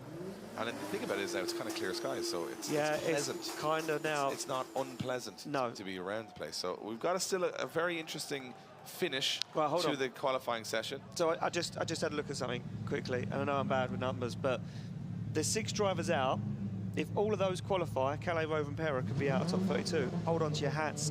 Joachim Andersen sits on the line, ready to rock and roll. The Swedish driver looking to improve his score. It's a 78 at the moment. He is in the show. It's only 28th, though, and he could fall foul to one of those 6 drivers that is out of the show. He's going very fast. He tags the back end along the wall, just disposes of the bumper. This one is technical from Joachim Andersen. He wants to improve, and you can see it in his style. Oh, he stalls up the transition as he makes it work, though. He gets into that wall. He's on the foot brake. This one now, as you can see, the track drying enough. Has it given you enough grip to make it round without it being sketchy? But this is the sketchy bit. Watch this as they go up high. Watch it. He's made it work. Into the wall. That's the bit. They've no grip at that wall. Every car just washes up into it. So he's done well, Joachim Andersen. And I will say, a little stall up on a transition at outer zone, or inner zone 3. He kind of just expected the car a little bit. But I just want to remind everybody watching here, not one of these drivers has ever turned a lap on this track in the wet. So every run you're seeing... Until this morning, they'd never even drove on it. Never even driven on it till this morning, but this is the first time he'll have ever driven a lap in the wet. So they're learning as they go. There's no reference here. No. So he would expect, like, the car will snap the other way. Oh, no, it hasn't turned at all. So, like, there's a little bit you have to learn as you go through. So it's really testing a driver's, I would say, natural instinct behind the wheel. Yeah. You can't just get into a groove and use muscle memory. You're adapting all the time. This, to me, now, is the biggest challenge, is this last corner. You turn up here, look. Oh, I've got loads of grip. Everything's going fantastic. And then all of a sudden, oh, I've no grip. Bang, into the wall. Everybody's hitting there. So you've got to be tentative there. There's no grip, in my opinion. Watch. He's on the right line. Everything's fine. Boom. And if that wheel had gone a little harder, it push the front game in, over, end of the run. Look, the tire is keeping him out of that. Look. The rim hits the... He scraped the rubber off the wall with the rim. The rim hits the concrete. So that's the sketchy part for me now. There you go, an 82. 82. Improves the score. Wow. What a boss. Joachim Andersen absolutely bossed that run, and stone cold in the photo. Yeah, but what he is stone cold. In real life, this is all real life, but in real life, he's a very nice guy. The thing about Oren Nielsen now is, I'm trying to say to him, you're on a 0, you got to do something, just be smooth, but he's going to go for it here, and watch outer zone 1 to 2 in that last corner. They're going to catch everyone. Well, this is one of the drivers that could put Kalle Rovanperä out of the show, that could take down the bottom 6 in top 32 at the moment, but they need to put in a 74 or more at the moment to get into that show. Can they do it? Yeah, he's had a wobble on outer zone 1 there. He's hit the wall pretty hard, so he's got to improve from here. He's going to go wide, though. Look at this. Oh, he tracks the back bumper along the wall, Dave. He goes for the transition outside zone 30. He's nice and wide. Can he keep the wheels of the circuit? He can. Look at that wide line as he now flicks the 6. Now the dangerous part, the part that Dave doesn't like of the circuit, but he makes it work. Up onto the wall goes Nielsen. Job done. You get there.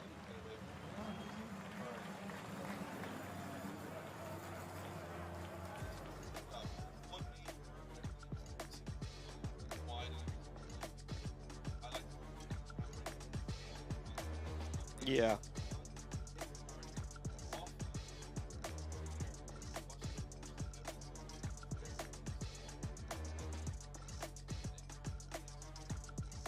Well, I mean, look, he needs a 74 and then he's in the show.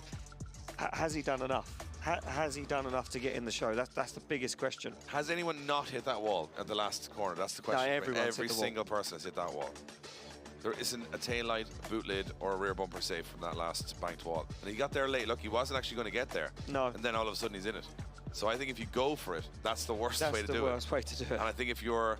Oh, look at that. An 87 for Oran Nielsen. One error, and if it wasn't, he'd be way up in the 90s. Oran Nielsen going into 14th position.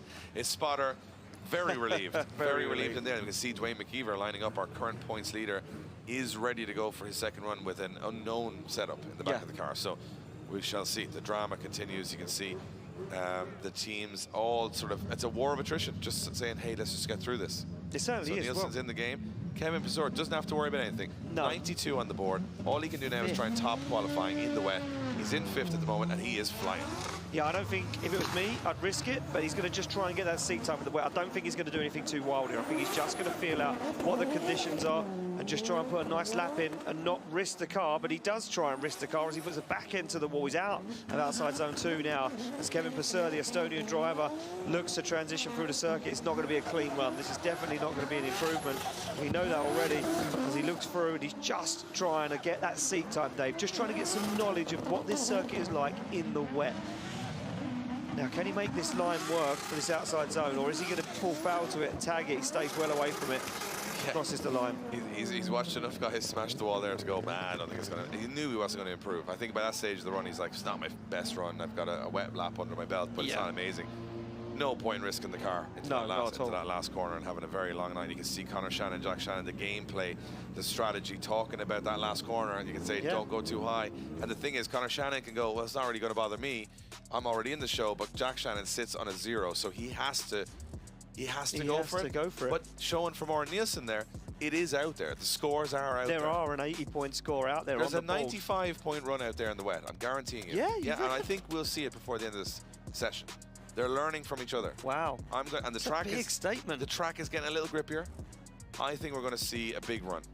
92.75 for Kevin Pizor. It's a big statement, but I feel we're getting close. High 80s now, mid 80s, high 80s. Someone's got to crack 90 in the wet, and that could be Nakamura, could be Dwayne McKeever, could be Jack Shanahan. Who knows? Could be one of them. I'm not convinced. They could all get zeros. You've no idea. Yeah, that's drifting. I'm not sold. I'm not sold. And I think they've even heard the commentary there and said, I'm not too sure about that, Dave. I think even Connor Shanahan was looking up then at the commentary to say, Dave, you've said some stuff, Dave. I'm telling you. Well, we'll see. If Kevin Piscotty now bangs in another 90, then I'll shake your hand. Back-to-back Kevins here as we go into the last couple of drivers. And Piscotty, a wobble from Piscotty as he ends up. That's a long handbrake track as well. It's a big he was on there for a while. Piscotty has a 90, so again, doesn't have to do much here. No. I think these guys now are just trying to gain that knowledge of what this track is like to drive in the wet. Yeah. Because if it rains tomorrow and they're in this situation, they want to know how the car reacts and what they need to do to make the car grip up. Piscotty goes for outside zone 4, looks for that line, and you can see, look how slow it is now as he comes down that hill. And that is off camber over that bump, gets back on the throttle, bangs a flame from underneath the car, looks for outside zone 6. Now this, the part of the track that is sketchy. Is he going to make it up there? He does. He does get to the outside zone, across the line, unscathed. I think they're all starting to learn a little bit. Kevin Piscotty looks like he's much faster. He's just doing it one-handed. He's just like, this is how good I am. Well, Piscotty is slow in the wet, fast in the dry. That's what I've learned from that run. And again, he'll be learning for setup changes because of the wet. That's what a lot of these guys are going to go back and talk to their team and say, yeah, car was kind of not moving a lot there, and we need to get a little bit more grip in there. And this is a super fast car in the dry. So, you know, they've got different setups where they'll change their tire pressures, their shock settings, all that stuff will be changed between wet and dry. But Piscotty doing the clever thing, in my opinion, a safe run, just for experience, just for setup, and not risking the car too much. 74 on the board. 6th position is where he stays with a 90 from his first run, so that's pretty good. Yeah, that is a very good score, and stays where he is. I think he's going to...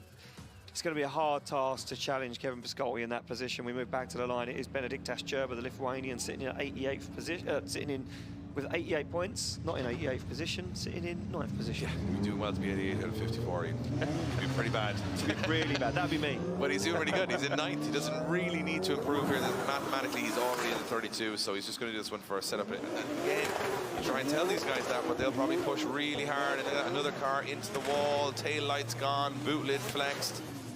Oh, and he's pushing very wide. Had to come off throttle almost completely there as he was going to wait. And I think this grip's starting to fall into this track now. You see guys struggling a little bit to not as fluid as it was before. I mean, this is a fast run, Dave. Yeah. I don't know if you picked up on. This is starting to get quick now. He's not as slow as what Kevin Pascoli is. I'm going to say this is almost twice the speed. Yeah, I think this is. You can go through this course pretty quick, and a little bit of heat. The sun is out now. Sun's out. Track's going to start. We'd hardly have a dry-ish track for what 16 runs time. I mean, I just want to correct myself. The sun never goes down. It's just come out from behind. Oh yeah, the cloud. we'll remind you all that there is no nighttime. Yeah, again, which is unusual. The crucifying us. You can go on roller coasters all day and night because there's no darkness. It gets a little bit darker for about an hour and a half, which we learned, and then it just goes back up again. Crazy. Or whatever, stays where it is. But I think for Cherba here, he's hit the wall hard, and he's just kind of got through it, but he'll hit it a few times. But it's a fast car in the wet. And then you're thinking, bit of rain tomorrow in the top 32. Everyone's eyeing everyone up going, oh, hold on. Scalti's not too quick. He needs to do some changes. Cherba's like, my car is actually pretty hard to drive in the wet. It's pretty straightening up quite a bit throughout the run. So here's a man with some pressure on his shoulders, though, is Dylan Garvey. Right, the next 3 drivers are now going to start putting pressure on Kalle Rovanperä because they can push him to 32nd position and Garvey, almost out. Right now, the rookie from Ireland sits outside the top 32, has to go for it in the wet here. Plenty of wet practice, but he has to push, and this is going to be really sketchy for him. He's lost, a little bit of ground here already. That's good though. He's absolutely killing it, Dave.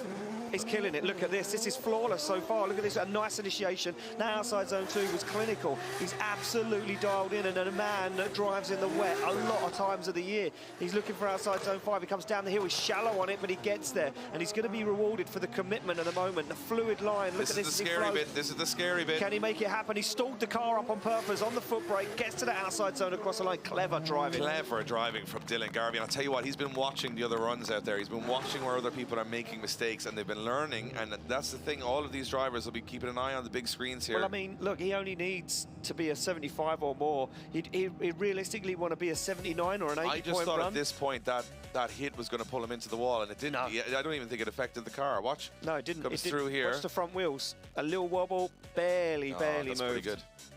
He did very well there, Dylan Garvey, to not panic. He kept the foot to the floor and used the wall almost as a crutch to help him. To get him around the corner. The line was good everywhere else, as you said, a little shallow on one of the outer zones, but other than that, pretty solid, safe run.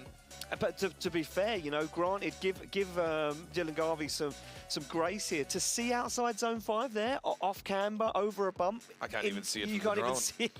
Never mind if you can't see it now. Do you want to borrow my glasses, Dave? Yeah, well, like Roch there, look, doesn't overcommit. Yeah, plays it safe. Does enough to fulfill the zone, but doesn't go too far. An 81 for Garvey. Gets himself in the 22nd position. I'm going to say he's safe there. I'm going to say he's well safe. Yeah, he's safe for battle action in 22nd position, and a great charge. He pushes Rovanperä into 30th place. So right now, Christina Alto sitting in 32nd. She's on the drop zone. Yep, then David Karkoshik, and then Kalle Rovanperä. So those 3 in perilous situation at the moment with Nakamura, McKeever, and Shanahan still to go on zeros. Let's see what happens as we come off the line with Pontus Hartmann. Yeah, he also has to score big. He has to go big. He's on a 68. He's out of top 32 at the moment. Every score matters, but that is a big decel. And another handbrake there after outside zone 1. Judge is going to be penalising for that one. He gets into outside zone 2. He just wanders and wavers along the outside zone. Can he hold on to it? Dials on the angle now as he looks for that inner zone. Transitions through now as Pontus Hartmann looks for outside zone 4. Dials it on, stands on the accelerator and absolutely fires through the middle of the circuit. Starts to pick up some ground. Fulfills outside zone 5. Makes it work. Looks for 6 on the transition and absolutely nails it now. Pontus Hartmann on a flyer. Can he stay safe? Oh, wow! Pontus Hartmann sticks it to the wall, takes the bumper off and says, that's how you do it. That was impressive. I liked it a lot. Pontus Hartmann, I'll give him credit. This year has shown up. This year, we all knew he was good. But we only got a glimpse of it last year. Now we're getting that mistake for me. A little bit of a straight and a little bit of a wobble. And again, it's so easy done when the track conditions are drying in some areas faster than others. And It's difficult. I think the transitions are very difficult now because you don't know. I want to have a little look at this section here as well. Just coming down the hill. Look how deep he is in the outside zone. Watch this as he transitions. Does he go a little bit off course? No, keeps it on. No, he's in the zone. So I couldn't even make out where he was on the track in the first shot. This is good though. Up to the wall. This is beautiful. He's like, whoa, yes, that's what we came to see. Nice job by Pontus Hartmann. I'd be very surprised if that's not enough to move him up. He is really growing into this series, and he's someone to watch out for in the future because he's gradually growing and growing as a driver in different conditions. Yeah, but he's been consistent every round. You know, he's qualified at every round. He's made it through top 32 at every round. He's starting to really grow into the championship now. And, you know, we've seen some bad events from him. Look at this. Oh, 73. I'm going to put that down to a lack of angle maybe around the track. Just not enough commitment. I think it was the initiation. Yeah, and I'm right. It was the double initiation, Dave. I was right. Usually double means more, but double initiation in drifting means less. Means bad. That's bad. Because you lose a score on it. That's so harsh because the rest was flawless. Not flawless, but it was really good. Well, and again, he's out of competition, high up in the championship. Nakamura sits on the line right now, the Japanese champion, with a 0 from his first run, and this will be his first run ever on this track in the wet. Hold on to your hats. Well, there we go. He's off the line. Naoki Nakamura off the line, absolutely fires through the gears. He's going to go for initiation, but it's grippy down there on the initiation. That's catching a lot of drivers out. He did a big wobble, but now he gets into the wall. He's on the wall. Oh, he tags it. It upsets the car. Can he keep in it? He certainly can. He's put big angle on to slow the car down for that inside zone 3. Now looks for the wall outside zone 4 coming up. He's absolutely flying. He hammers on the throttle now as Nakamura, again, a little wobble on the handbrake for a long time in that D-cell. In outside zone 5. Up through 6, looks for the final outside zone. This could catch him out. Now he tags the wall, knocks the cone down, and he gets the job done. Is it enough, though? That was a scrappy run from Nakamura. Oh, I don't know. I'm just looking at that and saying, looking at what way the judges have been scoring it so far, there's a lot of errors. The initiation is an error. He initiates too early. Watch this. Watch this. He's on the handbrake for so long. He gets to wobble into that first corner, barely gets to the first zone. As he comes through here, a tag of the wall like Garvey was okay, or maybe even Hartmann, but watch. The front wheels. Yeah, that's an error. And then I think he runs out of gearing here as he comes through the transitions, which straightens the car. So there's scrappiness in there. Now watch this as he comes through. He fixed a big angle, and that does upset the wall pretty hard. Drops it down the bank. I mean, we're going to see it in a real good way here. Cone is like gonzo. But yeah, it is an error. Like his hit of the wall, you can touch the walls, little wobble, but he's having big errors there. Does the wheel hit the wall? Does it upset the car? Yeah, look, it's tyre on the wall. Yeah. Oh, I don't know. It's going to be very close. I think it'll be very close. Oh, and he's out. Enough. He's out. It's not enough. Engine failure round 1, podium at round 2, doesn't qualify at round 3, and you call drifting predictable. Oh, look at this now.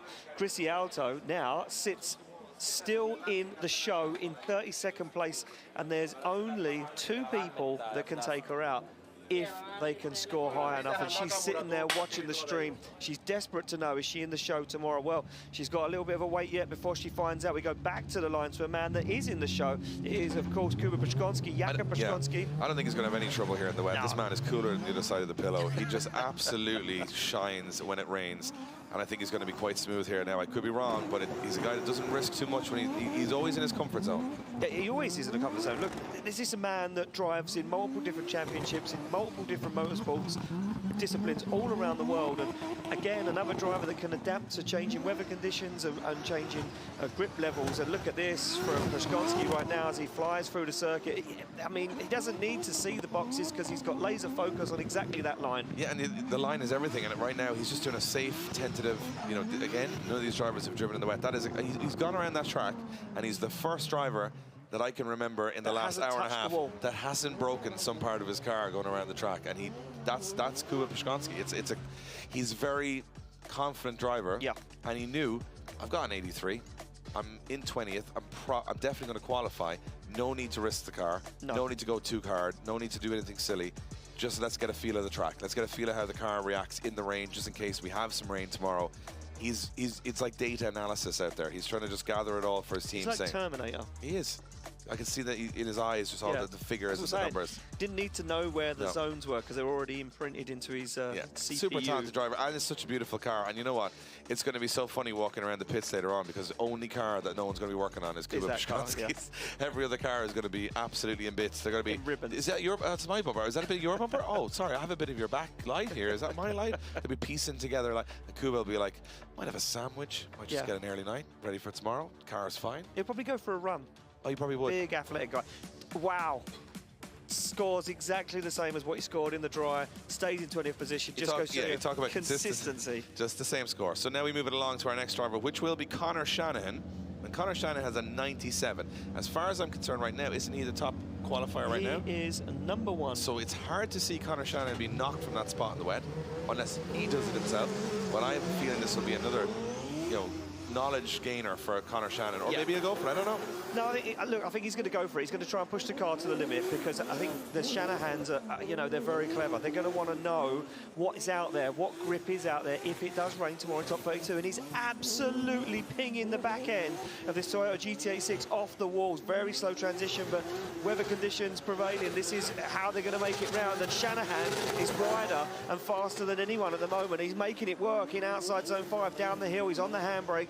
He's wide now as he swings the car into outside zone 6, right to the edge of the circuit on the white line. Can he get this one dialed? He can. He's on the foot brake. He's across the line. Shanahan absolutely nailed that. If that's a 90-point run... I think it could be. The reason I'm going to say it is because I don't think there's a better run in the rain out there. No. I don't think there's anything more in the rain he can do. You can't do more style or angle or smoke. Did he just do that just to show off? Well, it's because I said it. He's young. I said someone's going to go in the 90s in the wet because they were starting to learn every run how to do it. Now, not everyone's done it, but look at that. That's absolutely pinpoint. There is no better run in the rain than what Conor Shanahan has done. If he does a 90+ in the rain and then a 97 in the dry, who's going to want him tomorrow? Nobody. Look how deep he is on outside zone 4. But if you think about it, the judges have to forget about style and angle a little bit because it's impossible in these conditions. So it's an 89, almost a 90. Almost a 90 in the wet. So the one, you got to look at, definitely Jack Shannon, his brother's looking at that, going, it's possible. And he's on the start line, and he's going to get a little radio say, Conor's just done an 89 in the wet. Here's where he was good, where he was bad. The last corner was a bit sketched. That could have been where it fell down. And this is huge pressure now, because you got Christy Alto. She's sitting in a 32nd. If Shanahan qualifies, she's out. Yep. But Shanahan doesn't qualify, he's out. This is all knife-edge stuff now. It certainly is knife-edge stuff. He's off the line. Shanahan, desperate for this one. He goes super wide on initiation. Now he's going to go very wide to the wall. He's been watching those other drivers. He flexes the back end, but he doesn't damage it now as Shanahan looks to score some big points. Dials on the angle, looks for that third inner zone. He collects it, goes for the transition. This one looks smooth like butter right now as Shanahan lays it down.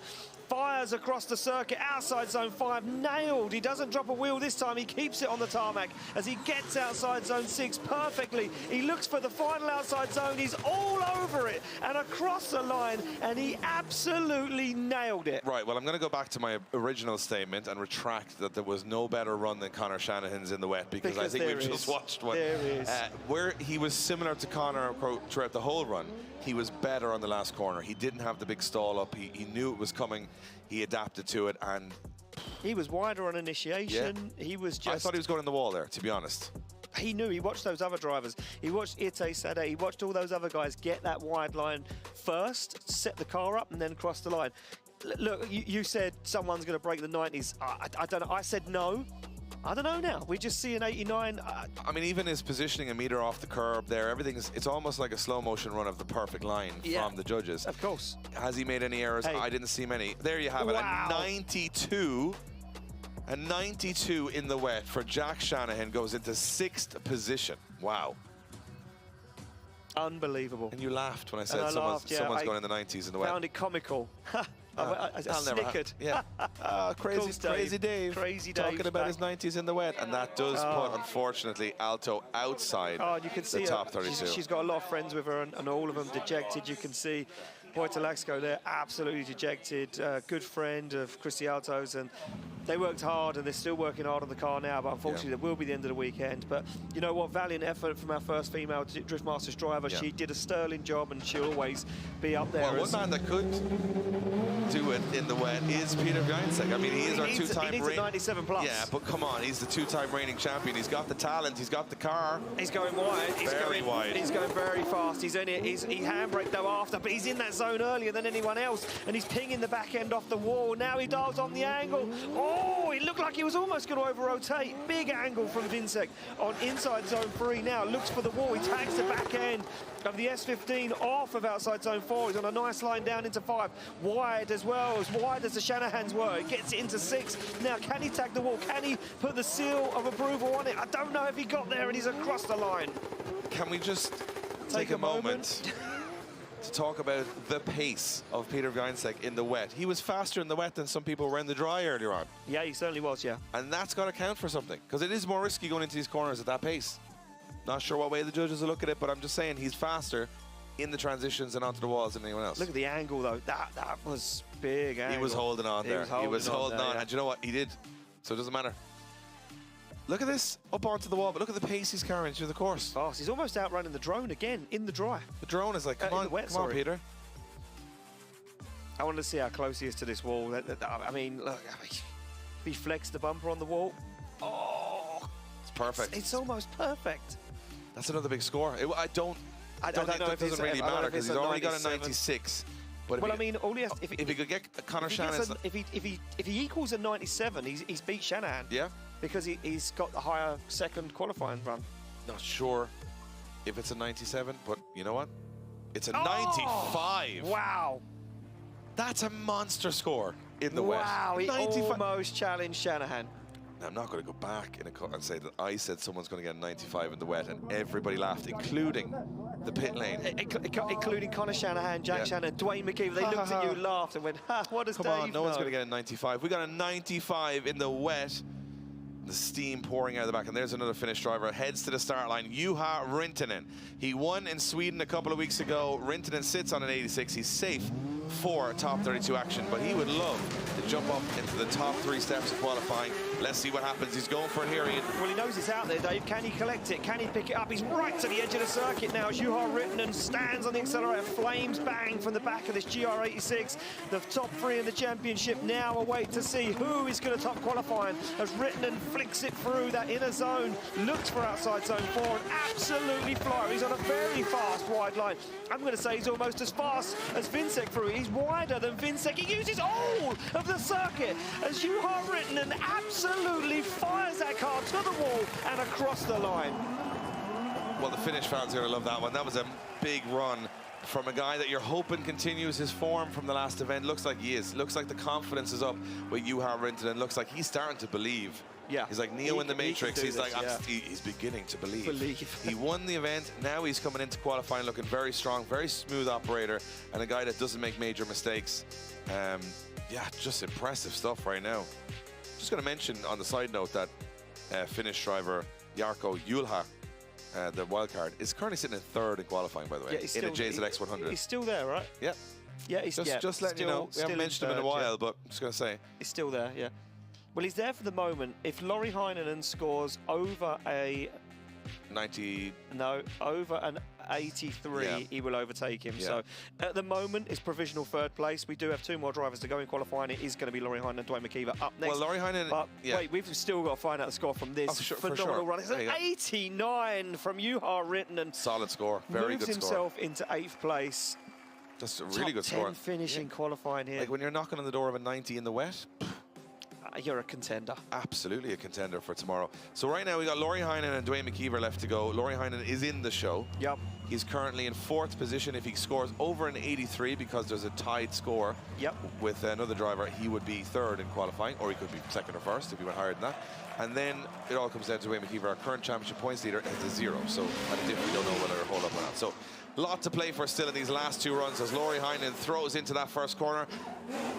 Wide entry from Lauri Heinonen, getting up nice and close to the walls. That's where you want him to be, and that's very precise as he goes through outer zone 1 now, tucks it into inner zone 3, staying away from the curb, This is the bit where you can really shine if you get out close to the wall. And he is. He's using all of that V8 muscle to get him down the track. This is nice from Laurie Heinen. Doesn't look too stressed by the weather here at all as he transitions back into that last corner. You can see it's drying quite quickly on the, a little bit of smoke being kicked up there from Laurie Heinen, and that to me spells a bit of success for Laurie Heinen and disaster for Dwayne McKeever, because he's not even going out on a wet track.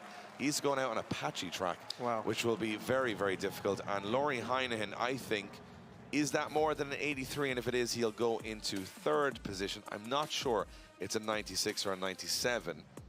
No. To worry Shanahan or Wiańczek. I think for me it was the final outside zone. You can see the way the car stalled up as soon as it got up the bank where it's getting dry, as you say. Even now, through the centre part of the circuit, from here on, you can see, look at this, almost a dry line is beginning to form. Like, if you watch the end of the run, I mean, I could have been my eyes deceiving me, but it looked to me like there was a puff of smoke as he came up onto the bank here. Let's look at the back wheels. Yeah, there is. Yeah, there's some smoke coming out of the back of that car. It's because it's rolling off the bank.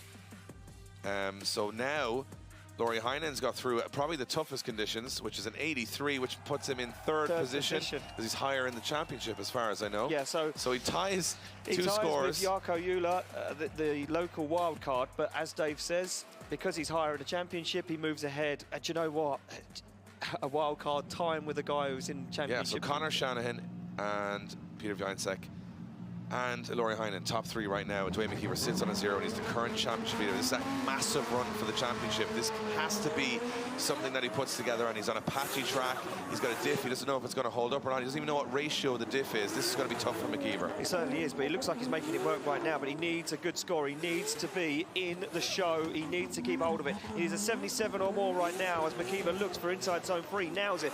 Dials on the angle now as he looks for the outside zone 4. He's going wide. He's going to impress the judges. He puts the bumper to the wall. Now as McKeever comes down, outside zone for Field, a little dab of the handbrake. He's going very wide, but he swings the car across the circuit. He keeps it on the track. Now hammers on the throttle. He sticks it to the wall, and across the line goes McKeever, and I think he's done enough, Dave. Yeah, it was a good run, and you know what? I thought he was going to go off the track. I thought he was going to put two wheels in the grass, but he held it.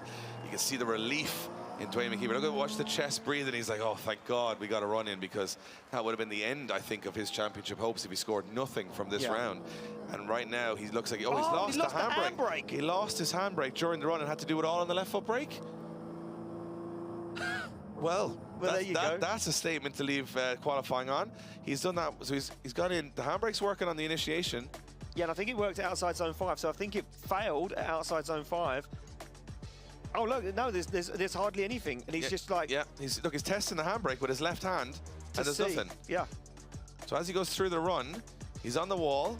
Does he go back for the handbrake again? He's not on the handbrake right now. He knows the handbrake's not working, but he's going to have to test it here at some point. That's probably why he pushed so wide, because the car didn't slow down. The car didn't slow down. Watch this outside zone 5. Ready? Nothing. Absolutely nothing. Yeah, nothing there. And I think it locked maybe one wheel, and then he had nothing.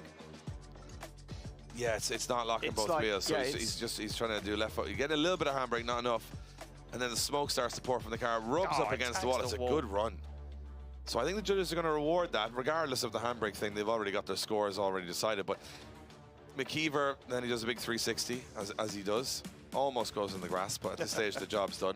So the question we have here, it's an 84. He's in the show, 21st position. And it's not where he wants to qualify, but he does want to qualify. So we have got 32 drivers now confirmed for tomorrow's top 32 action.